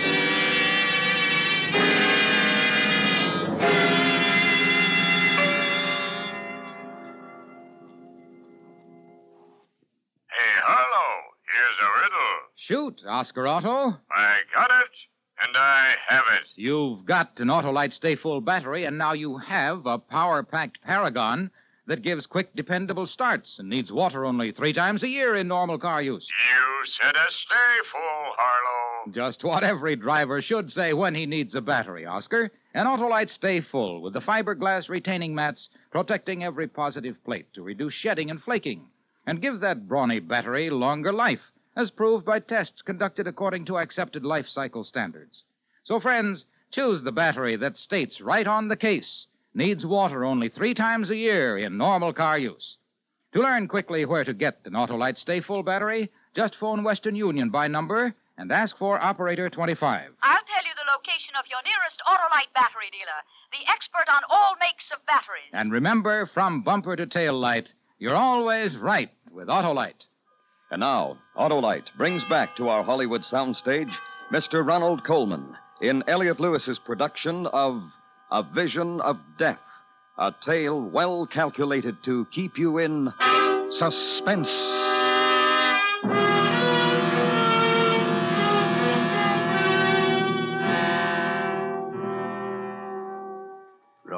Rory, get a grip on yourself. He's going to kill me. Harry's going to kill me. Don't be ridiculous. Stop it now. It was just a bad dream. He's going to kill me. Will you stop that? Will you stop saying that? Judd, hold me. I'm frightened. Harry's going to kill me. You've had a bad dream, I tell He you. hates me. He hates me. Oh, Judd, he's going to kill me.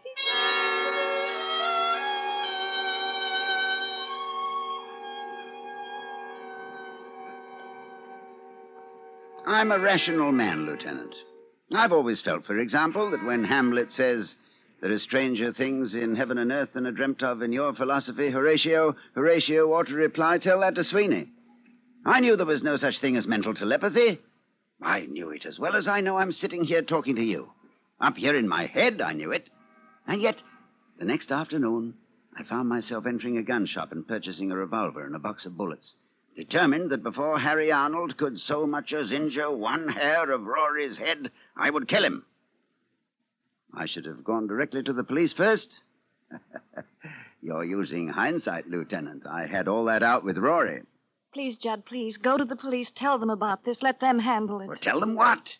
That by reading his mind, we've learned Harry intends to murder you? They'll believe us. They've got to believe us. You're reasoning like a child. They'll decide that it's either a publicity stunt or else that we're both lunatics. But if I tell them about the telegram and the birthday present... Rory, we have no proof. We have to do something. What? Tell me what? You know he intends to kill you. I know he intends to kill you. But what can we do? Do you know when he's going to do it or how he's going to do it? No. He hasn't decided yet. Oh, Judd, isn't there anything we can do? Nothing. Except wait.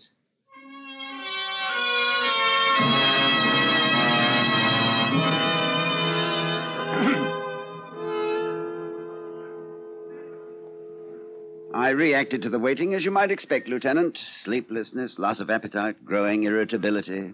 I flared up at everyone. Waiters, chambermaids, elevator boys, the manager of the club. The manager of the club? He finally said to me, Stone, what the devil's gotten into you? I'd really like to know. "None of your business." Well, look, I'm only trying to be nice. Oh, shut up and leave me alone. Sure, I'll let you alone. I'd let you alone right now if your contract didn't have another week to run. But after that, I'll let you strictly alone. You'll never work this club again. You maniac.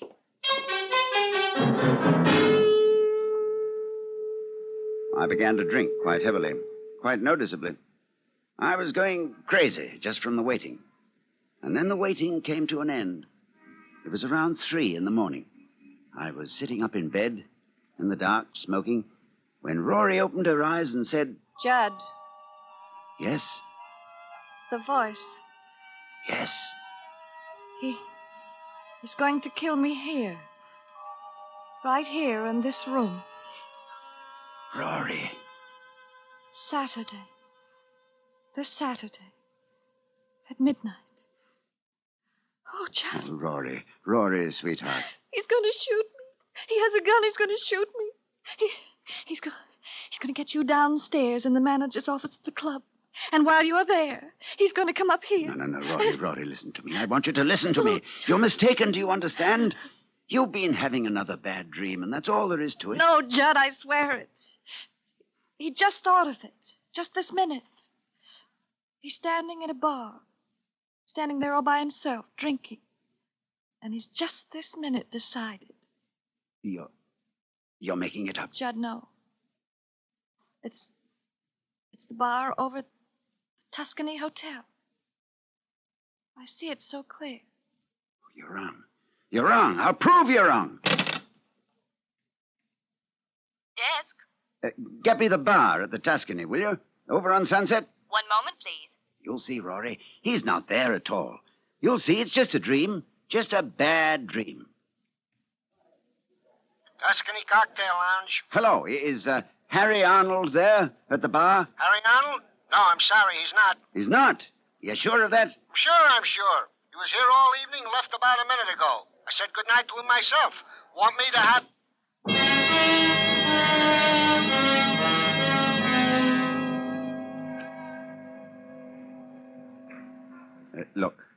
Look, Lieutenant, my hands. It's just the memory of how I felt at that moment, and my hands begin to tremble again. Amazing, isn't it? Now, that was last Thursday night, or rather Friday morning. Towards daybreak, Rory sobbed herself to sleep, but I was restless. I got dressed and went downstairs and got into my car. The long drive, as always, relaxed me. But when I got behind the wheel, I don't know what it was, possibly the fresh air, but all at once I felt as though I couldn't keep my eyes open for another moment. Simply had to have some sleep. So I crawled into the back seat, curled myself up in one corner, pulled the rug over me, and went out like a light. I was awakened around noon by the sound of voices. Don't smile at me, you idiot. They may see us. Look businesslike. Where is he? I don't know. Since he hasn't got the car, he must be out walking. Did he fall for it last night? Just like he fell for all the rest of it. The red bathrobe, stooges you planted in the audience. He even phoned the bar just after you left. Oh, I timed it beautifully. Satin skin. I can hardly keep away from you. After tomorrow night, we'll have all the time in the world for each other, Harry. You bought the whole story, that it's going to happen at midnight? Tomorrow, your place? Every word. Just do what you have to do now. Remember to come to the dressing room before the 8 o'clock show. Tell him you've set up a meeting with Stamper, the manager, in Stamper's office at 12. Yeah, I want them to shake hands and be friends again, I'll tell them. Yes, and don't forget, when you come to our door at midnight, keep talking to the elevator boy. Don't let him go, whatever you do. You want him to testify with self-defense. Don't worry. I won't forget a thing. You'll handle all the rest of it? Just leave it to me. I mean about his gun. That's pretty important, you know. Don't worry. It'll misfire.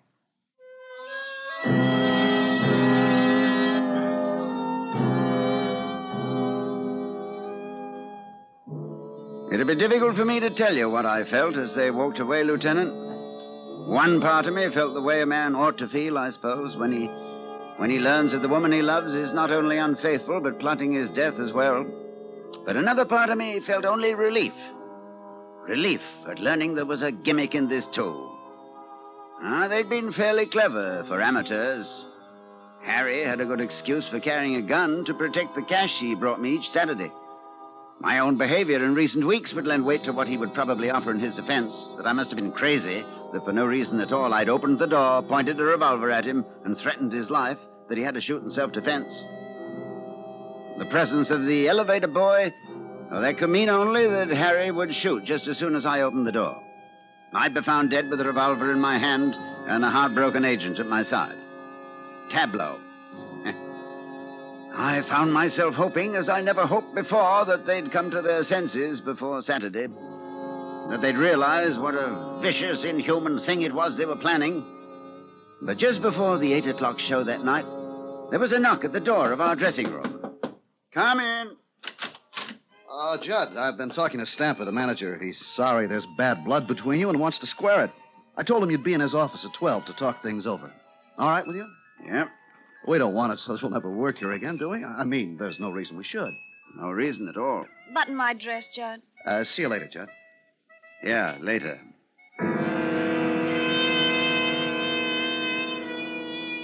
We did the show and then went up to our suite. I convinced Rory that I should meet Harry alone, and then I helped her pack a small overnight bag. I loaded the revolver, and then there was nothing to do but wait. The minutes passed. 9 o'clock, 10, 10:30, and I waited. Judd, Yes? it doesn't seem right to leave you here alone. Harry might... No, you go. Things might not turn out as I planned. I might not be able to stop him. And if I fail to stop him... No, it's best that you go. Just wait at the motel until you hear from me. What time is it? Almost 11. 2 minutes of 11. I'm out of cigarettes. Desk? This is Mr. Stone in 1101. Please send up a carton of players, will you? Right away, Mr. Stone. I want you to go now, Rory. Judd, let me call the police, please. Oh, it'd be useless. We've gone into it, and it would be useless. Well, then come with me. He won't find anybody here. And he'd choose another place, another time. Now, here's your valise. You have your gun? In my pocket. You won't take any chances. I don't know what I'd do if you were hurt. I won't take any chances. Let me help you on with your coat. Oh, Judd, I love you so. Yeah, I know. And I love you, Rory. I really do, you know. You ready? Yes. 11 o'clock. He'll be here in an hour. Yeah. Go now, Rory. Kiss me goodbye. Judd. Oh, the cigarettes. Get them, will you, darling, while I find change?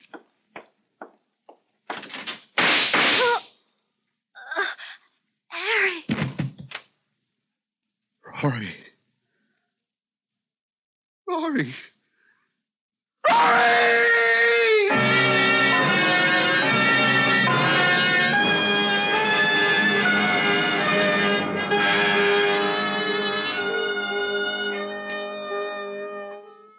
I shall always remember the look on Harry's face, Lieutenant, as she sank to the floor. They'd concocted a bad dream between them, and it had come true. I'll bet he still doesn't know how it happened. If you pass his cell, you might tell him. Just whisper the word gimmick into his ear. Yeah, that's what I said, gimmick. I gimmicked the clock while Rory was dressing, set it back a full hour. It was 11 to her, but 12 to him. I adore gimmicks, don't you?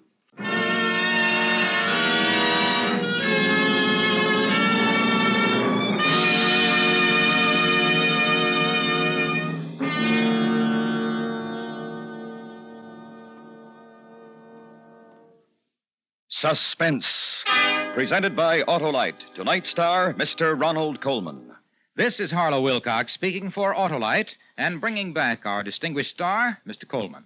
Thank you, Harlow. You know, it's been over 2 years since I last played in Autolite's Theater of Thrills. But I've listened to Suspense attain new dramatic heights this season, with such exciting fare as Edwin Drood and, of course, Othello.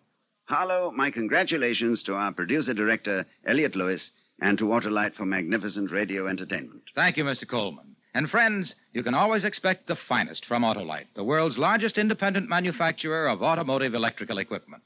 Every Autolite product is backed by constant research and precision built to the highest standards of quality and performance. No wonder Autolite serves the greatest names in the industry. Yes, from bumper to tail light, you're always right with Autolite.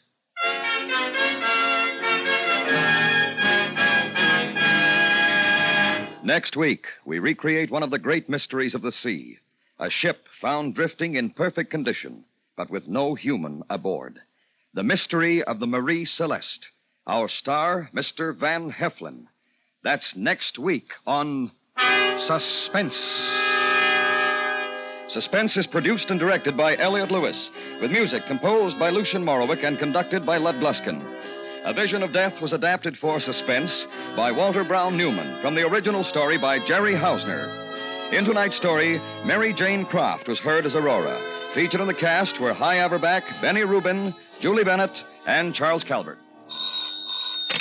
You can buy Autolite Stay-Full batteries, Autolite resistor or standard type spark plugs, and Autolite electrical parts at your neighborhood Autolite dealers. Switch to Autolite. Good night. This is the CBS Radio Network.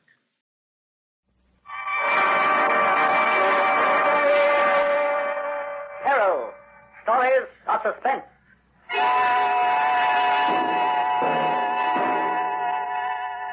Get it, Abe? Just 1 inch of dark fluid in a test tube. Put the test tube back in the stand, Gordon, will you? Relax, Pete. I've handled this stuff for days now. You know how dangerous that is? Yeah. In this test tube are germs, countless millions of them. As Craven would say, the agents of death. The purple death. Put it back, will you? You know, holding it like this gives a fellow a sense of power. Now, if I dropped this test tube, we'd both be as good as dead. Oh, not just us, whole city. The purple plague would move through the city in a matter of hours, and then maybe through other cities, through the whole country. Now, listen to me. Craven told us not to handle that test tube. It's here for experimental purposes, not for horsing around. Yeah. I like to hold it. I like to think that the fate of the city is in my hands. Give me that test tube. I want you to give it to me. No, you don't, Pete. Well, watch out. You fool. It smashed. Well, it was your fault. You tried to take it from me. If you hadn't reached for it, everything would have been all right. Doesn't matter whose fault it was. We'll have to take the emergency precautions Craven told us about. Seal the building. Yeah, and then in 4 hours, we're as good as dead. Yeah.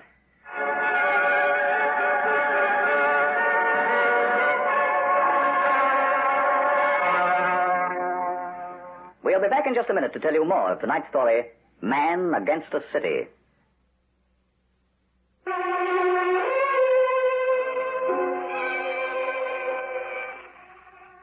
Can't we do something? Antiseptic solution, perhaps? You know better than that. Purple plague germs move as soon as we leave. What we have to do is make sure they can't leave the building. So we seal it. By pulling these levers. And now what do we do? Stand here and wait till the plague moves through our bodies and kills us? There's nothing else we can do. We've got to think of all the others. Phone call to Craven and this building will be isolated. And nobody will come near us. The decontamination squad will see that germs don't move through the city. They won't do anything about us. Leave us here to die. You should have thought about that, Gordon, before you started handling the tube. And you should have kept your hands up. Oh, what's the sense in arguing? It's done. Let's make the best of it. Brave, aren't you? Peter Martin, hero of medical research. I'll catch you a big stone slab and some politician will say nice things about you. How you sacrifice your life for others. Huh. They'll be saying the same things about you, Gordon. Oh, no, not me. I'm not going to give them a chance to. What do you mean by that? Maybe those germs haven't got to me. If they haven't, why wouldn't I be a sucker to just wait here to die, huh? Wouldn't I? You knew about the risks when you joined this research project. Oh, sure. I knew the risks, and I've been taking them. But I'm not the sort of a guy who commits suicide. It's a fine world out there. I don't intend leaving it. Gordon, listen. You listen. Let's get out of here. But we can't. If we stay, we're dead. And if we go out there, we're possible carriers of one of the most deadly diseases ever known. Maybe we're not carriers. There's no way to tell. So you want to stay here and die for sure, do you? We've got to think of the others. I'm thinking of Gordon Barker, that's all. You're not going out, Gordon. Oh. You're going to keep me here, huh? Yeah. Oh, no, you're not. Now, don't try to stop me again, Pete. I'm warning you. Get away from those levers. Looks like I'll have to put you down for good, didn't it? You're pretty, but not tough enough.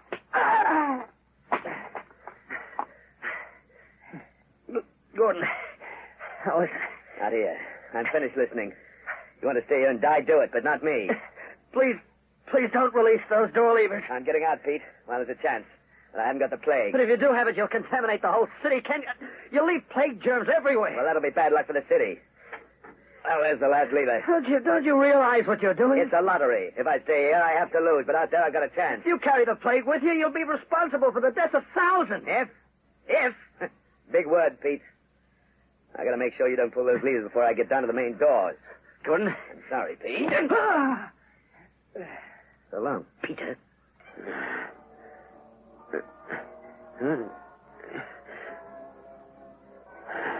He's gone.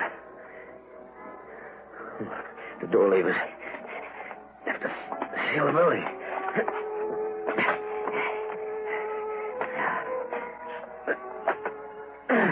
There. He's out there. Let's tell Craven.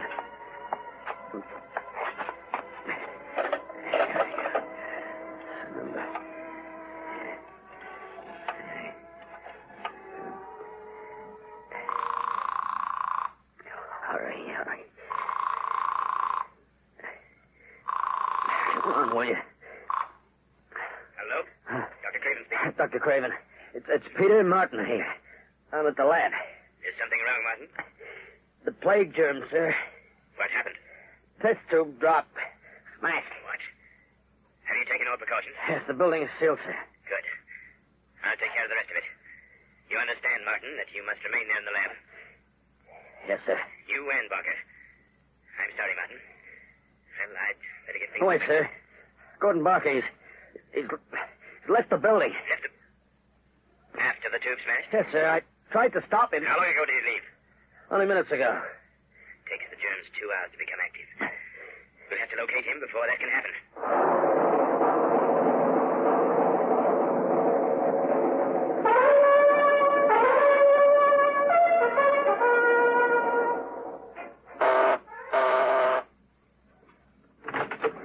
Gordon. Hello, honey. Oh, come in. Just try to keep me out. Well, this is a surprise. Well, this shouldn't be. Gordon, Oh, you're a lovely witch. please, give me a chance to catch my breath. What are you doing here this hour of the morning? What? Well, I started thinking about you. How did you get time off at the lab? Oh, honey, I'm an important man, you know. Come here again. Have to do things to my face. You shouldn't catch a girl unprepared like this. Be right out. Oh, make yourself a drink. Thank you, I will. Hey, see if we can get some music on the radio, Gordon. Okay, Helen, sure.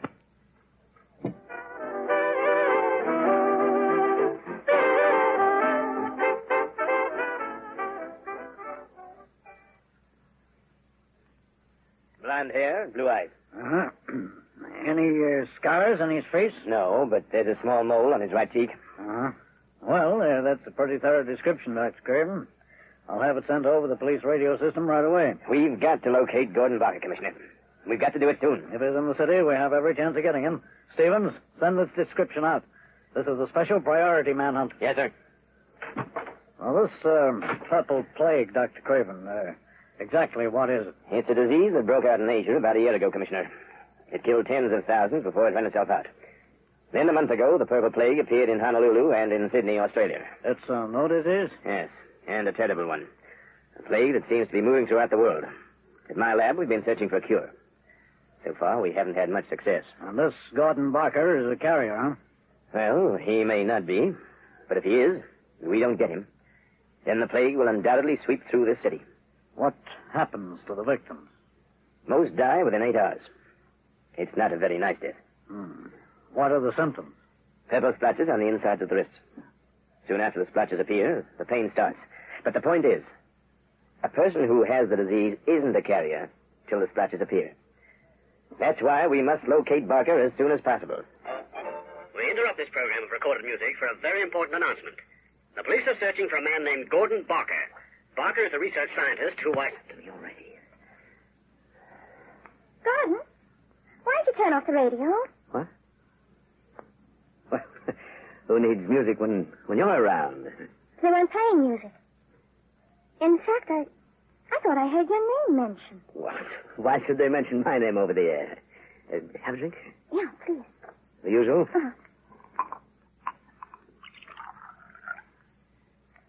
There you are. Thanks. Well, look. The very best.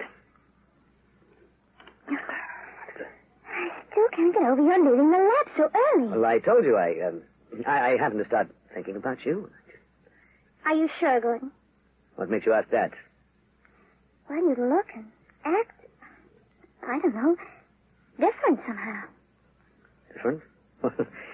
Maybe that's because you never see me in the morning. You know, we ought to do this... Is something wrong, Gordon? Look, there's nothing wrong, nothing. Don't jump at me like that. Well, stop asking me if there's something wrong. I think we better have some music. It might clear... Don't turn on that radio. Why not? Because I don't want any music. Gordon, I've never seen you like this before. You haven't lost your job. Forget about my job, will you? Yeah, forget about it. I think I'll leave you on your own. I have an appointment in my hairdresser's. You're staying here. I am going to my hairdresser's. You are staying here. My wrist. Now sit down.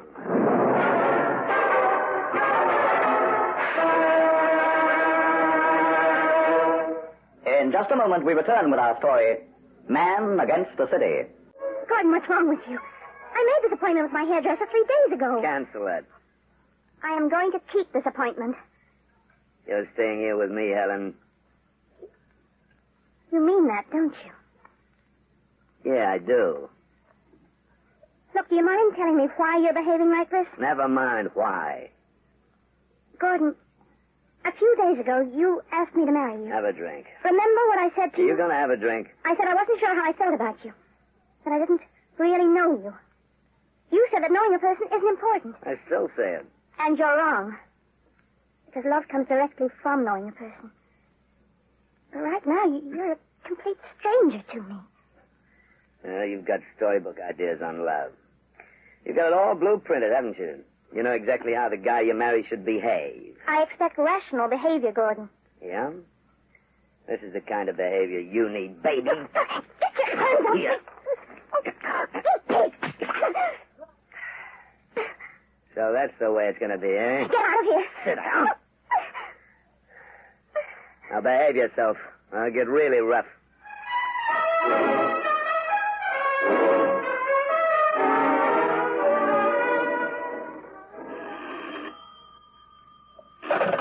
Commissioner Dixon here. No, we haven't located Barker yet. No, we can't say why we're looking for him. We have our reasons for that, Mr. Wyatt. Look, I don't care what you print. The press. They say I'm not cooperating with them. They want to know all about Gordon Barker. We can't let the public know about the plague. No, there'd be wholesale panic if we did. And there'll be worse than that if we don't locate Barker. We've got less than an hour.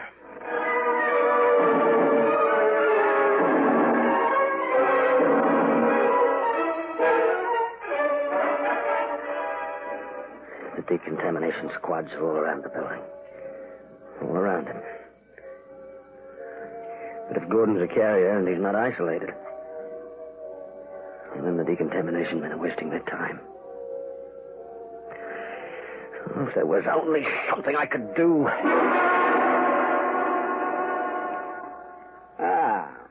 It's almost 20 minutes to 12.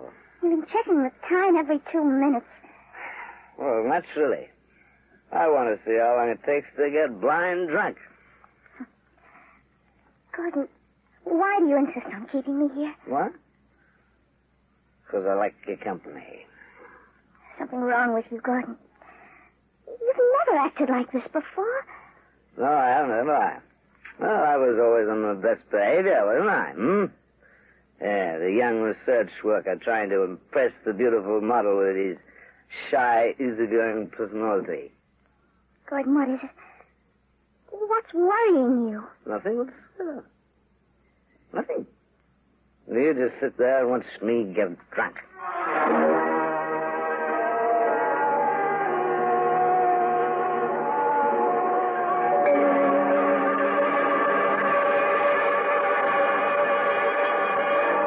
Mr. Martin, I can't tell you why we want this Barker fella. Not yet, anyhow. But believe me, he must be found. Thanks, Mr. Martin. Well, we're now using every possible avenue of publicity, Dr. Craven. Radio, TV, mobile amplifier systems. 40 minutes. Huh? Incubation period of the plague germs is 2 hours. If Barker has contacted the plague, he's still harmless. But in about 40 minutes, he'll be deadly.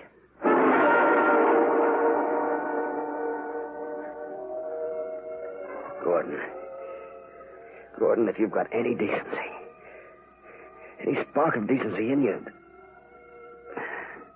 But no, he hasn't. There's too much to hope for. He's out there in the city hiding. I know exactly what's on his mind. If he has the plague, then he'll take as many as he can with him. Find him. They've got to find him. Find him and destroy him.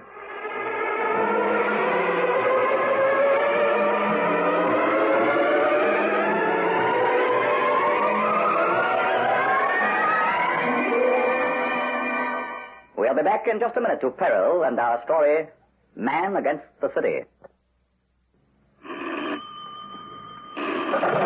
Commissioner Dixon here. Yeah, Haley? Yeah? All right, stay with it. Right. That was the officer in charge of the stakeout around the boarding house where Gordon Barker lives. No.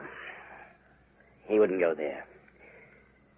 He knows we're looking for him. Well, where do we look? Doesn't this guy have any close friends? Not that we know of. Unless you can call poor Martin his friend. The guy at the lab, huh? Yeah. What are you going to do about him? Nothing. You mean he'll just... Yes. Poor guy.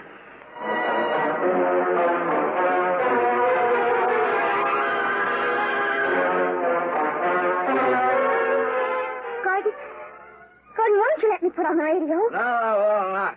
Look, we could dance. Hey, listen to me. Don't you get near that radio. I told you before, I'm going to tell you again. Don't you get near that radio. You're very anxious to keep me from listening. Just why? That is my business. That announcement while I was in the other room. Your name was mentioned, wasn't it, Gordon? Shut up, what? The police are after you. That's why you're getting yourself drunk. You're afraid.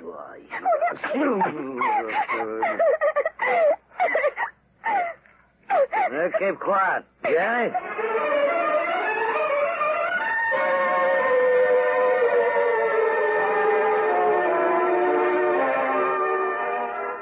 Half an hour or so. Half hour, that's all we've got. I haven't found him yet. If they had, Dr. Craven had found me. He knows what I'm feeling, waiting, just waiting. Phone. Martin here? This is Craven. Dr. Craven, have you... No. But every police officer in the city and hundreds of trusted volunteers are searching for him. I'm with Commissioner Dixon at Central Police Headquarters. We thought perhaps you might have an idea where Barker could be hiding. I'm afraid I don't know anything about his private life, Dr. Craven. I see. Look, please phone me if he's located, won't you? Yes, I'll do that. Martin, there's not very much I can say to you, but I'm proud to know you. Thank you, sir. God bless you, son. It's not showing yet. Why do you keep looking at your wrists? Well, to see who's showing. What are you talking about? Well, if I told you that, then you wouldn't just be sitting there. I wonder what you would do. I wonder how frightened you'd be. Attention, please. Attention. What? We have your complete attention, ladies and gentlemen. What's that? Sound truck outside in the street. Sound truck. This is an emergency announcement. The police are anxious to locate a man named Gordon Barker. Why, that? If anyone knows the whereabouts of Gordon Barker, please notify the police immediately. So the police are looking for you. Not just the police. Dr. Craven, he's the one who wants to shut me up in a sterilized coffin. What? You wondered why I kept looking at my wrists. Well, I'll tell you. I was looking for the symptoms of the plague. The purple plague. Hey. You know about the purple plague? I read about it. Well, I could have told you a lot more, but I didn't. It was secret work we were doing at the lab, and I kept quiet about it. What kind of work? Oh, you're starting to catch on, aren't you? Beginning to get scared. What work were you doing? We were looking for a cure. See? We were using actual plague germs in our research. The test tube dropped. Smack. Now you know, don't you? Now you know. You're a carrier. Maybe not. Maybe I got away in time. And the other day you said you loved me. Well, I do. Yet you came here not knowing whether or not you... Well, it was the only place I could go, Craven Martin. They didn't know about you. You're a coward. No, you're even worse than that. Look, Helen, listen, maybe I haven't got the play. What are you doing? Helen? Stand back. Give me that gun. I never thought I'd have reason to use this. Don't come any closer, Gordon. Put that phone back. I'm getting the police. Oh. Why, you... Stay where you are. No, you don't. Hello? Drop the gun. Hello, Drop it. Hello, police headquarters here. Is that a shotgun? Hello?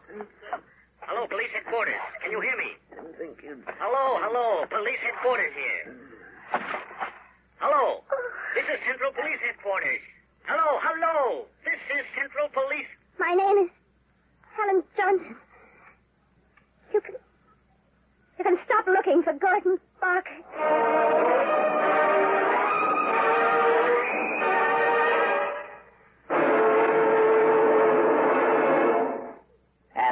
concludes tonight's Peril story, Man Against the City.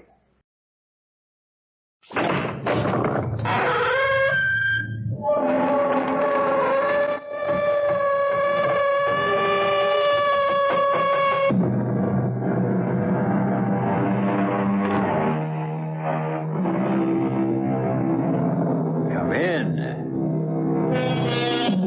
Welcome. I'm E.G. Marshall. Welcome to the world of fantasy that is your imagination. What am I saying? One's imagination a fantasy world? Nonsense. Rubbish. I should have said the world of reality. For what can possibly be more real than that which the imaginative powers of the brain conjure up? You question that?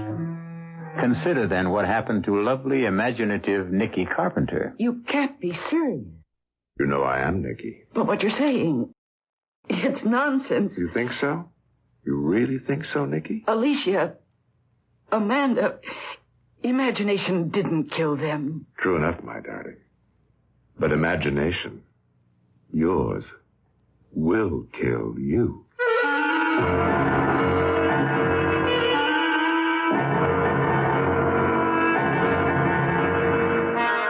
Our mystery drama, Murder to Perfection, was written especially for the Mystery Theater by George Lothar and stars Mercedes McCambridge and Joseph Campanella.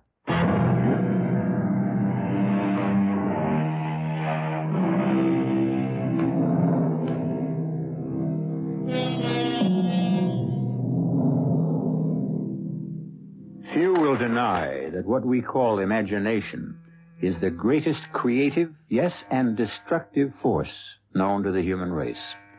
The paintings of the Sistine Chapel existed inside the head of Michelangelo before he expressed them on canvas. Bach, Beethoven, Brahms heard their music in imagination before setting the notes to paper. This being so, you will understand how the story I am about to tell you, though bizarre, strange, macabre in the extreme, is true in every detail. Nicky, dear. Yes, Bill? It's 11:30. The funeral chapel. They'll be closing it for the night in half an hour. Albert going home. Alicia looks so lifelike there in the casket. I find it so hard to believe she's dead. I know. He murdered her, Bill. No, Nicky. Yes, he did. I know you think the sun rises and sets on your brother, but he murdered my sister. He murdered Alicia as surely as she lies dead in that coffin. Nicky, dearest, you're tired and overwrought. You've been here all day, all night.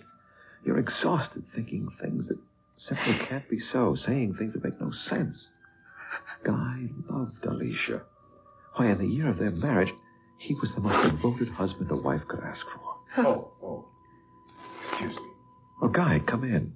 Bill, Nicky, I thought everyone would be gone by now, but I could spend a little time alone with Alicia. We were just leaving, Guy. No, I'm not. I want to be with Alicia as much as possible until she's buried tomorrow. That's exactly the way I feel. Oh, you liar. Nicky. You killed her. You murdered her in cold blood. Nicky's overtired, Guy, overwrought. Yes, of course, but even so, I don't understand. I mean, to say a thing like that. Well, it's true. You know it is. Now, look here, Nicky. Alicia fell or jumped from our apartment window. There was no one else in the apartment at the time, not even me. I was at my office downtown, so just where do you get this crazy, wild idea that I killed her? I don't know. Well, you will. What do you mean? I mean that I'm going to prove that you murdered her. If it takes every cent I have in the world, if I have to dedicate the rest of my Bill, life to it. Take her home and call a doctor. She needs sedation. Yeah. Come on, Nicky. Nicky, sweetheart, haven't you looked at her long enough? Guy will pay for killing you, Alicia. I promise you that. I promise.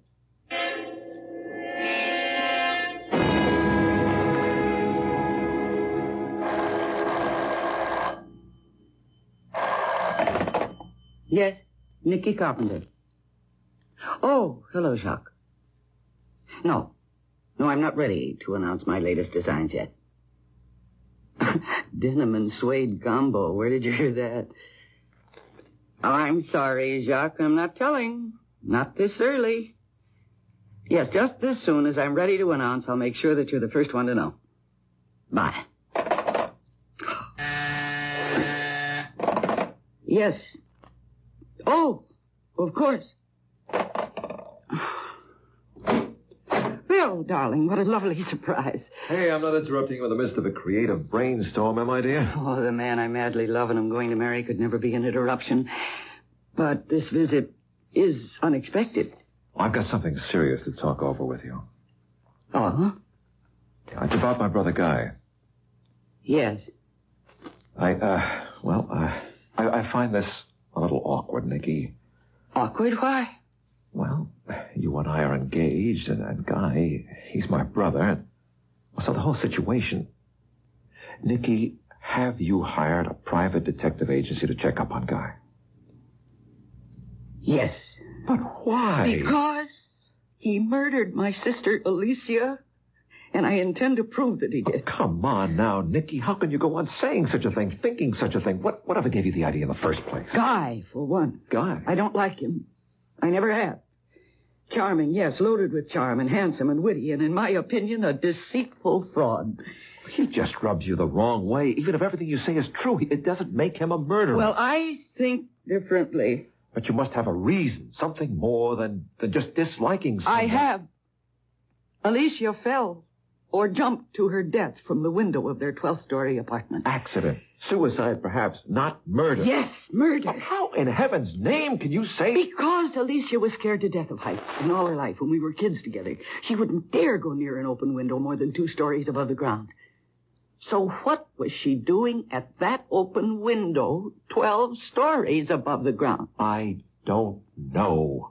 But it certainly doesn't make a murderer out of my brother. Not on the face of it, no. Guy loved Alicia. Why would he murder her? For the $250,000 he got from her insurance. Honey, you're letting that imagination you're so famous for run away with you. I may be known for my imagination.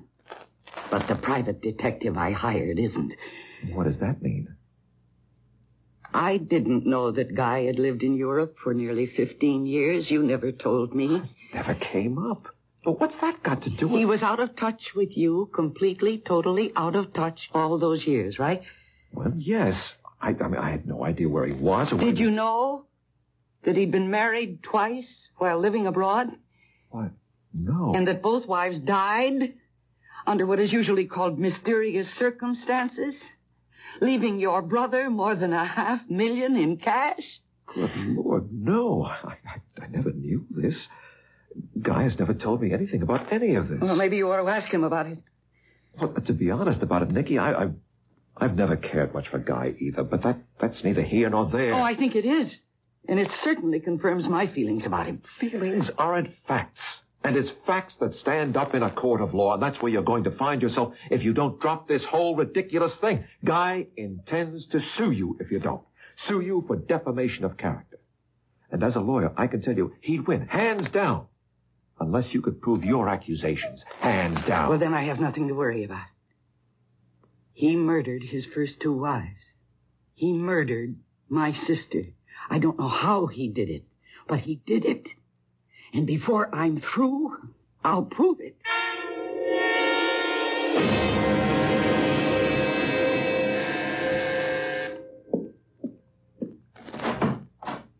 What do you want? I don't think it's a matter of what I want, but what you want. May I come in? There's nothing I want from you, Guy. Oh, you do. Believe me, you just don't know it. Yet. However, if you're not interested... No. Wait. Come in. I knew you'd change your mind. You seem very sure of yourself. Well, I'm sure of you, anyway. You see, Nicky, you're gifted with a vivid imagination. At least, so they say in the fashion columns. Well, they have to manufacture news. They exaggerate. Oh, I don't think so. I don't think so at all. They don't exaggerate in the slightest. I just proved that. You proved it. I knew once I had something you wanted, Your imagination would invent all sorts of interesting possibilities, and you'd be unable to turn me away until you found out. You're very clever. Well, what do you want? I beg your pardon. What is it I want? Well, one thing you want is peace of mind, the ability to do your work. Another thing you want is to go on living in this very swank penthouse apartment, enjoying the fruits of the fortune you possess.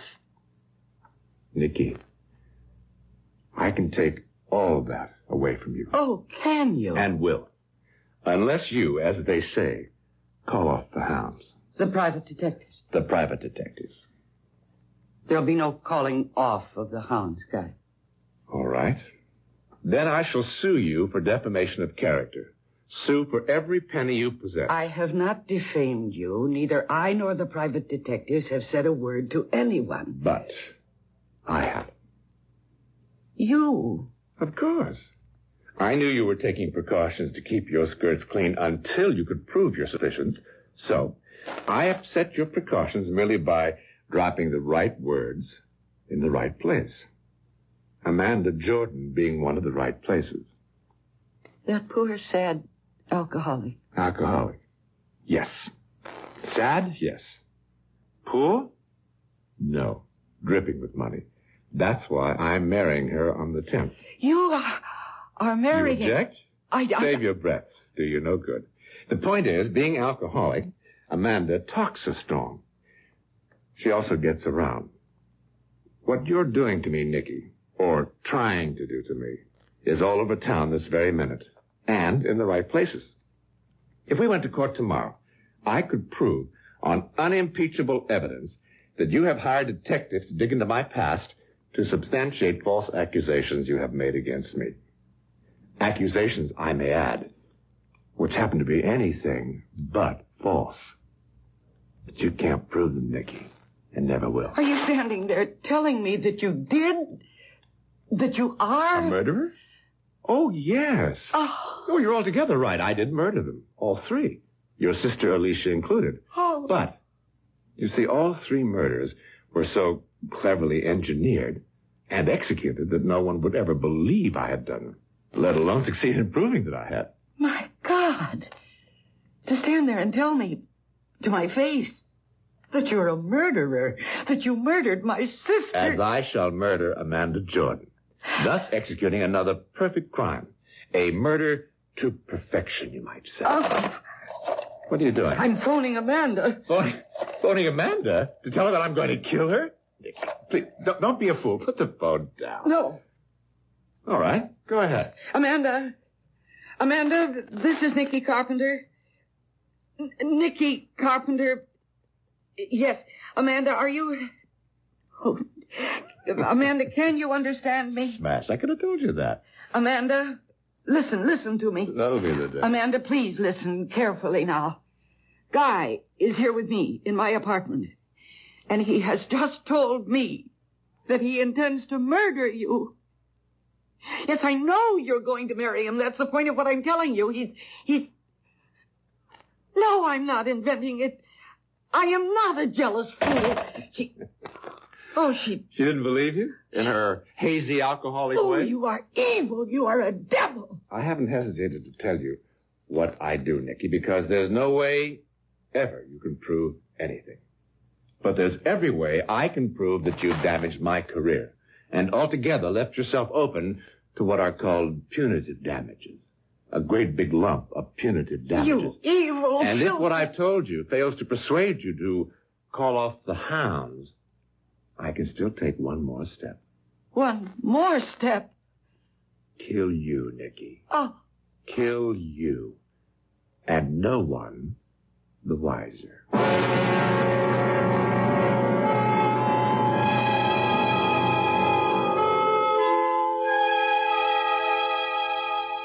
Imagination.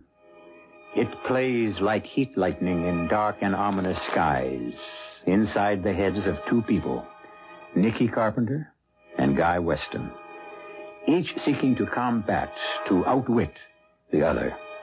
The imaginative force within Nicky is good, that within Guy, evil. Certainly at the moment, it would appear that Nicky is helpless. That Guy has her where he wants her. That she must lose the battle. He win. Well, we'll see when I return shortly with Act 2.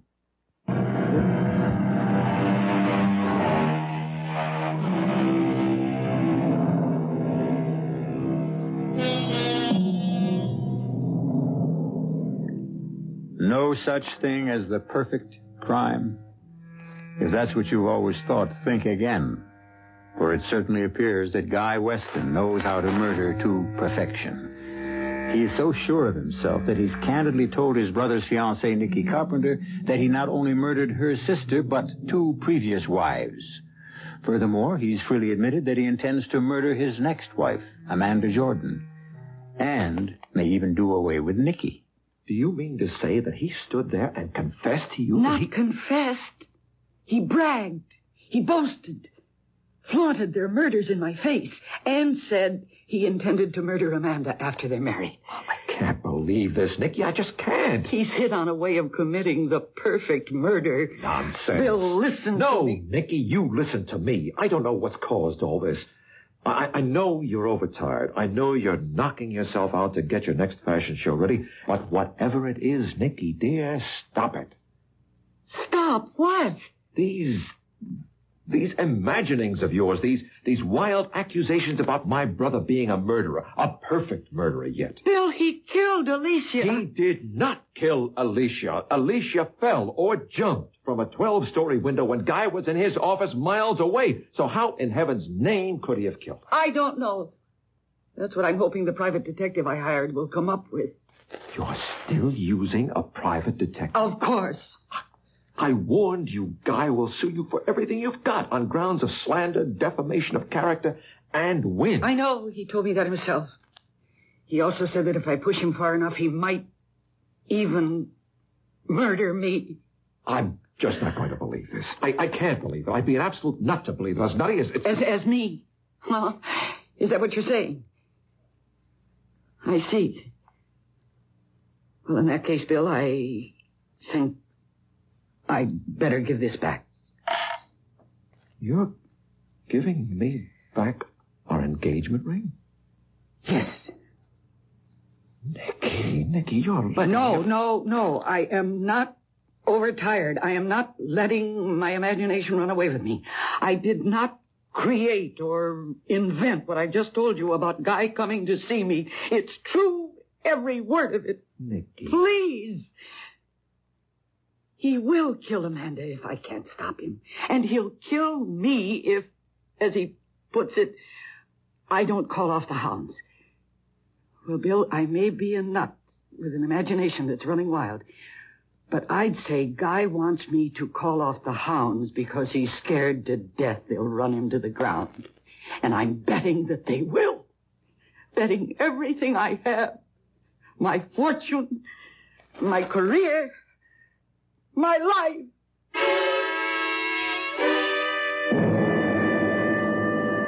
You ask me, she needs a psychiatrist. She's just terribly tired, exhausted. So because she's tired, I'm supposed to let her slander me? Wreck my career, my life? Do you know that because of that crazy phone call Nicky made to Amanda almost called off our engagement? Well, she didn't. You're married. No harm done. Hello, Amanda? Nicky. Amanda, I'm just calling to tell you that Guy's going to murder you after you're married. Now, that's a hell of a thing to say. I mean, that's just a plain hell of a thing. And when that tape is played in court... Tape? What tape? Oh. Amanda had a tape recorder hooked to her phone. Automatically taped messages. She's alcoholic, you know, and most of the time she can't remember who called her about what, so she records all conversations. Guy, do me a favor, will you? Destroy that tape and call off your suit against Nicky. Oh, Bill, I can't. The accusations she's made, everybody knows about them. Nobody believes them, of course. At least, I hope nobody believes them. But she's made a laughingstock of me. Bill, I just can't sit back and do nothing to protect myself. I suppose not. Well, thanks for your time, Guy. I'll see you. Wait a minute. Yes? Oh, well, hell, you're my brother. I'll do it for you. Will? Yes, with one proviso, Bill. Name it. One more word out of her about me. One more crazy accusation, and I'll nail her to the wall. So help me, I will. There'll be no more accusations. I'll see to that. Somehow, I'll convince her. Excuse me. Yes, Miss Mason. Captain? The police? Well, sure, of course put him through. Now, what can this be about? Yes, Captain, this is Guy Weston. You're calling from my home? But what are you doing? Of course I can come home right now, but what's happened? Captain, stop beating about the bush. What the hell has happened? When? What? You're sure? Yes, I'll be there as fast as I can make it. What? Amanda dead. Dead? Amanda? He said, Captain, combination alcohol and sleeping pills. Oh. Easy, boy, easy. Look, I'll go home with you. Yes. Please, get my hat and coat. Here, your coat. Let me help you. Thanks. Oh, Bill, I guess you know this means I can't call off my suit against Nikki. Because Amanda's dead? Nikki's accusations, everybody will believe they're true now. Well, I've got to prove they're not. I'm going through with the suit, Bill. I have no option.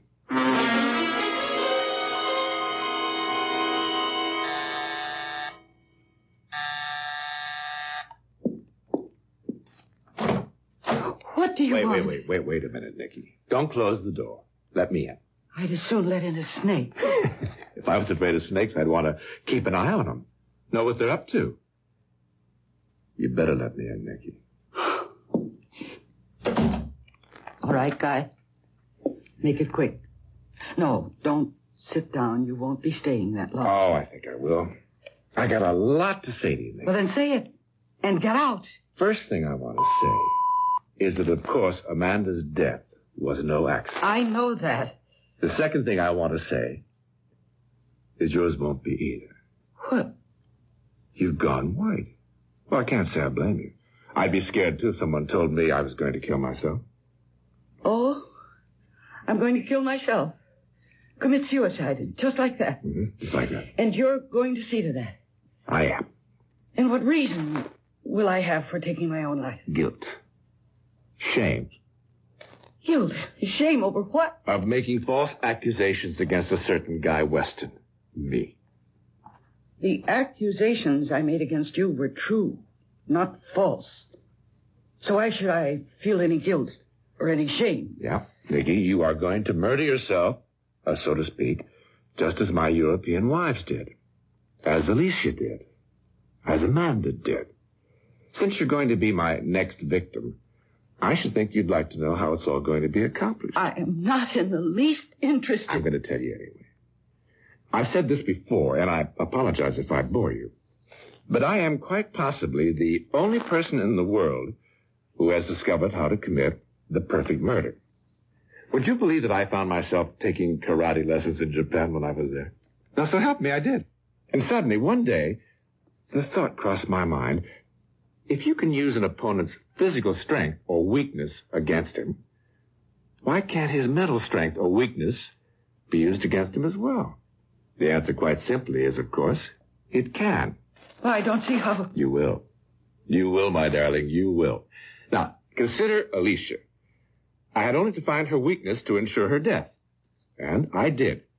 Her weakness was agoraphobia. That's the intense fear of heights. The reason such people fear heights is because they have a powerful, often overwhelming compulsion to throw themselves off into space. Well, such was Alicia's weakness. The weakness I turned against her. How? Simply by laughing at her, showing contempt for her fears, taunting her for her inability even to go near a high window. I needed her, goaded her, irritated her until, to strike back at me, to prove me wrong, she would go to that 12th-story window of our apartment again and again, and open the window and stand looking down at the traffic far, far below and say to me, "See, I can do it." Oh. And she did. Until the day I knew would come sooner or later The day her nerve broke, compulsion overcame her, and she threw herself to her death. Oh, you... Now, wait, no, claws. What is it? Please. Don't you try your claws on. Don't you try your claws on me again. Now, as for Amanda, her weakness was alcohol and sleeping pills. My first step in murdering her was merely to replace her pills with placebos, which of course had no effect. Now, when she complained, I told her she probably needed stronger sleeping pills, and saw to it that she got them, along with plenty to drink, you understand. Her death was a foregone conclusion. Once again, using my victim's weakness against her, she killed herself. And I, the real murderer, remain scot-free. And I am your next victim. You are. You'll be dead within 2 weeks. In fact, you don't know it, but you've already written your suicide note. On this. That's one of those shirt pocket tape recorders. That, as you see, I was carrying in my shirt pocket. Everything we've said to each other since I came through that door has been recorded on this tape. Yes, but I did not record a suicide note. Correction. You will have. Once I have edited and altered the tape, then re-recorded it. I'll let you hear it. Well, that's the least I could do. And perhaps you'd be good enough to tell me what strength or weakness of mine you intend to use against me. With you, no weakness. Strength. Which is? Come on, you know your strong point as well as I do. You tell me. It's my imagination. Precisely. Within 2 weeks or less, Nicky, you're going to be dead. Murdered. By your own imagination.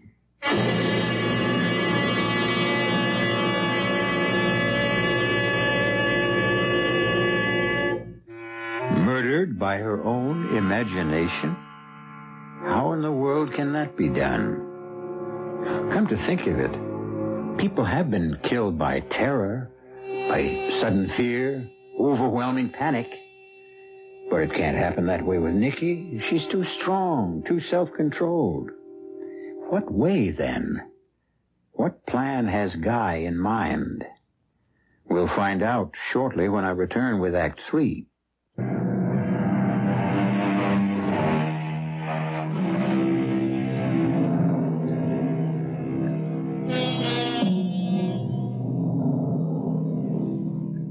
Can your imagination kill you? Murderer Guy Weston says it can, and since he's been eminently successful in doing away with a number of victims, it would appear that Nicky Carpenter is about to become his latest. He won't kill her. Oh, no.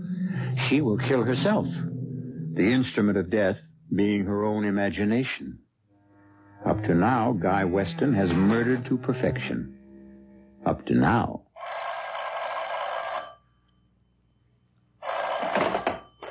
Hello? Hello, Nicky. This is Guy. No, don't hang up. I want to play your suicide note to you. If you think you can scare me... Scare you? That's not my purpose at all, Nicky. I simply want to keep you in touch. Now then, here's the first step to your murdering yourself. Listen. The accusations I made against Guy Weston were false. I feel guilt, shame. I'm going to kill myself. Commit suicide. There it is, Nicky. Your suicide note in your own voice, recorded by you on the tape recorder that will be found in your apartment. You vile, evil... Bye for now, Nicky.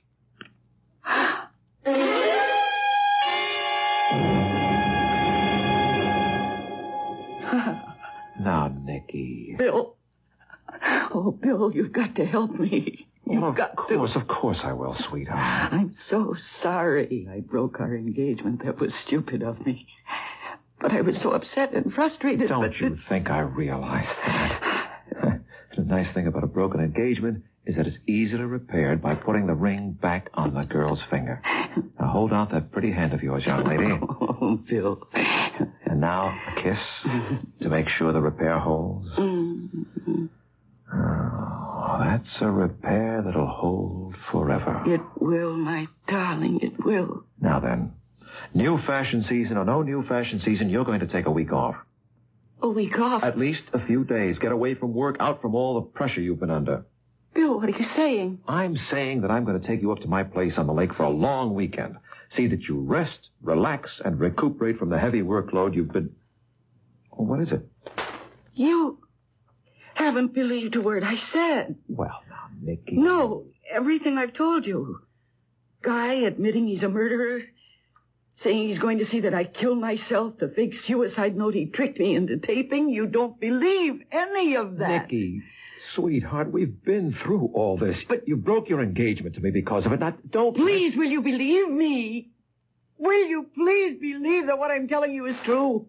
Your brother, Guy, is a murderer. He murdered my sister Alicia by tricking her into jumping out of a window. And he murdered Amanda, as he said he would. And as I told you he would. Amanda died from combining alcohol with sleeping pills. Sleeping pills that were any number of times stronger than anything she ever took before. Your brother murders people by tricking them into murdering themselves. And he's told me that he's going to do the same to me. By maneuvering you into killing yourself with your own imagination? Nicky, be reasonable. You know you'll do no such thing. Sure. You're a highly imaginative woman, but you're also a very practical, down-to-earth woman. If only I could convince you Let me convince you of something. Convince you that one of the best things you could possibly do would be to... Yes? Do what? Have dinner with me tonight and go to the theater afterward. Oh, Bill. Look, I'll pick you up at 6:30. Cocktails, dinner, and any play or musical you want to see. Date? Oh. Date.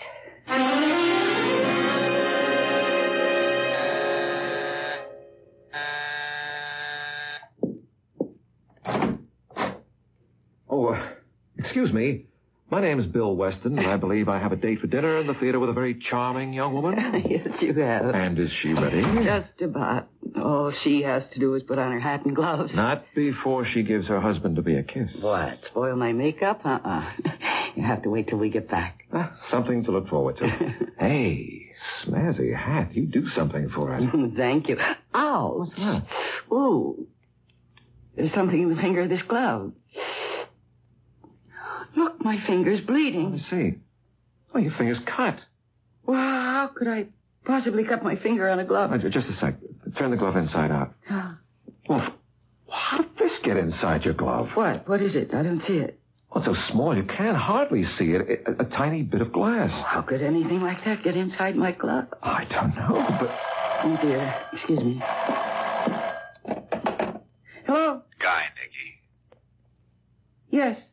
Brother Bill told me he's taking you to dinner in the theater tonight. So what of it? Nicky, don't wear gloves tonight. Don't wear... Oh, dear. I'm too late. You've already put them on, have you? And cut your finger? Yes. Oh, well, just a scratch. I mean, nothing to worry about. Unless the bit of glass inside your glove was poisoned. Poisoned? Hello? Hello? Honey, what is it? He hung up. Who? Your brother Guy.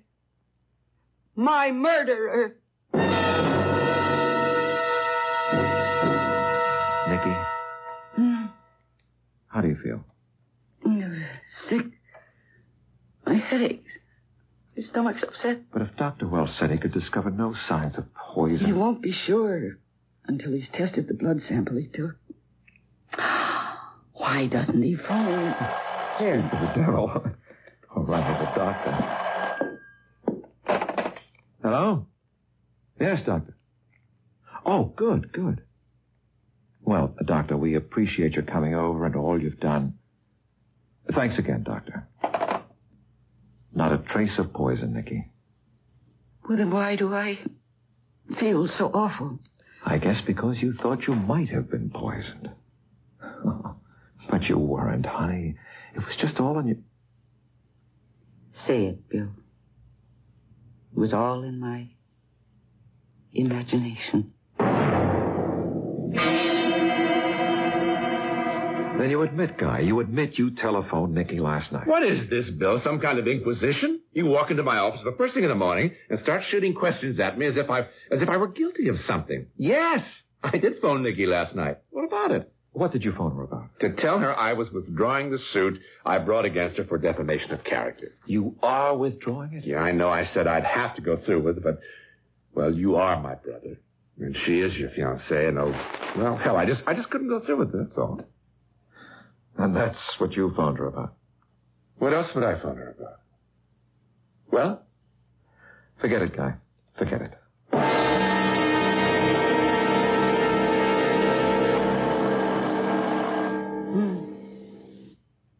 What could be? It's 3 a.m. Who can be calling? Hello? Nicky, listen. The accusations I made against Guy Weston were false. I feel guilt, shame. I'm going to kill myself. Commit suicide. Pleasant dreams, Nicky. Pleasant dreams. Oh, no. Oh, no.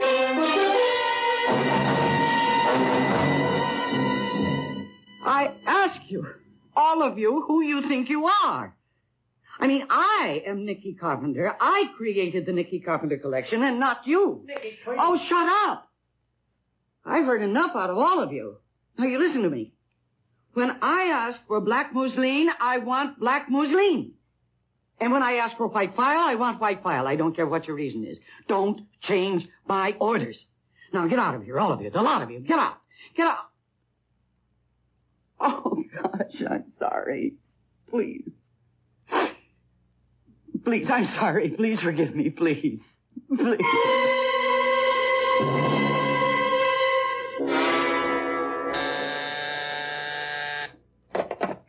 Yes?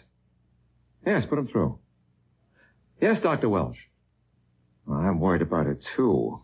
She's not sleeping, not eating, a bundle of nerves. I'm wondering if you could recommend a good psychiatrist. Why? Because I think she's in need of psychiatric help. Huh? Well, I'll certainly come to see you. When? Right. Be in your office in half an hour.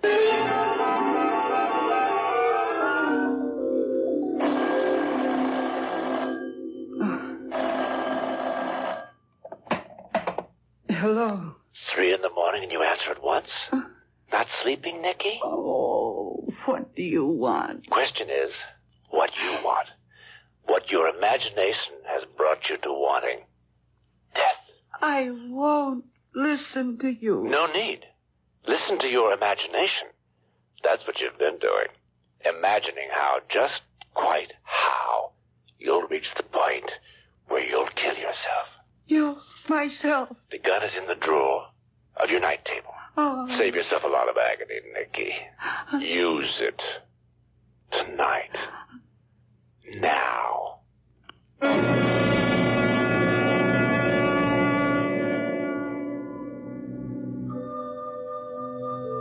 Bill. Yes, Guy? It's late. They'll be closing the chapel in half an hour. Everybody's gone. I want to stay with Nicky, be with her as much as possible until she's buried tomorrow. There's no good to punish yourself, Bill. She's gone. Nothing you can do now. But could I have done something before? Before? Listen to her fears, her worries. Guy? Yes? I'd like to look at her before... Could you ask someone to come in and open the casket? You don't want that. Yes. No. Guy, please. Bill, she isn't presentable. You know, a gun to the temple. Yes. All right. But I'll stay till they close the chapel at midnight. I won't do the same for you, though, Guy. You won't? For me? When you're lying in your casket to be buried next morning, I'll not sit with you, keep no vigil for you. Not for a murderer. You're saying some very funny things, Bill. I know you killed Nicky. You what? I know you killed her, made her kill herself, drove her to it. Bill, I think you could use a drink. You can use a lawyer. Get yourself one. I've got you with the goods, brother. What are you talking about? I was there in Nicky's apartment when you called and told her about the gun. I heard every word on a phone extension. I made a point of staying with her constantly after a little conference I had with Dr. Welsh, Nicky's physician. who convinced me that she was as sane as I am, living on the edge of nerves rubbed raw, driven to the end of her rope, her emotional rope, and imagining things. You were there when I phoned? Oh, more to it than that, Guy. I went to your place, found the original tape, the one you recorded her suicide note from. You're lying. Am I? You couldn't have found the original tape. I destroyed it. Then there was an original. What? You just admitted there was an original tape from which you recorded, edited, altered, and re-recorded Nikki's suicide note. All right. All right, you're so bloody damn smart. All right. I did kill her the way I killed the others, by using their weaknesses, their strengths, so they would kill themselves. So do me something. Huh? Prove something. So I slipped. I admitted there was an original tape, so what? Who heard me say it? You? Me? Her? She's dead. No, Guy. I'm alive. I'm very much alive. Nicky? You have been tricked this time. I did not kill myself. It was all faked. Once I was convinced Nikki was telling the truth, trapping you, Guy, was simple. Trapping me? You haven't trapped me. But we have. You've admitted everything. Who heard me? You? Her? And you, Guy. You.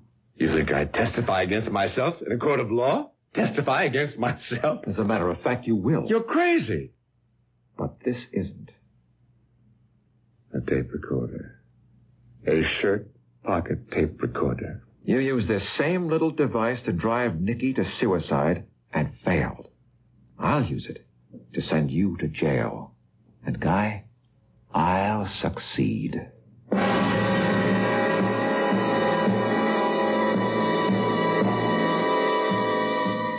And so, imagination.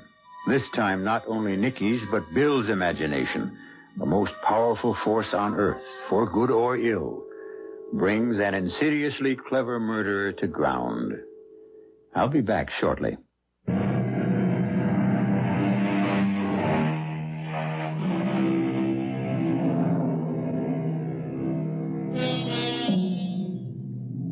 When you first joined me, I spoke of imagination as a world of fantasy, then corrected myself to say it is a world of reality. I'd like to correct myself again. It is truly a world of fantasy and reality. Question is, which is it? When? Our cast included Mercedes McCambridge, John Newland, and Joseph Campanella. The entire production was under the direction of Hyman Brown. This is E.G. Marshall inviting you to return to our Mystery Theater for another adventure in the macabre. Until next time, pleasant dreams.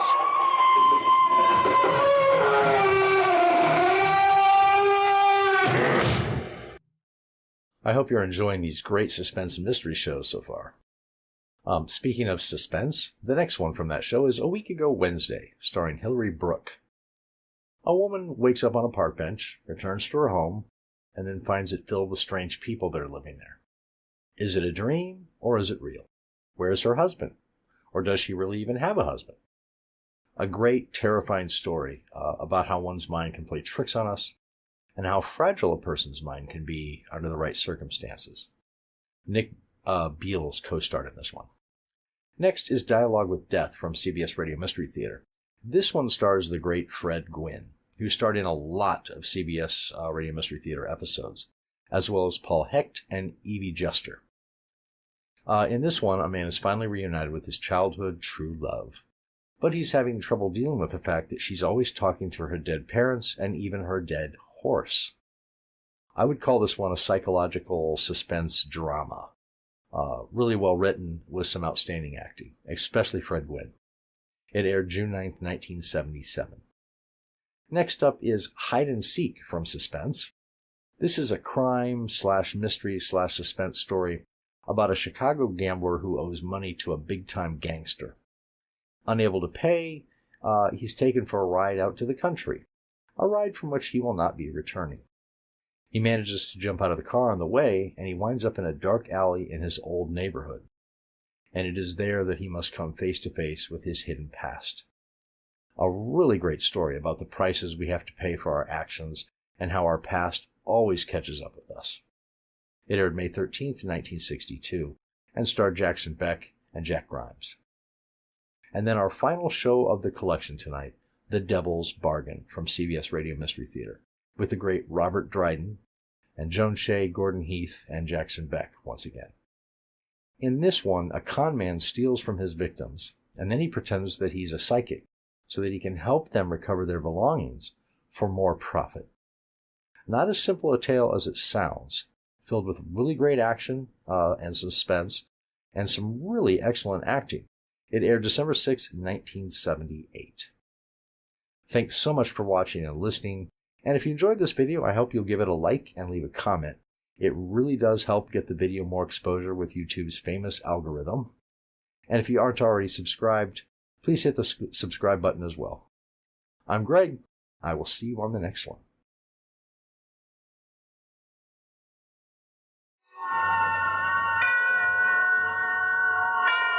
Suspense. And the producer of radio's outstanding theater of thrills, the master of mystery and adventure, William N. Robeson. The human mind is an organ of infinite complexity and of infinite potentiality. This delicate and mysterious organ, when it is healthy, can create beauty, work miracles, and envision God. But when it is shocked, disturbed, and unbalanced, its capacity for horror and evil is equally limitless. It is of such a mind our story is concerned. The mind of a woman who lets her imagination run away with terrifying results. Listen then as Miss Hilary Brooke stars in A Week Ago Wednesday. And now, A Week Ago Wednesday, starring Hilary Brooke. A tale well calculated to keep you in suspense.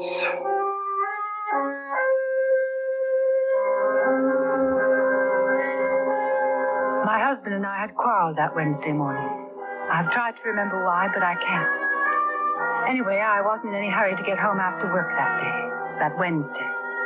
So I sat for a while on a bench in Central Park. The sky had a dirty face, and the tall buildings around the park looked almost too white. I watched evening happen quickly, because it was going to rain. It started to come down, doing my crying for me, and I started to run. I knew suddenly that I wanted to go home, and I wanted Harry to be there, so I could put my arms around him and tell him how much I loved him, and that I was sick because I hadn't kissed him goodbye that morning. I nearly fell running up the narrow stairway to the third floor. Apartment 3B. I was nervous. My hand was clumsy, all thumbs, and the key wouldn't fit. It dropped to the floor. I stooped to pick it up, and as I did, the door opened. Harry. Oh, Harry. Yes, what is it? There was a stranger in our apartment. A small, dark woman with eyes like two shiny brown buttons and a pinched little face. She was wearing a flowered apron, and she was holding a soggy dish towel. Well, what do you want? I can't stand out here all night. I'm cooking supper. There must be some mistake. What apartment did you want? 3B. Well, this is 3B. But it can't be. You see, I live Whoever you're looking for, I can't help you much. We only been living here a few days. Living here? Yes. What's the matter with you? Your clothes, they're sopping wet. The rain. I got caught in the rain. What are you talking about? It isn't raining. It is raining. I ran all the way because there was thunder and lightning. I don't know if you're drunk or crazy, maybe both. We had a thunderstorm last Wednesday, and it ain't rained again this past week. Wednesday? A week ago? Oh, no, You don't look so good. Come on, you better come in and sit down a minute. What is the matter with you? I must have got a chill when I got caught in the rain. Only you say it hasn't rained for a week. You sit right down here. I'll get some water. Now, don't move now. Supper not ready. The company comes. I sat on the sofa. Harry and I had talked just last night about having the spring in the middle cushion fixed. Or was it last night? I ran my hand over the top, cautiously afraid, and then stopped, as if I'd suddenly taken hold of a live wire. And my fingers curved over the lumpy roughness of a pillow with a broken spring. Here, now, drink this. Over the rim of the glass, she watched me. I sipped the water slowly as I looked around the room. There was a little table near the window where we could see the morning begin on Central Park while we had breakfast. And the buildings freckled with tiny lights in the evening while we had dinner. There was the rug with a warm spot in it, and the fireplace. But our wedding picture was missing from the mantel. And in its place was a cheap blue vase. There, better? Feel better now? Yes, thank you. You don't look so good to me. You better call a doctor when you get home. Home? Want me to call a cab for you? Where do you live? I don't know. Now. You were looking for someone when you came. Friends of yours? What's their name? I'll see if I can find them for you. Friends? Yes, friends of mine. Harry and Maud Haskin. Good friends. Haskin? But don't you read the papers? Yes. But you must know. Know what? Well, about the murder, of course.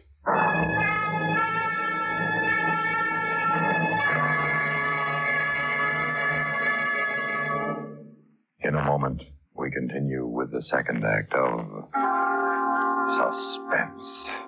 Let's take just about a minute to talk about three little words which mean a great deal to people all over the world. Monarchy, oligarchy, and republic. The first of these, monarchy, means rule by a single person, such as a king or queen. The second, oligarchy, refers to a form of government in which the power is in the hands of a few, such as Russia's Kremlin. But to us, here in the United States, the most important of the three little words is the third, republic. A republic is a state in which the balance of power rests with the people as a whole and is exercised by representatives elected by the people and responsible to them.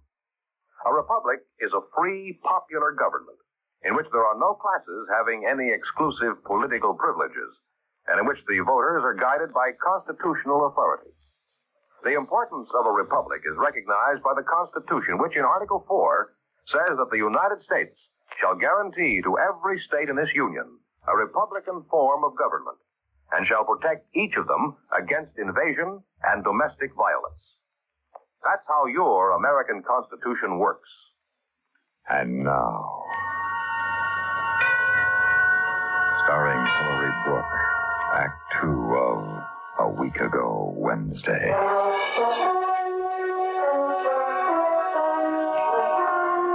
We moved in a couple of days after the murder. My husband didn't like the idea, but an apartment's an apartment these days. And I said to him, Charlie, it's a vacancy, so what if there was a murder? Murder? Tell me about it. Where have you been for a week? I'm not so sure myself. He looked like such a nice young man, too.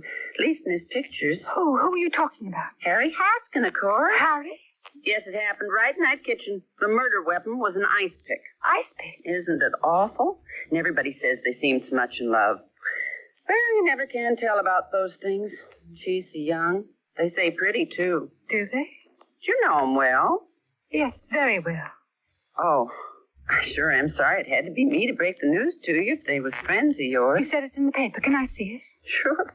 The paper's been full of nothing else for almost a week. She was right. The headline screamed out at me. Ice pick murder awaits conviction. And there was a picture of Harry. Harry, my husband.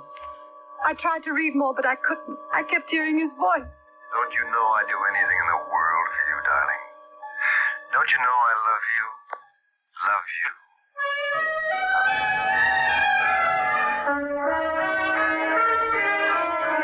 I don't remember leaving, running down those stairs and out the door. I just remember finding myself on the street again, half walking, half running. And then I was back in Central Park again. From out of nowhere, a little boy on a scooter came tearing around the bend. He turned sharply to keep from running into me. I watched him lose his balance. Toppled over and fell in a pathetic little heap on the ground. His knee was bleeding. And I ran over to pick him up. I bent over him, my arms outstretched to lift him to his feet again. And then I realized I was dead. I'd been murdered by my husband almost a week ago. I was dead. And I knew I dared not touch this child. I was afraid for him. And so I ran again. And I ran faster and faster till I couldn't hear him anymore.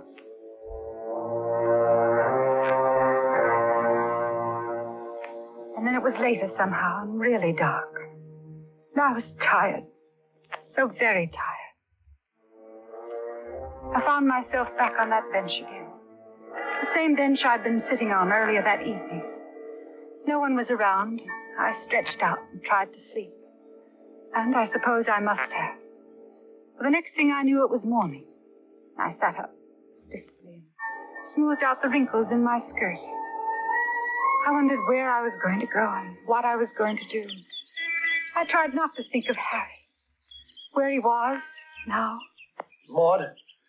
Oh, Maud, darling. Harry! Oh, golly, baby, I've been worried sick about you all night. Oh, Harry. Oh, my darling, I'm sorry about yesterday. Come on, let's go home now. Home? Look at your clothes. They're still damp from the rain last night. If you get sick, I'll never forgive myself. How do you feel? Are you all right? Yes, I'm all right. Good. Come on, then. His big hand supported my arm. And as we left the park from the entrance on 72nd Street, a little boy on a scooter came tearing round the bend.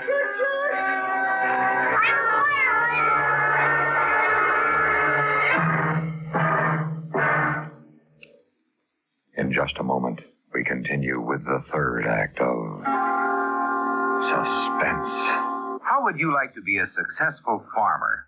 Naturally, all of us would like to be successful in anything, particularly in our chosen field. But say you are a successful farmer, and you have one or two successful neighbors. However, there are other neighboring farmers who, for one reason or another, are not successful. Farmer Adams was hit by a flash flood coming out of the hills.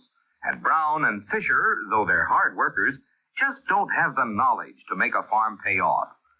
What would you and your successful neighbors do? Would you sit back and allow the other farms to go under, no matter what hardship it might cause to the families? Would you say, let them fail, we'll buy them out when they're broke? Perhaps one of your neighbors might say that, but would you?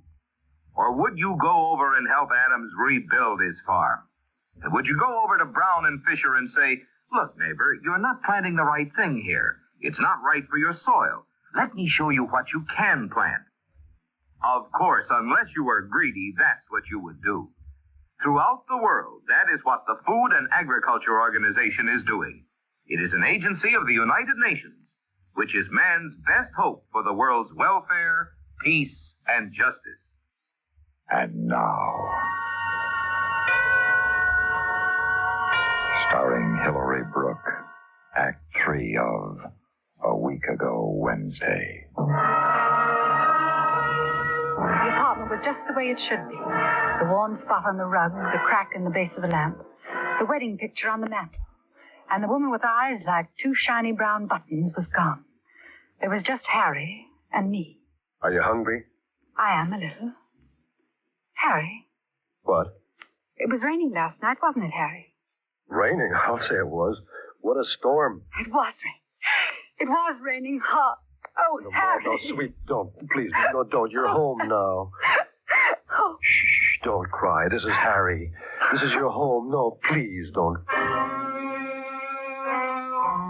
We ate breakfast near the window so we could watch morning begin over Central Park, just like other mornings. He smiled at me, and I tried to smile back. He leaned across the table, his eyes steady, serious, watching me. Why was he being so kind? Why should he be so good to me? What were the thoughts behind those eyes? Watching me, watching. Was he already planning how he would murder me? I love you. Oh, I'm sorry, I didn't mean it. It dropped. Don't worry about it, just a cup. I'll get a broom. I'll sweep it up. No, don't bother about it now. You just come here to me. No. What? I mean, I'd better sweep it up. I went into the kitchen, glad to be alone for a minute, safe for a minute. I knew with a dull, sick realization that I was afraid of my husband, afraid of Harry. You want me to do it for you? No, I can do it. I'll sweep it up. No. Maud, don't go into work today. Stay home and rest. You don't look well. I'm all right. I want to go into work. All right. You're sure? Anything you want. He was being good to me again. Too good to me. Anything I wanted. Anything. Why? I didn't trust him. He was too kind. His lips said sweet things, but what was on his mind? I love you. Do you? Well, don't you know I do? Yes, of course I do.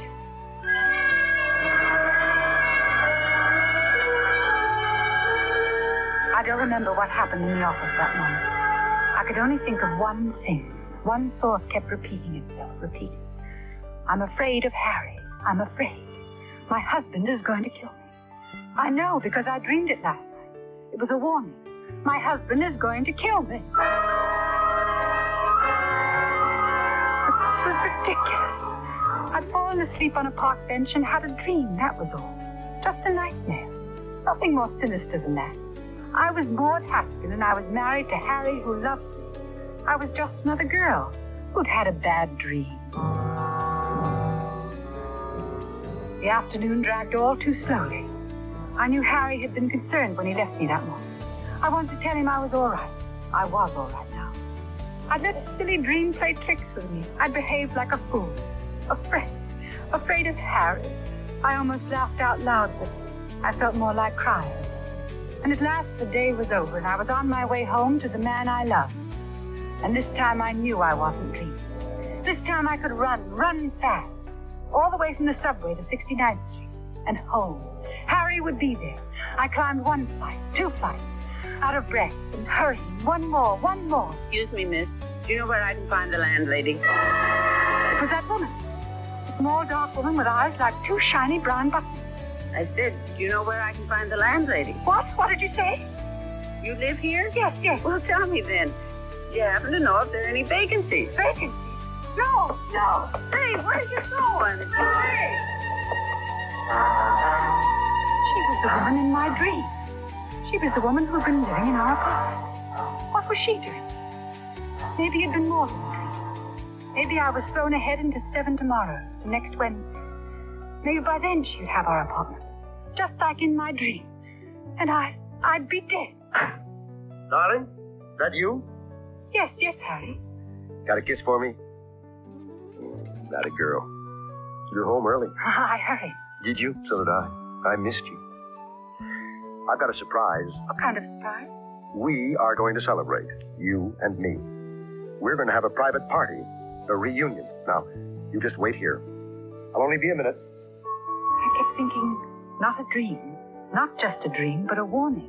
A warning. Oh, but that was silly. It couldn't be it. I heard the sound, and I began to shake all over.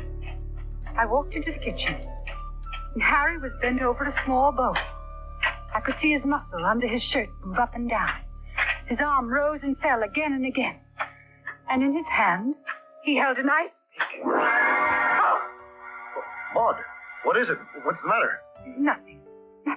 What are you doing? Icing the champagne, darling. We're going to celebrate. I wish you hadn't come in, though. You spoiled the surprise. I'm sorry. Oh, doesn't matter. Nothing matters as long as you're here. He put the ice pick beside the bowl and took me in his arms. And while he kept telling me he loved me, I was looking at the ice pick, thin and sharp. The ice pick. Spoiler's surprise. Yes, I'd spoil it. He thought he was going to kill me. But I wasn't going to let him. Oh, darling. Oh, I love you. I love you. I'd smother the lying words in his throat before he could say them again. I'd been warned, and I wasn't going to let him do it. I reached out and felt my fingers creep around the handle of the ice pick. I was strong and safe now. The dream wasn't going to come true. I'd make sure. I held it tightly, raised it behind his back, poised like a serpent, ready to strike. Ready. Oh, darling. I love you. His arms still around me grew limp. I felt them slide heavily, big hands dragging at my body. His fingers clutched my belt and tore it from me. And then he fell, still holding it in his hand. He lay still at my feet, a red circle of blood on his white shirt. And in that circle, the ice pick. No one saw me leave the house. All I could think of was, not me. It wasn't me lying dead with an ice pick in my back. I'd been cleverer than he. I had done it first. I stumbled into the park and wandered aimlessly. Every once in a while I'd hear his voice. And I put my hands over my ears to blot it out, but it was no use. It kept coming back. Nothing matters as long as you're here. I ran to get away from it, but the voice followed Got a me. kiss for me? That a girl. I miss it. I dropped from exhaustion somewhere in the pond and slept all night on the grass.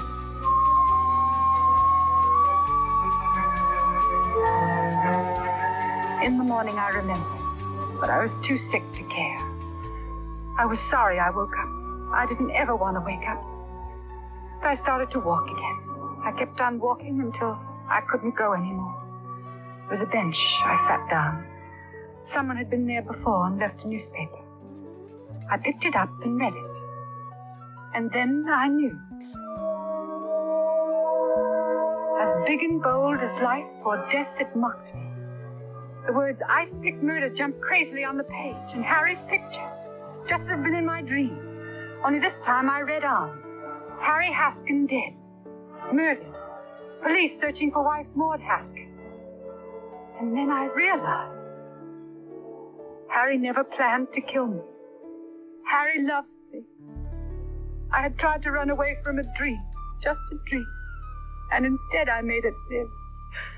And now Harry was dead. I wanted to tell you how it was, Father. Pray for me. The dream has come true. Wednesday again, isn't it, Father? I've confessed. I don't care what happens now because I must pay for what I've done. Will you pray for me, Father? A week ago Wednesday. I wonder if she's there. The woman with eyes like two shiny brown buttons, reading about me in the paper. I wonder if she's in the apartment now, reading about my execution.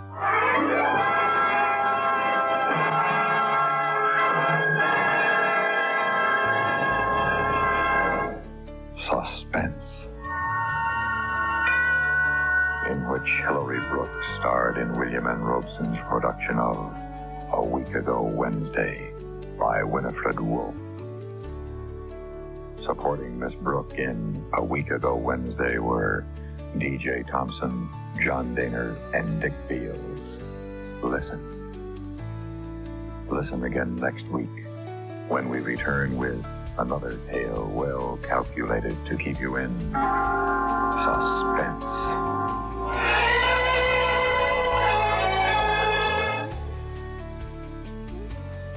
The CBS Radio Mystery Theater presents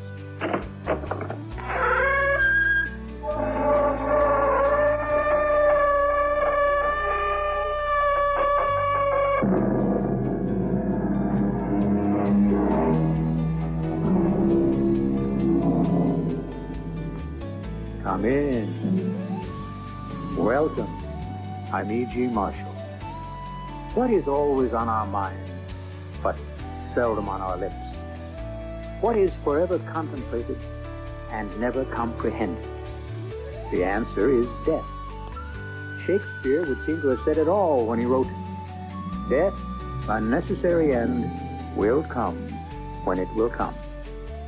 But is it really a necessary end? That's the question that bedevils us, and in all probability will continue to bedevil us until, well, I suppose, until we die. Do you live in a house? Of course. Do you wear clothes? Certainly. Do you eat food? Yes. Now go away. You're beginning to annoy me.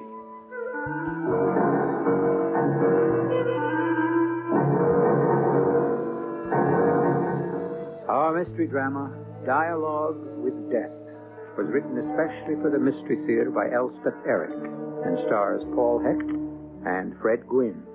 It is sponsored in part by X-Lax and General Electric Citizen Band radios.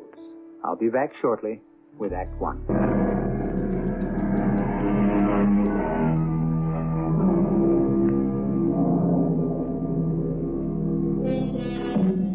The story we now bring you took place about 100 years ago, a time when no one knew anything about death, as no one had known anything 100 years before that, or 1,000, or 1,000,000, as no one knows now.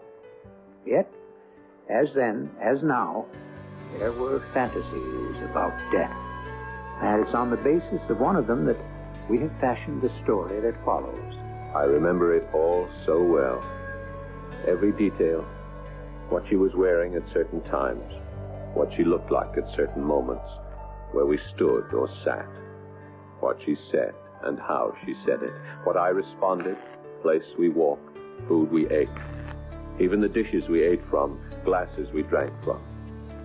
I'm seeing it all again, hearing it all, feeling it all for the second time, a kind of terrible, inevitable déjà vu.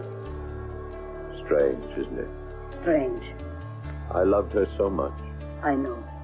The year I left for Heidelberg to study medicine, she was just a slip of a thing, only 16. And when I came back 4 years later, she wasn't simply 4 years older.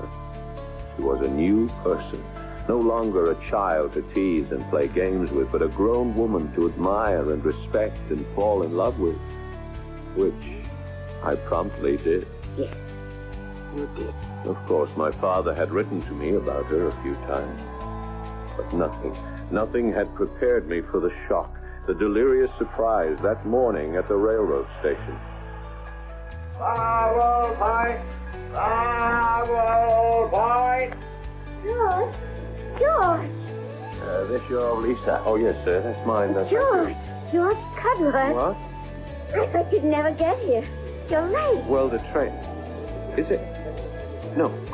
Are you Jenny? Don't say you don't recognize me. I'd die if you said that. But what happened to your pigtails? They're pinned around my head. See?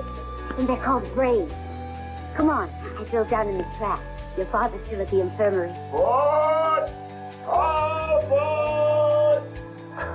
I can't get over how you've changed. And you've grown a mustache. Well, I'm going to teach a class in anatomy. A professor needs a mustache, but you've changed completely. Why do you keep saying that? Because it's true. Oh, fiddlesticks. Well, here we are. You'll observe we have a new horse. What happened to Princess? She went lame. We had to have her put down. Here, you want to take the reins? All right. I learned to ride on Princess. Remember, we used to ride her bareback, the two of us? Mm-hmm. Me in front, you behind. And those wild gallops across the meadow. Shall we get started? Your father may be home by now, and Hannah's planned a special supper in your honor. All right. Come on. I really love that sweet horse. Oh, Princess is all right. Sound as a dollar. You said you had her put down. We did. But she's fine now. Looks like a 2-year-old. But she's dead. I see her often. In your dreams, you mean? I mean, I see her. I hear her. Oh, come on, George. Let's get out of this slow walk. On the way home, I tried to remember what she'd been like when she first came to live with Father and me. A scrawny child of 9 or 10. You remember her, Hannah? Oh, very well. She didn't seem to brood at all about her parents and the awful way they died. Perhaps she'd been too young to grasp the tragedy of it all. I found myself hoping that Father would be home by the time we arrived. I wanted to talk to him about Jenny. Hannah says give the roast another 10 minutes. Where's Jenny, Father? Jenny, she's setting the table. Well, it's good to have you back, son. Sorry I couldn't meet your train. Oh, it's all right, Jenny. Explain.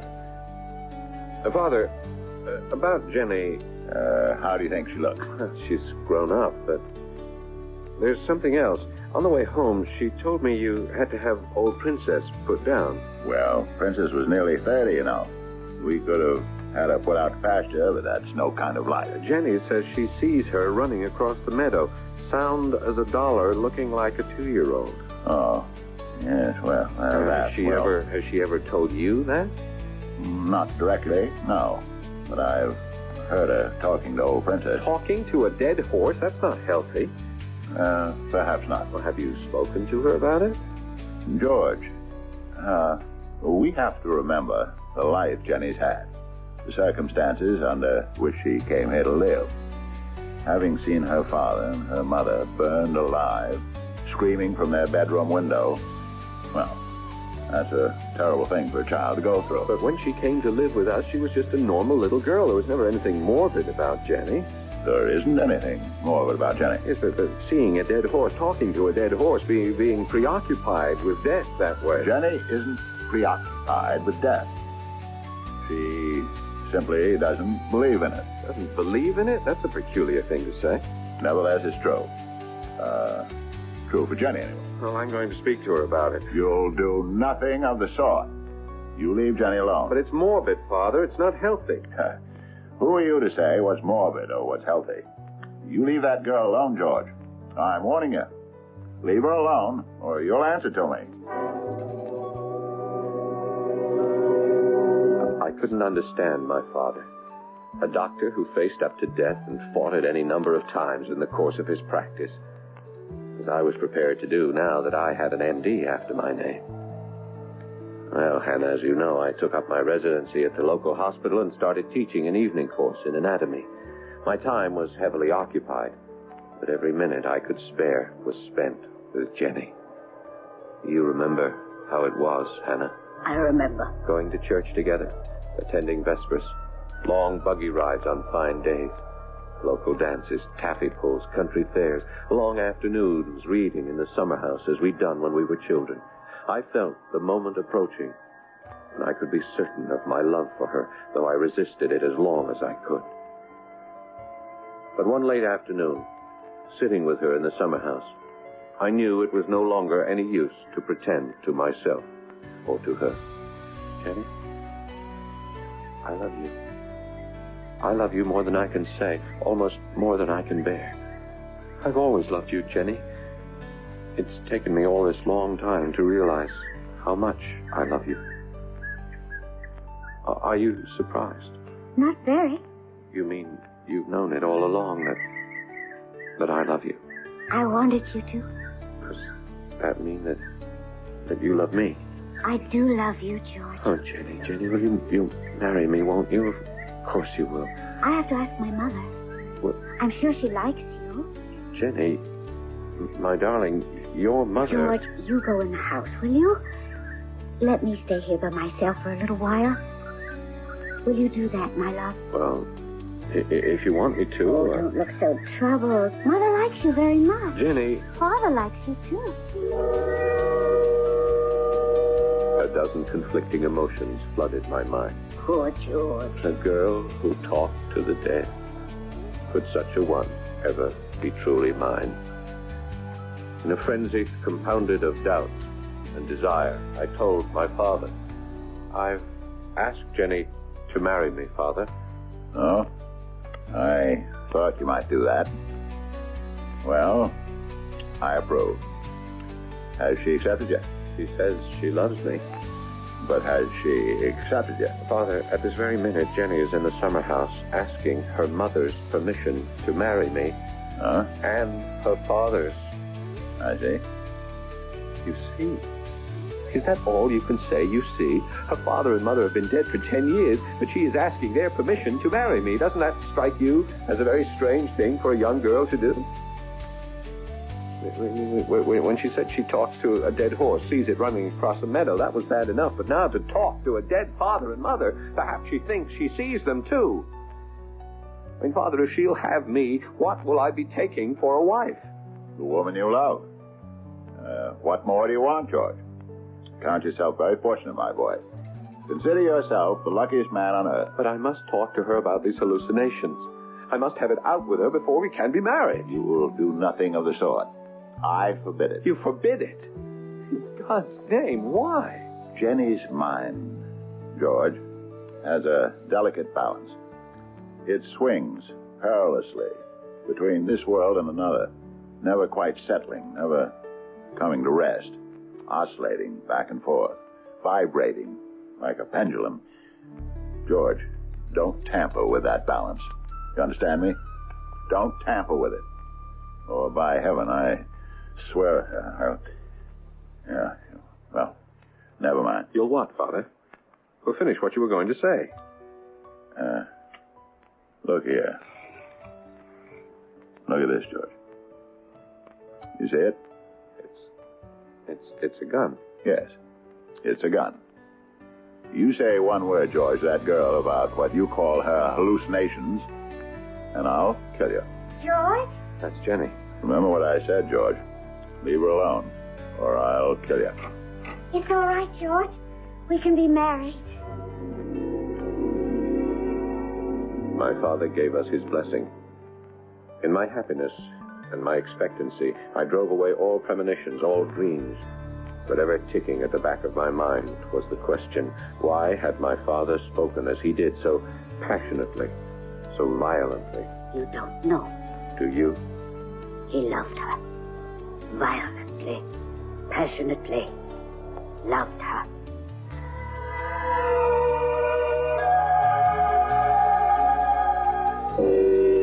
Death has been written about very little. Love has been written about a great deal.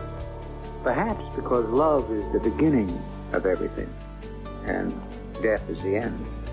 But what happens when love and death are intermingled, joined, the one to the other, in an eternal embrace? We'll explore this further in Act 2.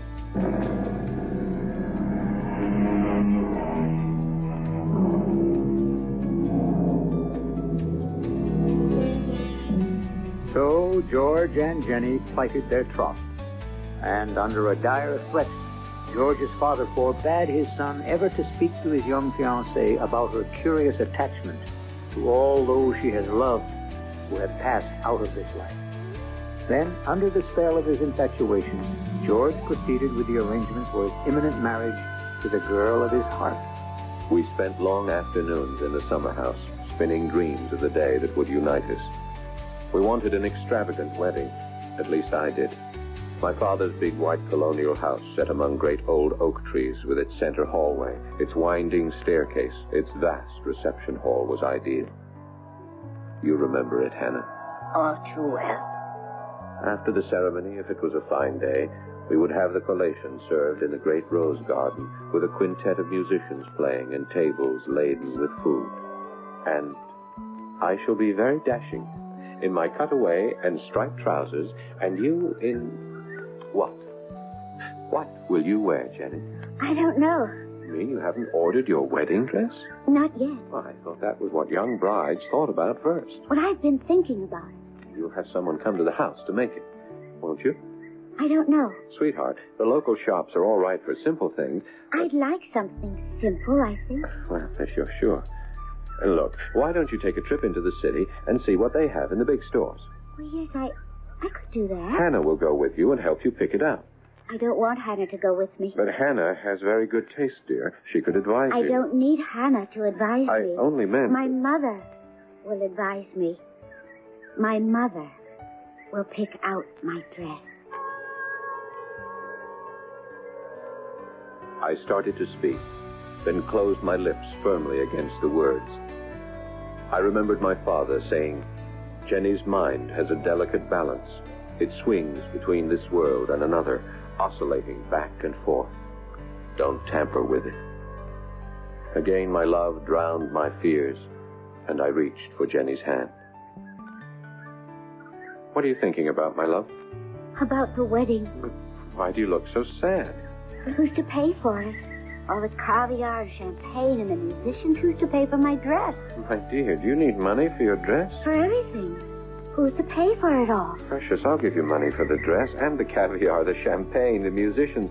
My father will pay for all that. Well, that's not right. Of course it's right, Jenny. He expects to pay for it. He wants to. You're like his own daughter. The father of the bride always pays for those things. Jenny. It's always done that way. My darling. Father wouldn't have it any other way. I know that. He couldn't. My whole body stiffened. I murmured some sort of excuse, told her I needed something from the house, and I fled the summer house, leaving her immobile, pensive, troubled. Inside the house, I found my father. Father, it's happened again. What's happened? Sit down, Joe. I don't know what to do. George, what's the matter? Is it Jenny? Yes. She and I were sitting in the summer house. We've been there most of the afternoon making plans for the wedding. Ah, yes. When we got to the subject of her wedding dress, it seems that she doesn't want it made. She wants to buy it. So I suggested that she take the train into the city and maybe Hannah would go with her to help her pick it out. Good idea. Yes, but Jenny would have no part of it. No? She said, my mother will help me pick it out. My mother will help me pick out my wedding dress. Her mother, who burned up in a fire, who's been in her grave... George, I know how you feel. Am I to live with ghosts once we are married? George, I live with ghosts. We all live with ghosts. Well, I don't propose to. Well, what do you propose to do? Father, I didn't say anything when Jenny spoke about her mother, her dead mother, helping her to choose her wedding dress. I thought of everything you had said, and I kept quiet. I'm glad you did. But then she suddenly looked very troubled, very perplexed, and she said, "Who's to pay for all this?" Pay for it? Yes, the dress, the wedding, the music, the caterers. Why, I shall pay for it. Yeah, well, that's what I told her. Well, who else should pay for it? Her father. Her father. Well, that's what she said. She said it was only fitting and proper that the bride's father should pay for his daughter's wedding. I think she expects her dead father to give her away. Oh, she wouldn't. I don't know what she expects. I thought she'd want me. I know you forbade me to say anything to her about her congress with the dead. Yeah, I do forbid you. But now I must. It's gone too far. No, George. It could be fatal. George, where are you? There she is. I'm in here, dear, with Father in the library. Say nothing, George. Oh, I'm so glad you're here. You can help me. What is it you need, Jenny? The second volume of something called Materia Medica. Is there such a book? On the bottom shelf. Yes, dear, with the red binding. Oh, yes. Now, let's see here. Volume 2. What are you looking for, dear? Well, I'm not sure. Let me see now. Page 300 and... Oh, yes. Yes, it's here. Here it is. What is? $1,000 to pay for my wedding. Her face was radiant. She spread the 10 $100 bills on the floor and gazed at them delightedly. As for my father and myself, we stared at each other. He told me it would be here. Your father? Of course. And here it is. Yes, there it is. Oh, isn't it wonderful, George? Wonderful. It'll pay for everything. Jenny, my dear, it's nearly time for supper. Why don't you gather up the money and take it up to your room, change for dinner? I want to talk to George. All right. That's a good girl. You see, George, I told you he wouldn't have it any other way. It wouldn't be proper. How did that money get there, Father? Did you put it there? Her father put it there. You are worse than she is. You put it there, and then somehow... No, George. Jenny's father put the money in the book 10 years ago. Did you know it was there? Not until now. You see, it's money he owed me. Money I lent him. I never expected him to pay it back, and when he tried to pay it back, I refused to take it. Well, how did it get in the book? The night he came here to give it to me, the night I refused it, here in this very room, I remember, after a long and somewhat stormy argument, I went out to call him a carriage. Left the $1,000 bills lying on the desk, and when I came back to make my peace with him, the money was no longer there. Of course, I assumed he'd put it back in his pocket, but instead he hid it in a book he knew I'd eventually open. Father, it doesn't explain how Jenny came to know it was there. Don't shrug and turn away. We have to talk about this. I don't have to, and I don't intend to. All right, then I'll talk to Jenny about it. No, you won't. Come back here, George. Father, I cannot marry a girl who's living half with me and half with the dead. If you love her, you'll let her be. I can't, Father. That girl has some sort of communication with the dead that you can't understand. But it's wrong. Right or wrong, it's hers. It's part of her. You must not interfere. I have to, Father. You must not. And I have to do it now. Don't make me kill you, George. Give me the gun, Father. No. Give it to me. George! I don't want to hurt you. Give me the gun. Give it. I'm sorry, Father. I'm terribly sorry. Forgive me. I put the gun in my pocket. I looked down at my father on his knees on the floor where I'd forced him. His eyes were filled with tears. For whom? For himself? For Jenny? For me? For what she had done to him? For what he had almost done to me? Or for what I was about to do to her? I could not tell. I went upstairs and lifted my hand to knock on Jenny's door. And then I heard her voice. Thank you. Oh, thank you, my darling. I knew I could count on you. I've always counted on you, and you've never failed me. Mother, should I have my dress made, or shall we go to the city and buy it? Oh, I want it to be just right. When I walk down the big staircase, I want to look just right. Because you, Father, will be waiting at the foot of the stairs. You'll crook your arm just so, and I'll put mine through yours. And together, we'll walk to where the minister will be standing. Who's there? It's George. Let me in. I'm not quite dressed, George. It doesn't matter. Please, George. Look at me. Jenny, look at me. Let me go, George. Who was that you were talking to just now? That was your father, wasn't You're hurting me, George. it? And your mother? You were planning your wedding with them. Not with me, but with them. Please, George. You were planning your wedding dress with your mother, not with Hannah, who adores you, Hannah, who helped raise you. George, please. I heard you. You were telling your father he would give you to me in marriage. Your father is dead, Jenny. He's been dead a long time. And your mother, too. Dead and buried. George. And Princess is dead, too. George. Princess is not running across any meadow looking like a 2-year-old. Princess got to be an old horse. She was 30 years old and lame, and someone came and put a bullet between her eyes, and she died. And your mother died, too, and your father. They were burned in a fire, Jenny, a long time ago. But you are alive, Jenny. You are here, and you are alive. You know that. Yes. And I am alive, and we are here. We are now, and we are alive here and now. Do you understand, my darling? Yes. And Hannah will help you with your wedding dress. Yes. And my father will pay for the wedding.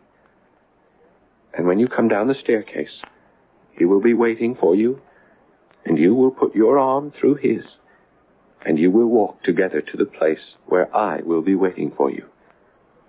And we will be married. Do you understand, my dearest girl? Do you understand? I was holding her arms and staring down into her wide, frightened eyes and flinging my words into her face. Her eyes grew wider and wider. Their expression began to change. But what the change was, I could not tell. Was she beginning to understand what I was saying? Or was she leaving me forever? Hannah, I could not tell. All I could do was hold her close. Oh, George, you poor, poor man.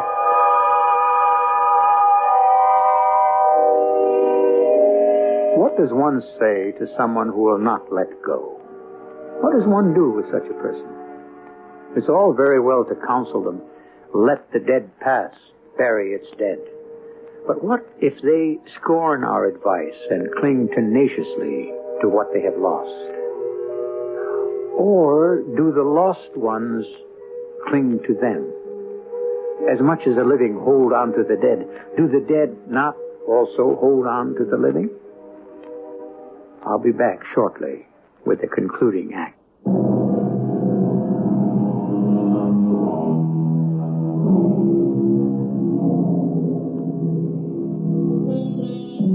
Jenny and George are about to be married.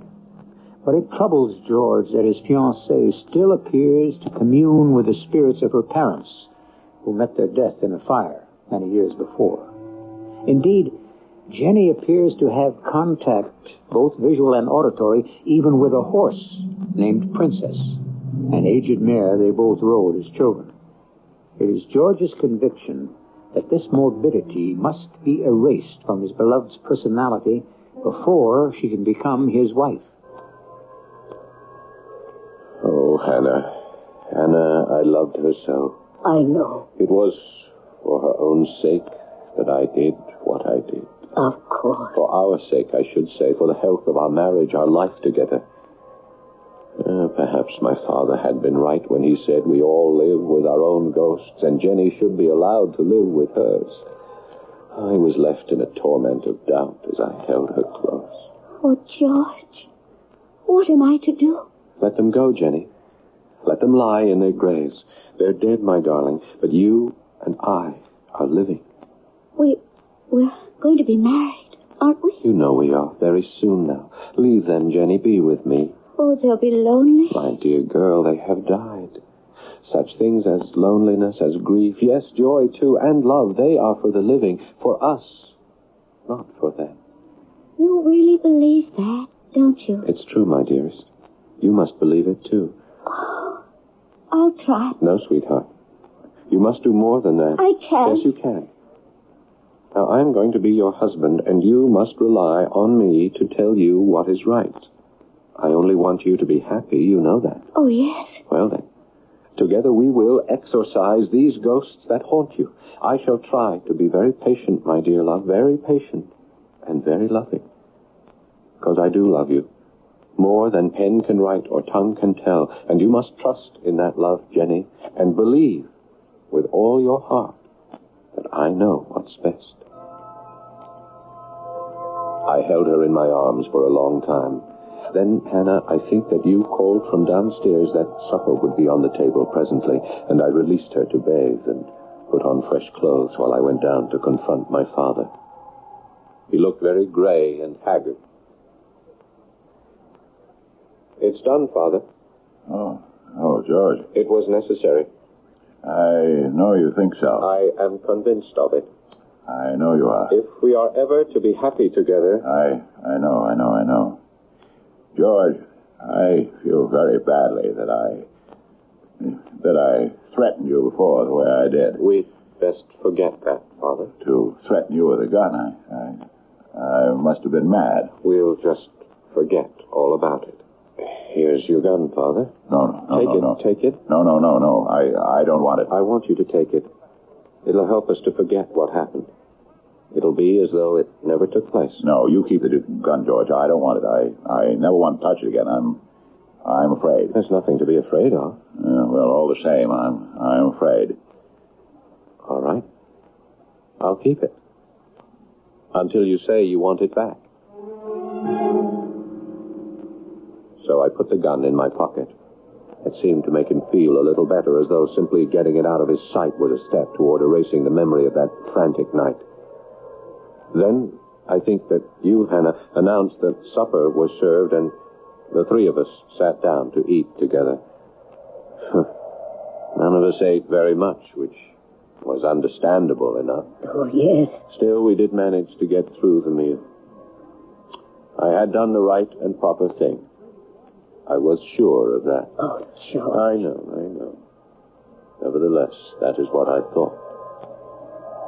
The next morning, Jenny did not come down for breakfast. My father and I left for the hospital together, worked assiduously all day, and left for home together late that afternoon. Hannah said this morning that Jenny was going into the city today to buy her wedding dress. Oh, that's splendid. Hannah wanted to go with her. Jenny went alone? I don't like that, Father. Oh, it doesn't necessarily mean anything. No, but still... You're afraid that Jenny still believes her mother will help her choose a dress. Well... Oh, I'm sure everything will come out right, sooner or later. I told her she must have faith in my love and my knowledge of what's best for her. I hope she can do that. Yes. Have you appointed a date for the wedding, George? Oh, the end of the month. We haven't decided on the precise day. Where will you live once you're married? Oh, we haven't talked about that. Would you consider staying on with me? I'll be lonely without either of you.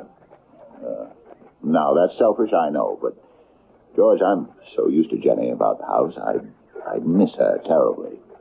But I mustn't be selfish. It's all right, Father.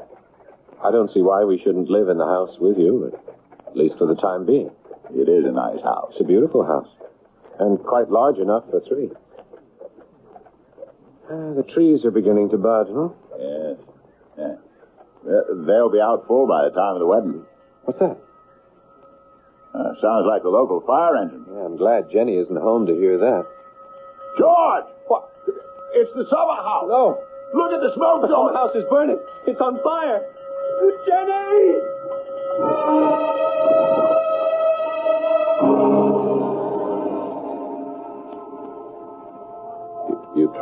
save her, Hannah. I know that. I tried. It was no use. Your father tried, but the fire had gone too far. Hannah, who started the fire? I don't know. Did Jenny start it? If she did, it was my fault. I had made her life unendurable when I drove away her ghosts. I killed my own sweet darling. Oh, George. Yet the summer house was quite old. The wood was very dry. Could have burst into flame by itself, the merest spark. Will I ever know, Hannah? One day. You will. When? Soon. I think.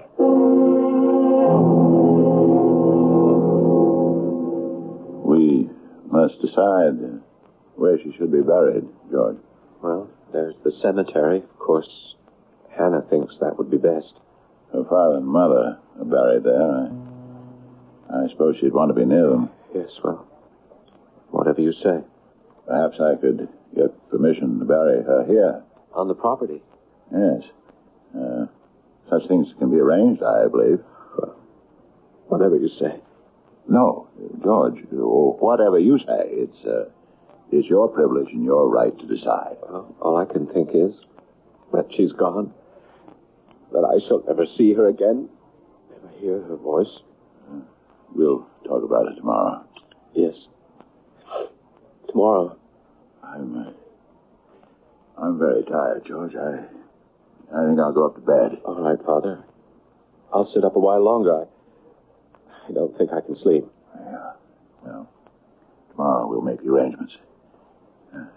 Good night, son. Good night, Father. I'll look in on you when I come upstairs. Oh, you don't need to. I want to. He pressed my shoulder, and I put my hand over his for an instant. I felt very close to him. I truly loved him, Hannah. I know you did. Later, when I'd grown drowsy, I went upstairs, stopped at the door of his room, and went in, without knocking, in case he was asleep. I saw him lying fully clothed on his bed, but his shirt sleeve was pushed up above his elbow. I think I knew he was dead even before I touched him, and I knew how he had died.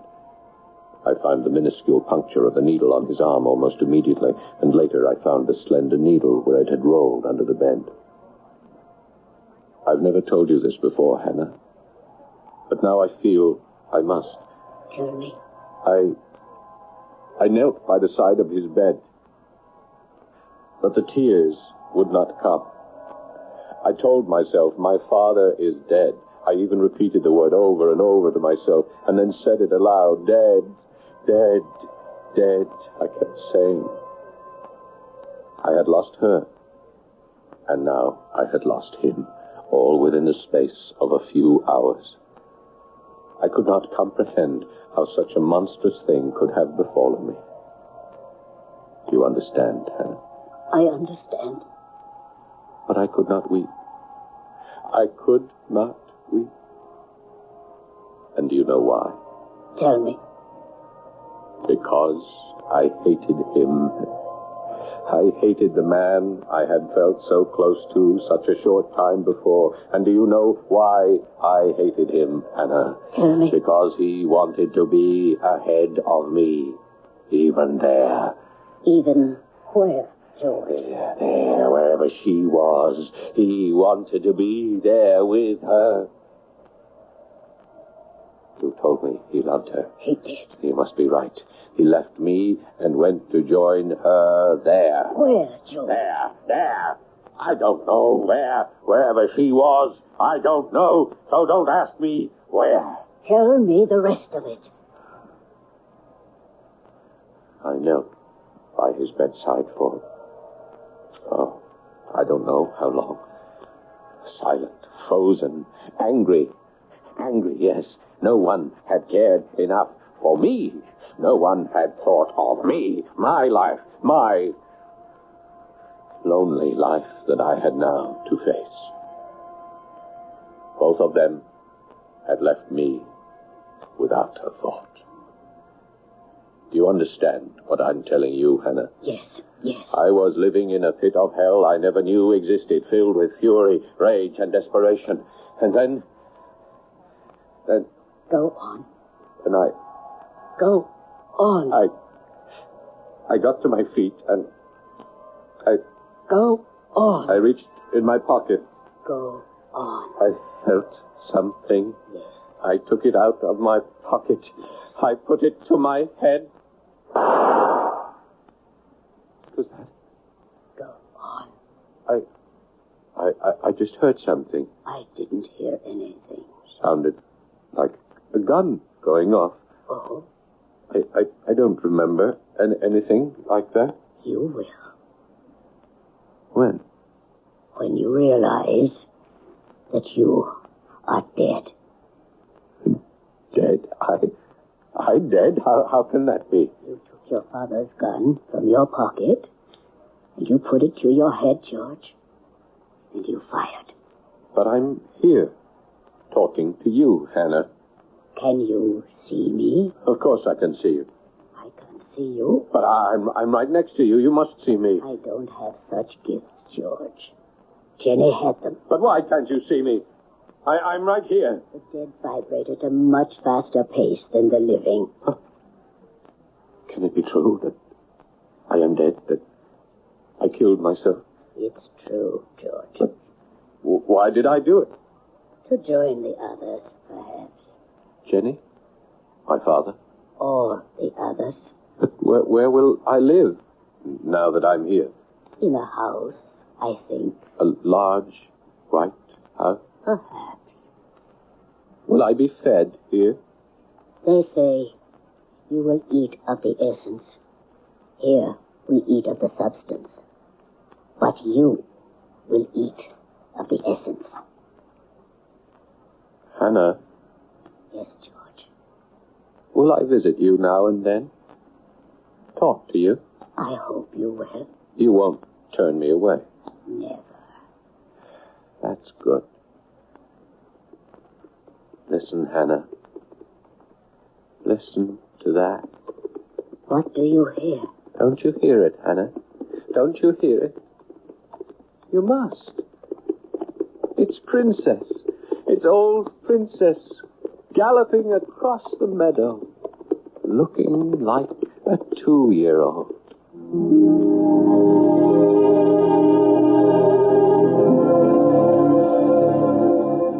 And that is how some people envision death and what comes after. I cannot promise you that they are right. On the other hand, I cannot tell you they're wrong. I'm as ignorant and as undecided as you or anyone. But if they are right, should we keep our ears, perhaps our eyes, open for the sight and sound of those who have left us? I don't know. Perhaps it is better simply to get on with the only business that we know, the business of living. I shall return shortly.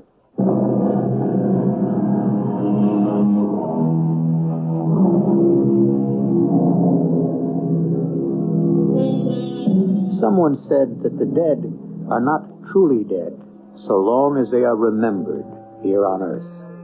And that may be true. I'm not prepared to say. But assuming that it is true, the flaw lies in the fact that remembering can be so painful. Remembering hurts. Our cast included Paul Hecht, Fred Gwynn, and Evie Juster. The entire production was under the direction of Hyman Brown. Radio Mystery Theater was sponsored in part by True Value Hardware Stores, Buick Motor Division, and Sign-Off, the sinus medicines. This is E.G. Marshall inviting you to return to our Mystery Theater for another adventure in the macabre. Until next time, pleasant dreams.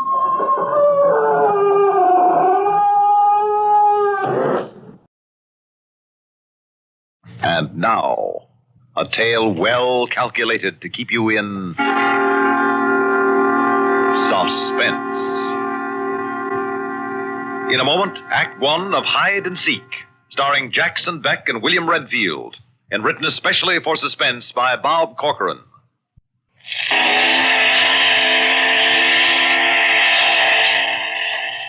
The lost soul cry of a lake steamer fell into the sleeping Chicago street like a wet feather, sending out ripples of fear that washed against a dandy man who would soon die. A nerve kept jumping under his eye. His hands were sticky. He stared out the window, forcing himself to go through the routine he'd created. He'd stop at the all-night cigar store, no matter how late, and have his shoes shined so he could go home with a clean pair. It was one of the reasons they called him Dandy. But he wasn't enjoying it tonight, and never would again. He came off the shoe-shine chair like a dancer, moved to the door of the store. Nothing either way. A $50 glittered in the light and disappeared as the boy snapped it out of the air. Thanks, kid. Thank you, Mrs. Angeles. The street stretched ahead. Parked cars, empty. Some old newspaper blowing. Big city tumbleweed. Dandy caught his reflection in a store window and had to stop in spite of his nervousness and desire to get away. A practiced hand rolled to the brim of his hat, and the Windsor knot of his tie got pushed to perfection. Yeah. No wonder they called him Dandy. Neat as a pin, even his fingernails. Dandy thought of that afternoon, and his mouth twisted in self-disgust as he cut across the street and hurried on, keeping near the curb and watching the shadows. A jerk play, like a luck-happy punk instead of a professional gambler. Just a few more blocks to go and nothing had happened. He felt a little easier, but he had to get 1,000 fast. Bigelow didn't like guys who played and then didn't make good on the sour ones. He had a long list of things he didn't like, and that was on top. Dandy knew that when he made the bet that afternoon. You got it, though, ain't you, Dandy? Yeah, sure, Ed. I just ain't got it on me. If you pick a cruller, I want that money. Sure, Ed. I want it fast. Hey, what am I, the thief of Baghdad? I always been good, ain't I? Yeah, you always been good, Dandy. It's just we're friends. I don't want you should welch on me, that's all. I ain't no Welcher. I know a guy who wasn't no killer. Till he knocked off a guy. I won't welch, Ed. That's good. Because if you did, I'd lose a friend. And all your friends would lose a friend. Permanent. Okay. Don't worry. It's a sure thing. The horse finished fifth. Nowhere. But he'd get the money. Sure. Take maybe a week. Guys forget your name fast when you're broke. But nothing to worry about. His hotel awning invited him just ahead. Maybe he'd get out of town for a few days. Not that there was anything to be afraid of, just hedge his bet. Play it safe. He breezed into the hotel lobby. Thank God it was empty. Then the ripples of fear came back when he saw the scared-faced kid at the desk. What's the matter, Herbie? There's a guy waiting for you. He's in your room. He belted me and took the key. Told me not to tell the cops or you nothing. But you always been nice to me. It's all right, Herbie. It's all right. What's he look like? Oh, he's a real big guy. Fat, but big. Thanks, kid. I'll make it up to you later. He fought to keep calm. No time to turn into a panic man. Stiff-armed the door and got into the street. His hand measured the few bills in his pocket. He wondered how far they'd take him. Bigelow was closing in. Then a piece of shadow split away from the wall. Hello, Dandy. Did the kid tell you about Bigelow's friend waiting for you inside? I don't know what you're talking about. But not about the one waiting outside, huh? The man was tall and thin, skinny even. He looked as if they'd made his face, forgotten the mouth, and then torn one. Dandy tried to move around him. Let's get my buddy, then we'll go see you. When I say move. Dandy fought his fear as he watched the elevator arrow swing down. He was tall and fat. His eyes looked as if someone had tried to hide 2 grapes in some dirty grease. You got him. Good. Yeah, he was taken off. This punk here must have told him you was in his room. You do that, punk? Huh? Don't matter, we got him. You're gonna keep your mouth shut about this, ain't you? Please, leave him alone. Shut up, dandy man. I won't save you for Bigelow. kid. You say anything, this is just a sample of what you'll get. Let's go. Where are we going? Ed Bigelow wants to talk to you. What's Ed want with me? Did you hear that, Earl?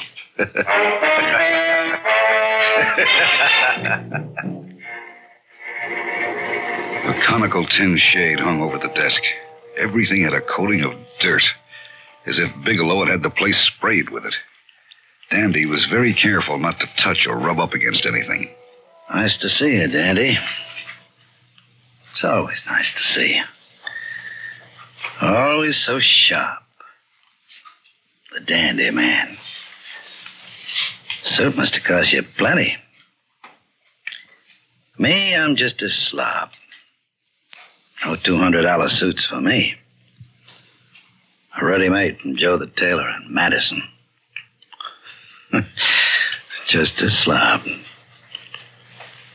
But I pay my debts. Where's my money, Danny? Well, you see, Ed, No conversation. I can get that any time with the boys here. But I want to tell you... You got the 1,000? Yes or no? Oh, now listen, Ed. Answer like he says. We don't like to be rough, Dandy. We're friends.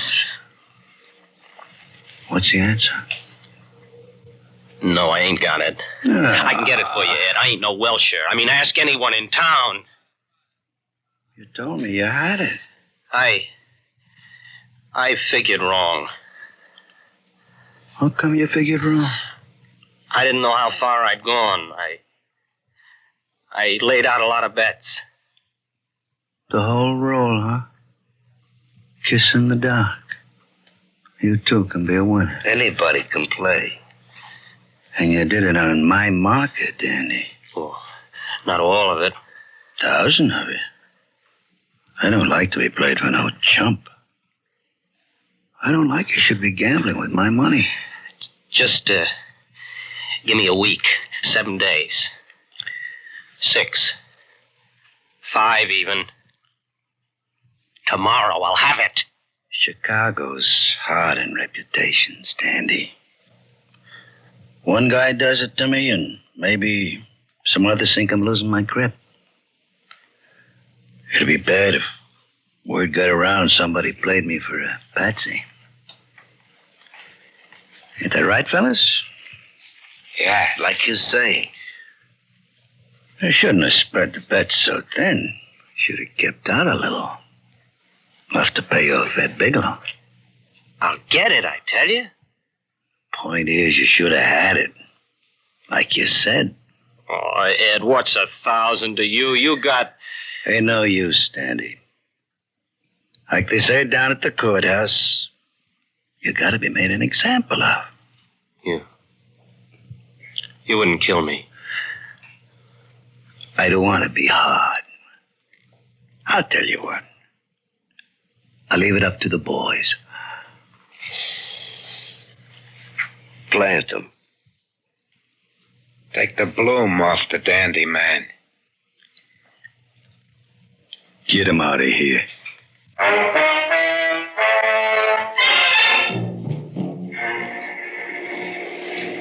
I'll take that watch, Dandy. You won't be needing it. I'll match you for it. Sure, I ain't greedy. We're, going out to the forest preserve, huh? A nice drive into the country. Oh, it's peaceful out there. You'll get a nice rest. You're caught. A joker. Yeah, we go down Clark Street, see? To North Avenue and then west to the country. We park a little and we come back. Me and Lloyd, that is. Out North Avenue, right through the old neighborhood. His mind raced ahead. Forgotten details of dirt and squalor struggled forward from the shadows where he'd pushed them. The streets, the alleys. Then it hit him. The police station on Blackhawk. If he could get out of the car, run to the station. He'd have to make the break when the car was moving, time it just right. There was only one street that cut into North Avenue that'd do him any good, Sedgwick. Then halfway down the block, into the alley, and through the vacant lot at the end. The car couldn't follow. Then a half block more to the police station, and he'd be safe. And then suddenly he saw the battered old black-on-yellow sign as the car entered the intersection. Sedgwick. Dandy hit the door, then the street, bent over, running, sprawling into a tin newsstand. Then he was on his feet, running. The car wrenched around like a giant crab and then leaped down the street. They didn't shoot. Dandy's hand hooked a no parking sign and he swung into the alley without slowing. And he knew something was wrong. He looked up and saw.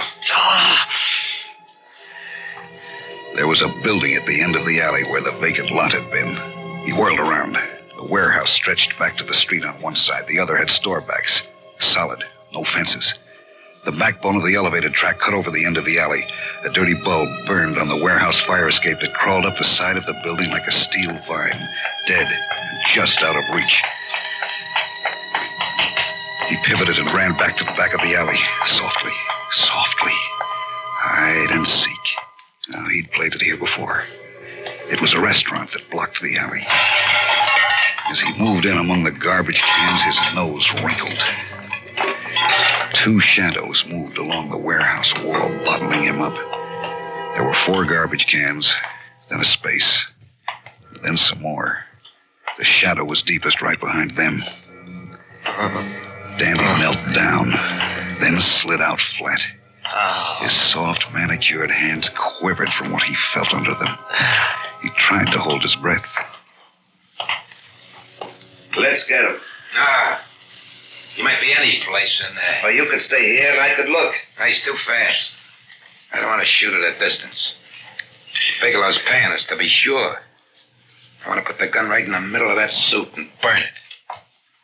Go for him now, there'd be too much noise. Well, maybe an elevator comes along and covers the noise. Still a chance. Danny ain't worth it. Yeah, that's right. Hey, there was a drugstore back where he jumped out. Call Frank. Tell him to bring another guy. And I'll be quiet and sure. We can go on out to the country like Bigelow wants it. Okay. Hey, wait a minute. You want to come out now? It'll be easier. If we gotta go to a lot of trouble, it's gonna make us mad. The skinny man took a drag on his cigarette. Dandy could see it wink and then glow bright red. A long finger flipped it in a gentle arc over the cans into the deep shadows. It hissed and went out as it hit the muck. We'll use them on you, Dandy. We'll cook you, a little at a time. You lousy. Stall. Pray for a break. Why don't you play it smart, Dandy? Take off. If he tries to go past me, the shots won't make no difference. I'll pick camp in the corner heading north. Okay. Then get some cigarettes. We're going to have plenty. And Dandy remembered. He'd get out after all. The 100-to-1 shot suddenly turned into a boat race. He remembered when he was a kid. The cops would come along on their way to the station. Sure, that wouldn't be changed. It was routine. Cops never change routine. They get fat on it. When the cops came, he'd holler. They'd get the 2 who'd been pushing him around. Go ahead. Wait. Fat man. I'll be right over. I got the cigarettes and matches. Lots of matches. Still playing hard to get. He's gonna wish he hadn't. Dandy grinned as he thought of the cops. And then suddenly realized how much his back ached from holding his head out of the slop and tin cans. He thought of his suit and his shirt and his hand-painted silk tie. And what his friends would say if they could see Dandy DeAngelis laid out in this sewer. The smell flooded in on him, and he gritted his teeth. He didn't want to lie in that, too.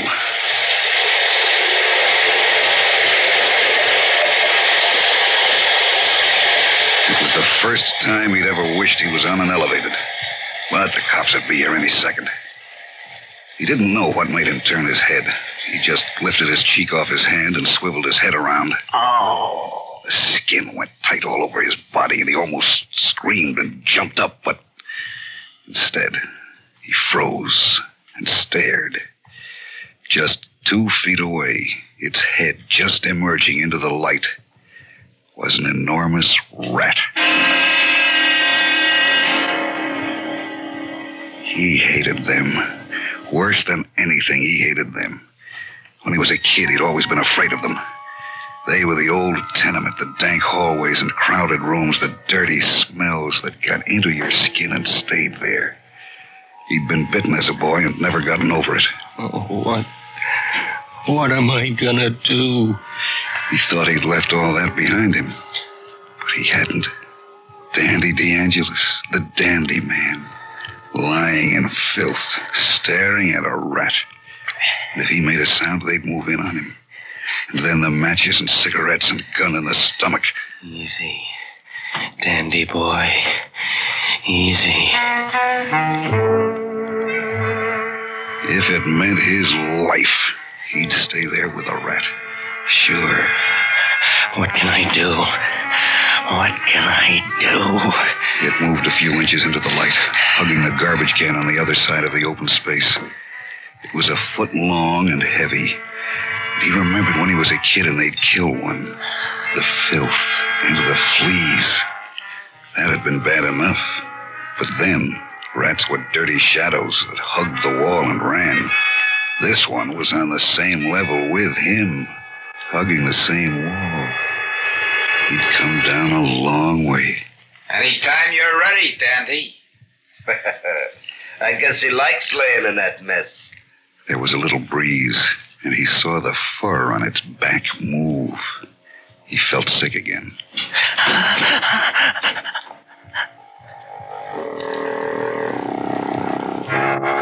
It hunched itself around. Dandy started back in spite of himself, in spite of the men waiting for him to make a sound. It didn't run at his slight motion. Dandy held his breath. He was so close to it, he could even see the rings on its tail. It moved again, and this time faced right at him. The beady eyes seemed to stare right into his own. The thin-skinned ears stood upright and straight, and Dandy could see the fleas crawling. It lifted its head, and Dandy saw the teeth that never stopped growing but get worn down and sharpened all the time. The spot on his hand where he'd been bitten as a kid started to burn. Get away. Get away. Dandy tried to move back. He was afraid to scare it for fear it would scuttle off over the cans and bottles and attract the two waiting to kill him. He reached out to the side and back, and his right hand closed on a milk bottle. He gripped the neck and slowly, watching the rat, brought the bottle up beside his head, his arm cocked. He stayed there, trying not to jump up and run away from it, trying to wait for... He hadn't been watching. What's keeping those guys? They say they'd be right over. Take it easy. You're getting anxious to get your hands on a bunk, huh? And get it over with. Dandy realized with relief that he'd have heard the cops if they'd gone by. They were always loud, but they'd better hurry. He swung his head slowly back to the rat. As he did, his skin crawled. If there was one rat, there were always more. He looked to the side, dreading what he would see. But there was nothing. It moved toward him. He stopped breathing and waited, and hunched there, watching him. Maybe it thought he was dead. He'd heard about dead people and rats. Maybe it wanted the warmth. It crouched there, evil, foul, staring at him. No. No. Dandy forgot the men in the alley, the burning cigarettes, and the gun held close to his belly. He forgot the cops who were going to come any minute if he'd just lie quietly as he was. All he could think of was that he was Dandy DeAngelis, lying there in front of a rat. The old neighborhood was still there, waiting for him all these years. He hadn't gotten away after all. No! But he would get away. He swung the bottle, invisible in its speed, swung it with all his might. No! Swung it with all the disgust and loathing and hatred that he felt. It didn't break. It hit something soft. He beat it, and beat it, and beat it, and beat it. He didn't hear them as they moved over to him, their guns at his head. Finished. Finished. Free. Dandy stopped and stood up. He looked down at it as it lay in the light between the cans. It wouldn't bother him anymore. The old neighborhood and the dirt and the smells sank back, away. He dropped the bottle. Tried to wipe his hand. Look at that. Dandy killed a rat. Yeah. Now it's our turn.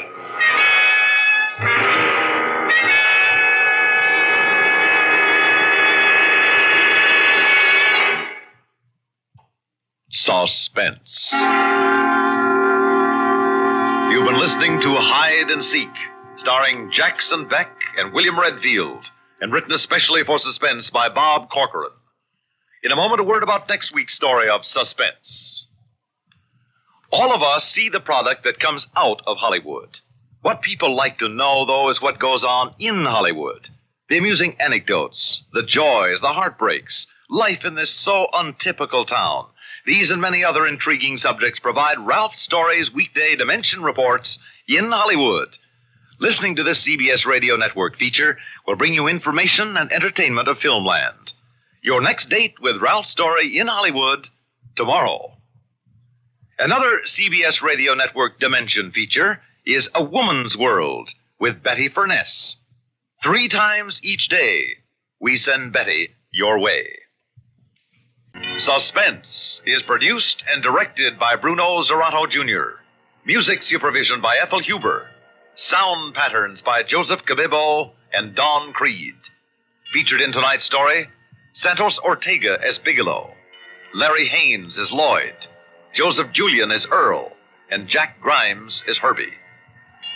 Listen again next week when we return with Dagger of the Mind, written by John Robert. Another tale well calculated to keep you in suspense.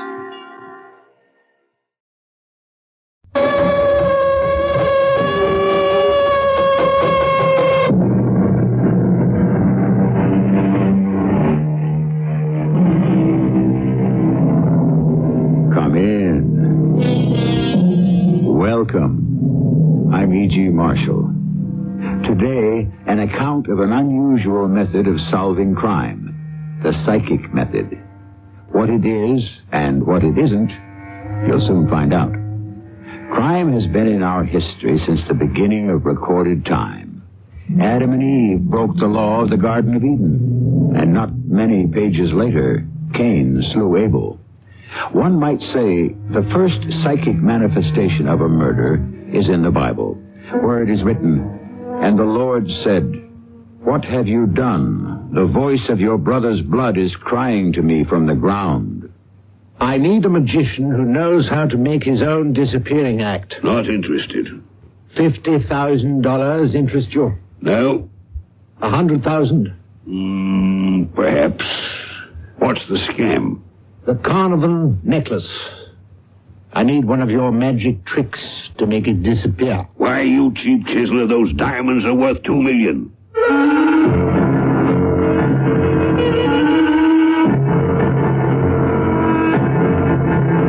Our mystery drama, The Devil's Bargain, adapted from a story by Guy Boothie, was written especially for the Mystery Theater by James Agate Jr. and stars Robert Dryden. It is sponsored in part by True Value Hardware Stores and Sign Off, the sinus medicines. I'll be back shortly with Act One.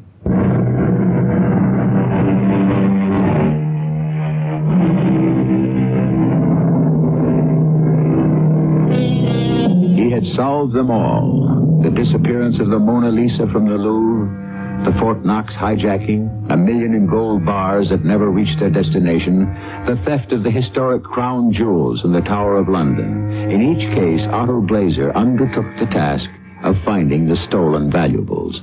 And in each case, through much heralded psychic means, he eventually led the police to their reward.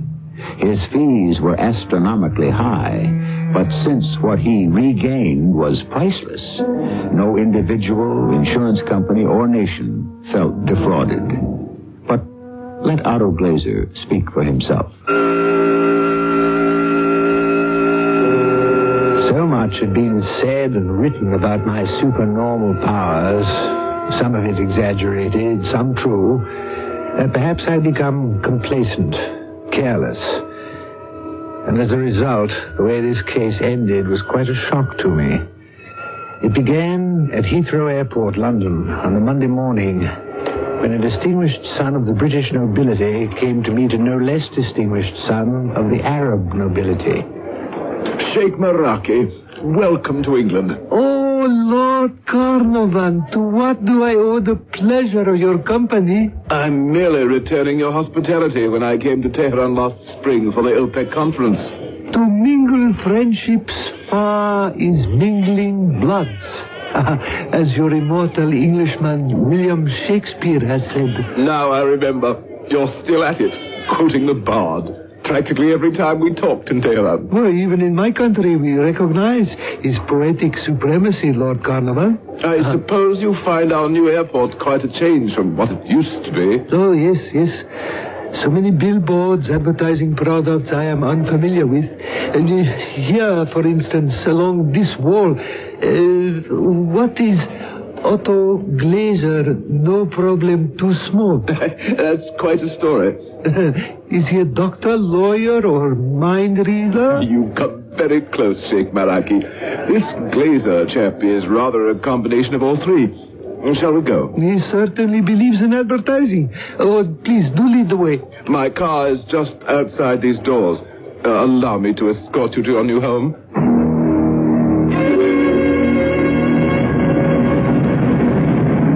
Another 5 minutes and we'll be there. I meant to ask you, Sheikh Maraki, how did you happen to find a house to rent in such an excellent neighborhood? I had an agent here. I understand the house had been vacant for some time. I have wanted to live in London since I was at school at Oxford. We are turning into your street. I shouldn't look out of your window. Why not? Oh, dear me, no. A whole line of those dreadful posters advertising this Glazer person. Oh, you were going to tell me who he was? Otto Glazer is probably the most prominent psychic detective in the world. He can find almost any stolen object that baffles the police. He's had amazing success. Better than your Scotland Yard? I've never known Glazer to fail.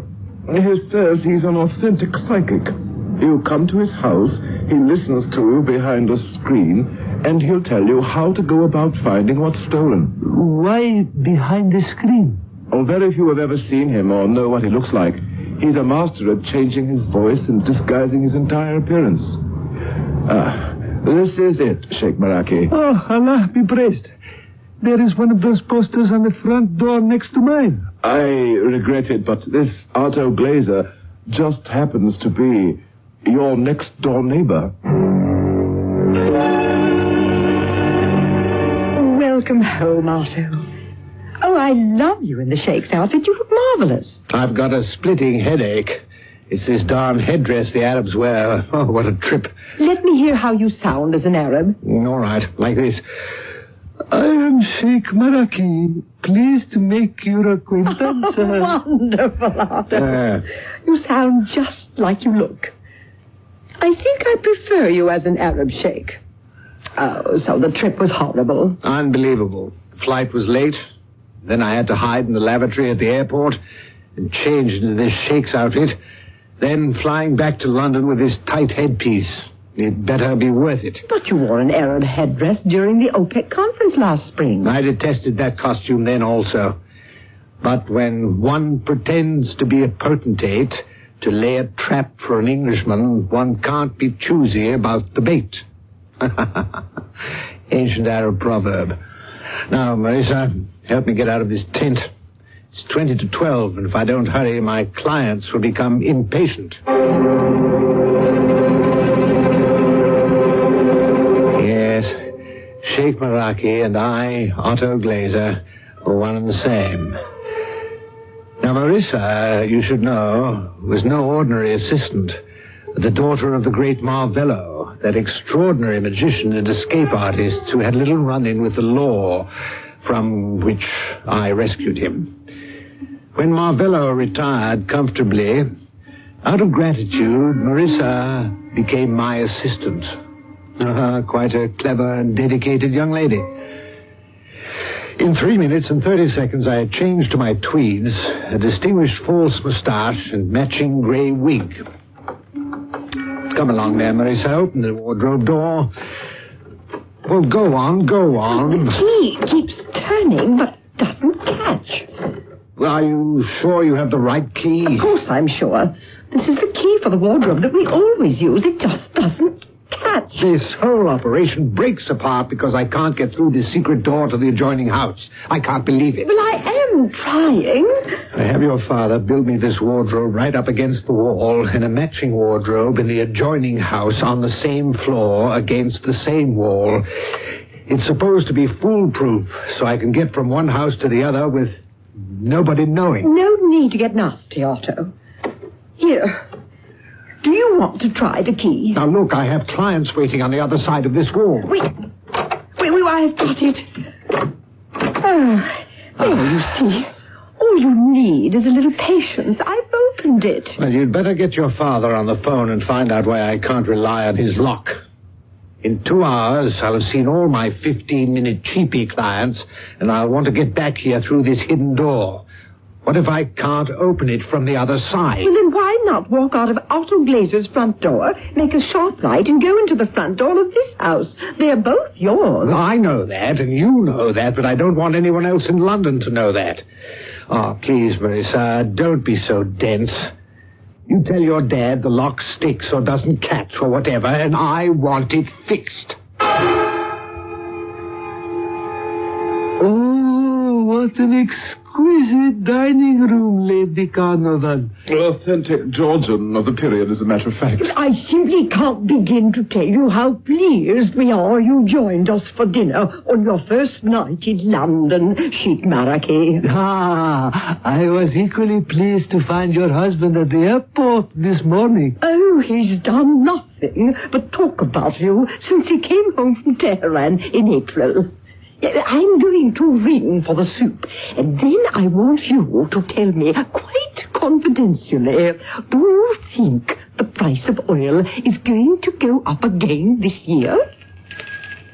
You may serve, Eustace. Will oil go up in price? Oh, Lady Carnarvon, surely it does not affect people of your station? Well, not really. Hubert tells me that you went to Oxford. All my family have been educated abroad.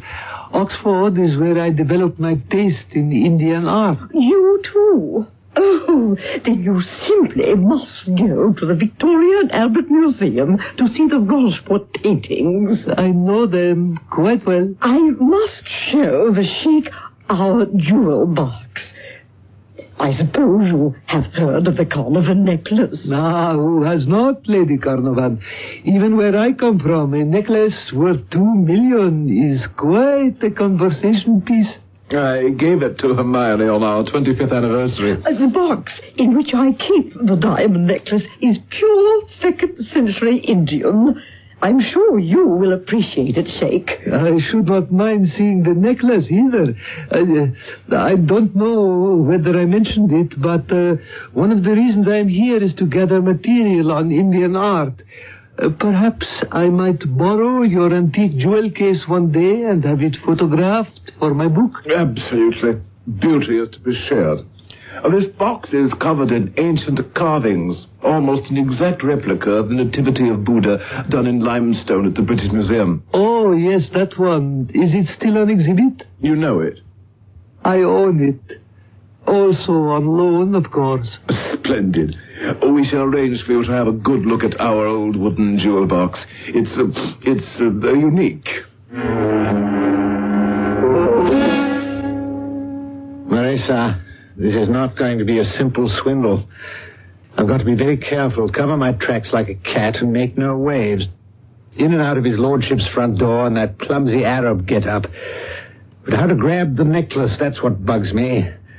You see, it's kept in the bank, except when Lady Carnarvon's wearing it. After whatever party, she takes it off and keeps it in her... Oh, of course. Keeps her necklace in what? Marissa, that's the answer. The carved box she puts it in. Listen, get your father over here first thing in the morning. He's got the answer. Now you see it, now you don't. That's what I'll use, your father's great act.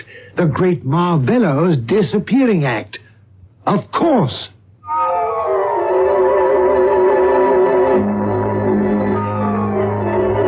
At least we know who is who and what is what. That Sheik Maraki is one of Otto Glazer's disguises. That this so-called psychic actually engineers thefts. And then by pretending paranormal abilities, hands back what he's already stolen. What trickery, duplicity, hanky-panky. I could go on, but sticks and stones won't break this artful dodger's bones. What will? What does? Join me in here when I return shortly with Act 2.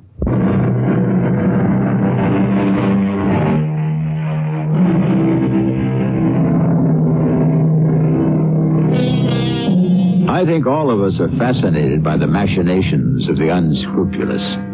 We like to be let in on the doings of those for whom the straight and narrow is a tool with which to pick a lock. For now, the world believes Otto Glazer has extraordinary see-through eyes, unusual mental powers, and divining insight.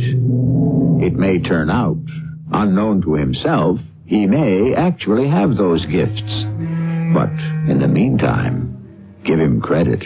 He's latched onto a good thing. Good morning, Marvello, old chap. Daddy, what are you doing with that crossword puzzle? Otto, what's a 7-letter word for how a person feels having to arise early in the morning and hustle out of his dwelling when he had planned to sleep late? Look, Marvello, I didn't get you out of bed to help you with a crossword puzzle. That 7-letter word is unhappy. I'll have you know. I am unhappy that my morning rest is disturbed by a psychic chiseler. Now, come off it, you old fraud. Would you be unhappy to make 50,000? Yes.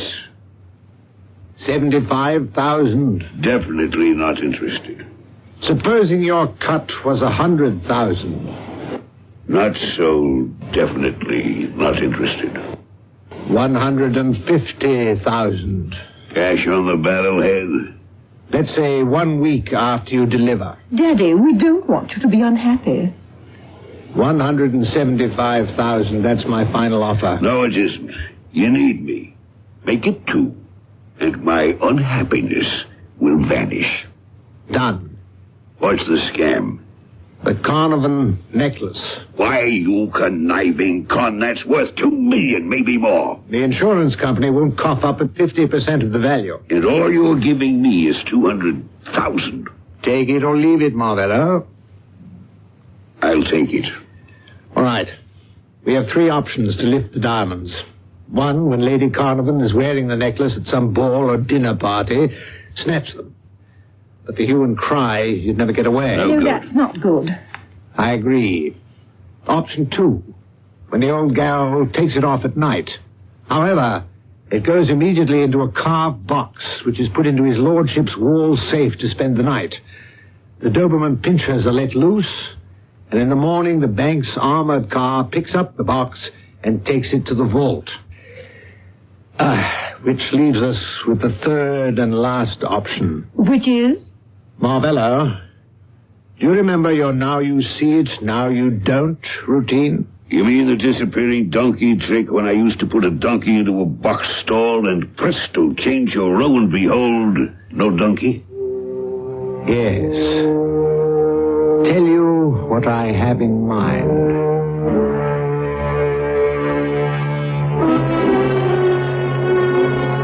Lady Carnarvon, as soon as I got your call, I rushed right over. I have told my publishers they will be having quite a surprise in the chapters dealing with ancient carved Indian art. Oh, I'm thrilled, Sheikh Maraki. I lie awake at night wondering whether your jewel casket has on it the dream of the Maya and the miraculous birth in the Lumbini garden. You will see. I've got it here. No. Yes. One of the clasps is loose, so I had it sent over from the bank. The jeweler is upstairs this very minute mending it. I shall have him put it into the box and have it brought down so that you can have a look. I shan't bore you by repeating the size of the necklace, the size of the blue-white diamonds, how many. You've heard it often. The box was of some dark wood, harder than teak. I'd say about 16 inches long, 12 wide, and 8 deep. Lady Carnarvon unlocked the lid, and there, inside, on a quilted bed of Russian leather, lay the necklace. It was all I could do to keep from grabbing it and running. That would have been a stupid thing to do. Well, I was hypnotized, Marissa. I wasn't myself. You haven't been yourself for 25 years. Oh, stop it. My most important role is myself, Otto Glaser, psychic spy and detective. Once we have made the Carnarvon necklace disappear, Otto Glaser will step forward, and with trance-induced vision and for a slight fee, he will locate and return the missing anniversary present. Marvello, you will take up residence here until the job is done. To start you off, Lady Carnarvon permitted me to make some measurements of the jewel box inside and out. And here also is a sketch I've made for you. Very helpful. Now, all I want you to do is to come up with an adaptation of your illusion of the disappearing donkey. For $200,000, I could make a dinosaur disappear.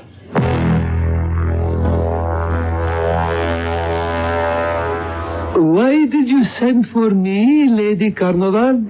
Sheik, do you remember a few days ago you were admiring the workmanship of my jewel box? And I told you the day I'd be wearing the necklace, you might borrow the box to have photographed for your book. Oh, I've never forgotten your words. Well, that day is today. Look at this. A note from the Queen's equerry requesting the pleasure of the company of Lord and Lady Carnarvon for dinner at Buckingham Palace. Oh, congratulations. When is the night? Tonight. Oh. So I've had the necklace sent over from the vault. Here is the box. I am overcome. Go on, take it. It won't bite you. I've only one request, and that is, may I please have it back before the day is over? Oh, absolutely. Yes, you see, when I return from the palace tonight, I place my necklace inside. The box goes right into Hubert's wall safe. We let the dogs loose to patrol the grounds, and in the morning, the armored bank car fetches it. You shall have the box back today without fail. Marvello, here's the box. There. Can you do it? Push it across the table. How's it open, Otto? Here's the key. Tell you what I'm going to do. I'll refit the inside, placing springs between the side panels and the lining. Those will be geared to the lock so that when the key is turned, the springs relax. It's exactly the same principle I used making the donkey disappear in a 4-by-6-foot stall. Only here... Save it, Marvello. Don't tell me how. Just tell me if and when. We have 9 hours. What ifs? What ifs? No ifs. I've already made the mechanism from the measurements you gave me. 9 hours. I can do it in 3.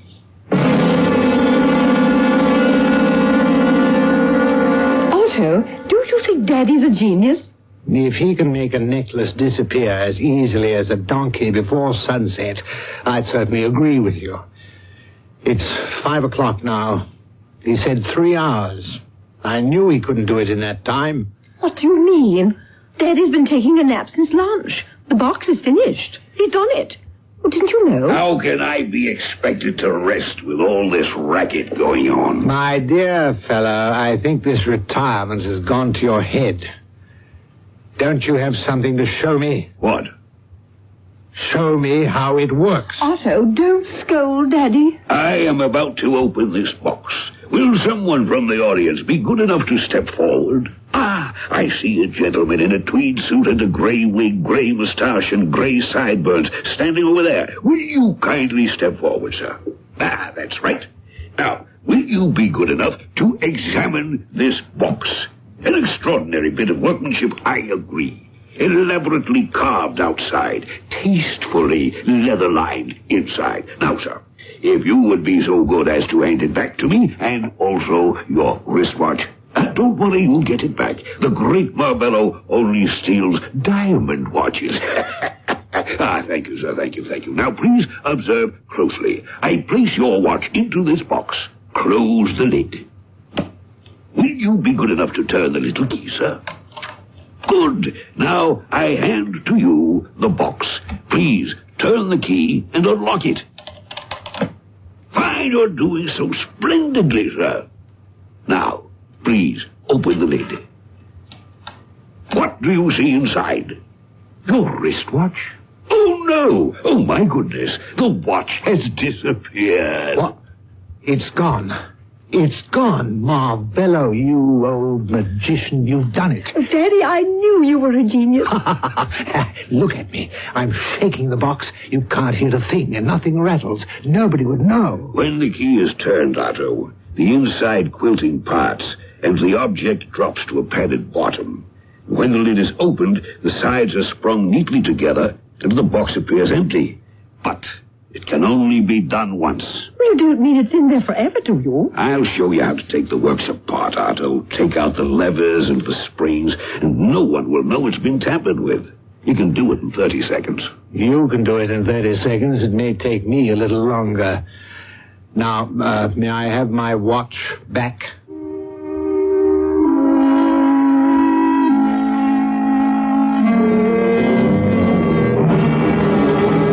Old man, what brings you here at this hour? It's 6 o'clock. Oh, Hubert, your wife loaned me this jewel box to have photographed for my book, and I promised she would have it back today. Isn't that just like Hermione? Never told me a thing. The whole house is agog because the Queen said come for a meal. Thank you. I'll see she gets it. What time is it, Marisa? Otto, will you drink your breakfast tea and stop checking your watch? It's 8 o'clock. Nah, won't be long now. My educated psychic guess is that in about 10 seconds we shall have a visitor. On the button, there's our visitor. Marisa, is my putty nose on straight, the darn hake on my head, huh? You look fine. The most beautiful Arab since Valentino. It's Lord Carnarvon. They've discovered the empty jewel box. Now, listen. In 15 minutes, I shall come knocking at Otto Glazer's front door. You will open it and say that Mr. Glazer is out of town, but expected back at 12 for his daily clients. Yes, of course. Now, up to the dressing room with you and through the wardrobe into my house next door. I hope your father fixed that lock so it works. Why, Hubert, Lord Carnarvon, what are you doing here so early in the morning? Oh, or did you ask me that question yesterday? Oh, Sheik, terrible, terrible. Oh, dear me, you look as if you'd seen a ghost. Please, come along here, Hubert, to the library. Can I get you something, brandy? No, Sheik, thank you. I've got to keep a cool head. Oh, you alarm me, Hubert. I've never seen you like this. Did something happen at the Queen's dinner party? No. That went perfectly normally. No, it's nothing to do with the Queen, thank heaven, bless her. It's the necklace. Not the necklace? It's gone. Missing. Disappeared. It was Hermione. It was her idea. I come straight here and speak to you. Yes, but what have I got? Oh, dear me, I did not somehow damage this gorgeous box, did I? No, the box is all right. I'll begin at the beginning. We come back from the palace last night. Hermione takes off the necklace, gives it to me. I put it in the box, lock the box, place it in the safe, loose the dogs. Anyway, this morning at 7, the bank guards arrive. Hermione opens the box for a last look. No necklace. Ah, that is dreadful. What did your wife believe I could do? Obviously, our first thought, call Scotland Yard. Then I had a better idea, old man. A much better idea. Your neighbor, Otto Glazer. Oh, yes, Glazer.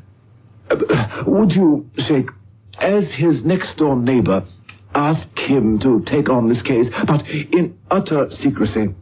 Frankly, I think this is the kind of crime that cries for supernatural or at least supernormal detective work. Well, if you think I can really help... Oh, we do, both Hermione and I. We beg you. In that case, Hubert, I'm certainly at your service. Let us go next door and see Otto Glaser at once.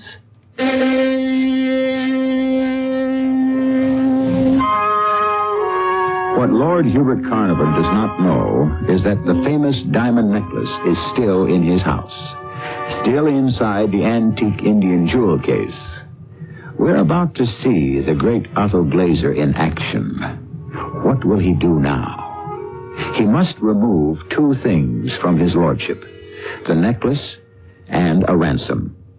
Of course, Glaser calls it a finder's fee, but whatever you call it, it must be of sufficient size to make all the play acting and disguises worth the effort. I'll be back shortly with Act 3.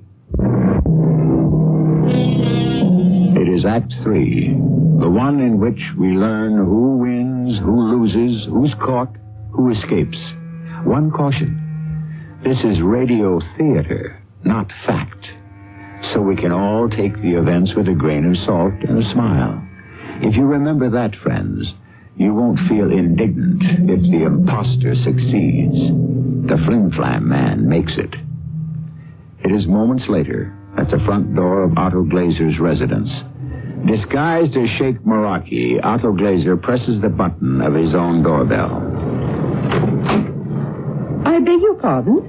What do you gentlemen want? Is Mr. Otto Glaser at home? And if he is, would you tell him Lord Carnarvon and Sheikh Meraki would like to see him? He isn't. Oh, I see. When do you expect him? At noon. Come back at 12 o'clock. No problem is too small for Mr. Glaser. Whatever shall I do now? May I suggest you allow me to deal with Mr. Glaser? Oh, my dear Sheikh, would you? I will tell him what I know and persuade him to visit you this afternoon. But I had better make sure you know it is Otto Glaser and not some charlatan who may have heard of the necklace's disappearance. I tell you what. I will give him a password. What shall it be? Something from Shakespeare? Oh, good idea. A phrase, what comes to your mind? Yeah. A diamond gone cost me 2,000 ducats. Merchant of Venice. Excellent. I'll know he's the man if he says that. Oh, this is also upsetting. I'm sure the necklace will be recovered. I am told the mind of this Otto Glaser is so penetrating, he can actually locate a real needle in a real haystack. You are Otto Glaser, sir? I am. You are Lord Carnarvon? You wish to see me? Do you have a message for me? Yes. A diamond gone cost me 2,000 ducats. Mr. Glaser, I'm delighted to meet you. Unfortunately, Lady Carnarvon cannot be here. She was quite beside herself with worry, so I have sent her off to the country with a doctor friend of mine. But I can tell you everything. You don't suspect anyone in your household, I suppose? Not a soul. This theft is such a mystery that we don't know what to think. The servants? Oh, they're as innocent as I am, I'm positive. Can you remember what happened this morning when you discovered the necklace missing? The telephone rang at 7. It was the bank. The armored car would be here at 10 past. I unlocked my safe, removed the box, put it on the table of my study, and went upstairs to say good morning to my wife. I couldn't have been out of the room more than 10 minutes. My wife came down with me. The guards from the bank arrived, and then Hermione, that's my wife, she said to me, I suppose you've looked to see if the necklace is all right. I said, how could I? You have the key. And then? She took the key, opened the box, and the necklace was gone. I don't know if you're familiar with the way I work, Lord Carnarvon. I have a vague idea. It's called psychometry, picking up psychic vibrations from the surroundings at the scene of the crime. I shall wish to see the box first, then your safe. They are both together, the empty box and the empty safe. I'll show you. I also make it a policy to accept payment for my services in advance. The amount is 50% of the value of the item to be recovered. 50%? That's rather steep. Is the necklace insured? I'm afraid not. Even Lloyd's felt such an extravagant piece of jewelry in private hands was not insurable. Well, it's up to you to decide, Lord Carnarvon. If you feel the yard can find it before it's broken up in separate stones and sent out of the country, then of course you'll have it back at no cost. The police make no charge. However... It hadn't occurred to me, that possibility, the necklace being broken up and each stone sold separately.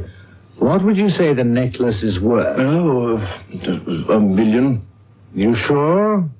Is that all? Well, perhaps closer to 2. Then you're aware of my fee. Suppose you don't find it. That's possible. Then you've only lost $1 million. It's your gamble, Lord Carnarvon. You wouldn't let me out of the house.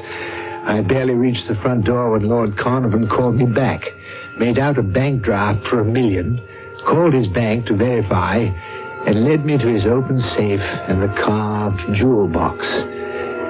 I asked to be left alone. In less than a minute, I removed the necklace from the false bottom, took out the springs and levers, and put the necklace in my pocket. Half an hour later, I bid Lord Carnarvon adieu and told him he would be hearing from me. Otto, I have never seen anything like this necklace. Oh, look at it sparkle. It could light up a city. What next? Well, now it so happens the house next door to Lord Carnarvon's is up for sale. It's exactly as the block we live on, with the identical houses side by side, an entire row of them.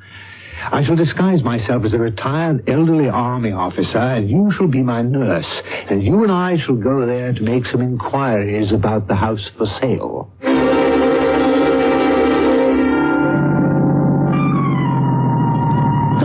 Good old driver, this is the place. Well, come along, nurse. Hand me my cane and help me out. Mind my injured leg, nurse. You see, Marissa, that's Lord Carnarvon's house next door. Yes, but what am I supposed to do? Follow instructions and follow my lead. Yes? Colonel Riley presents his compliments. This is my nurse. I understand this house is for sale. Yes, it is. I'd be happy to show you about. There's a gentleman for you. I see you've got a napkin about your neck. Are we interrupting your dinner? Well, I was just sitting down for a bite, but I can have that later. It's only 7 o'clock. No, I wouldn't hear of it. Interfere with a man at trial time. Why don't you just let us wander about the house and, caretaker, do take these few coins as a token of my appreciation. Oh, thank you, Colonel. Thank you, sir. Do come in. Come in. Just switch on the lights in whichever room you wish to see. Now, this room, I believe, is on the same floor as Lord Carnarvon's bedroom. This is what I'm going to do. Begin by opening this window. Now, if you look out, there's quite a wide coping that runs below this window and attaches itself to an identical coping on Lord Carnarvon's house, which is smack dab against this one, right? But it's pretty dark out there. Just what I need not to be noticed. What I'm about to do, Marissa, is engineer a series of false clues, which later the police will believe is how the necklace was stolen. Now, I take my trusty old walking stick, and I pull, and pull. See? It becomes 3 times as long. Now, I remove my right shoe, in which I've had a metal screw hole attached, and into it I screw the very end of the extended, collapsible walking stick.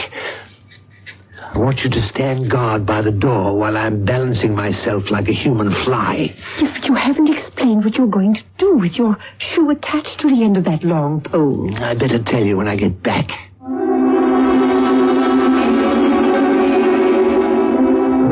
Marissa, give me a hand over the window ledge. I made it. I did it.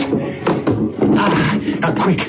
Pull down the window while I put my shoe back on. Ooh, I'm glad that's over. I tried watching you out of the window, but it was so dark I simply couldn't see anything. I made my way along the coping and then made certain there was no one in the bedroom in which Carnarvon's butler sleeps.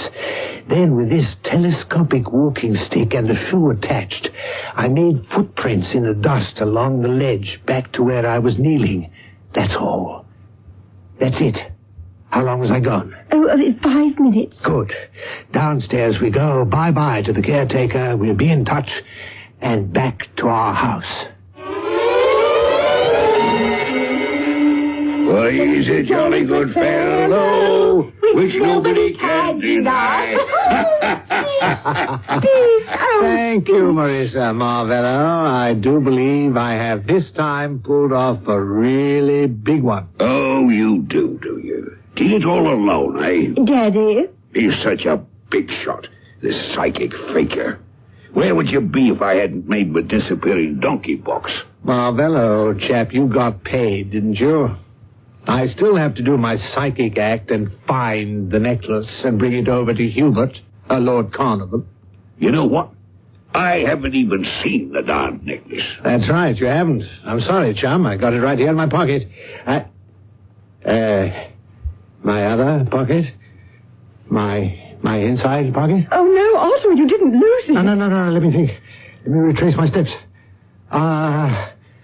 What did I do when I left Carnarvon's? Ladies and gentlemen, from the final feat of Le Jeu de Main of the evening... Will you shut up, you has-been? I'm trying to think. Has-been, eh? From the final act of the evening. A drink to your health. With diamonds. Daddy, stop. Stop him. Marissa, why'd you knock my glass out of my hand? Look on the floor. Daddy had the necklace in his glass of champagne. Has been, eh?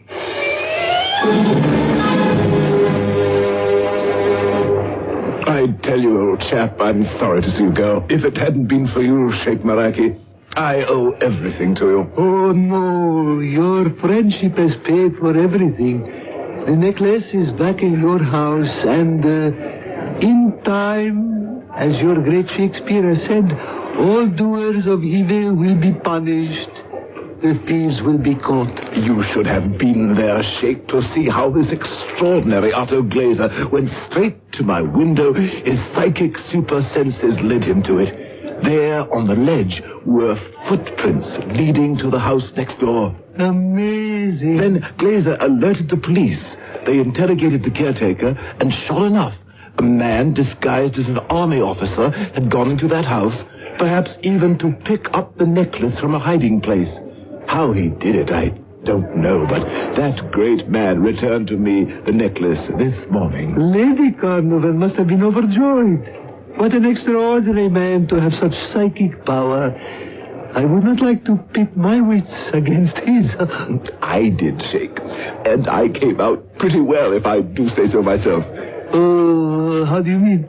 I gave him $1 million for his fee, which he thought was half the value of the necklace. Actually, it's worth $4 million. So you see, psychic or not, to quote our old friend, I think I rather got the best of the devil's bargain. I told you at the start, perhaps I'd become too complacent, too careless. I had to face it. Old Lord Carnarvon had cheated me. Not only that, he'd insulted my profession. So I shall just have to steal the diamond necklace again.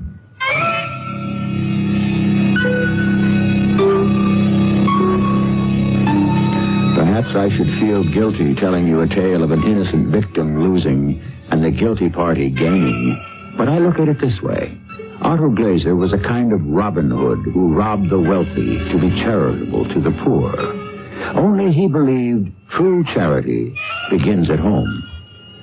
I'm not saying every time you meet up with someone with psychic powers to beware, but to be careful, never hurt anyone. I'll be back shortly.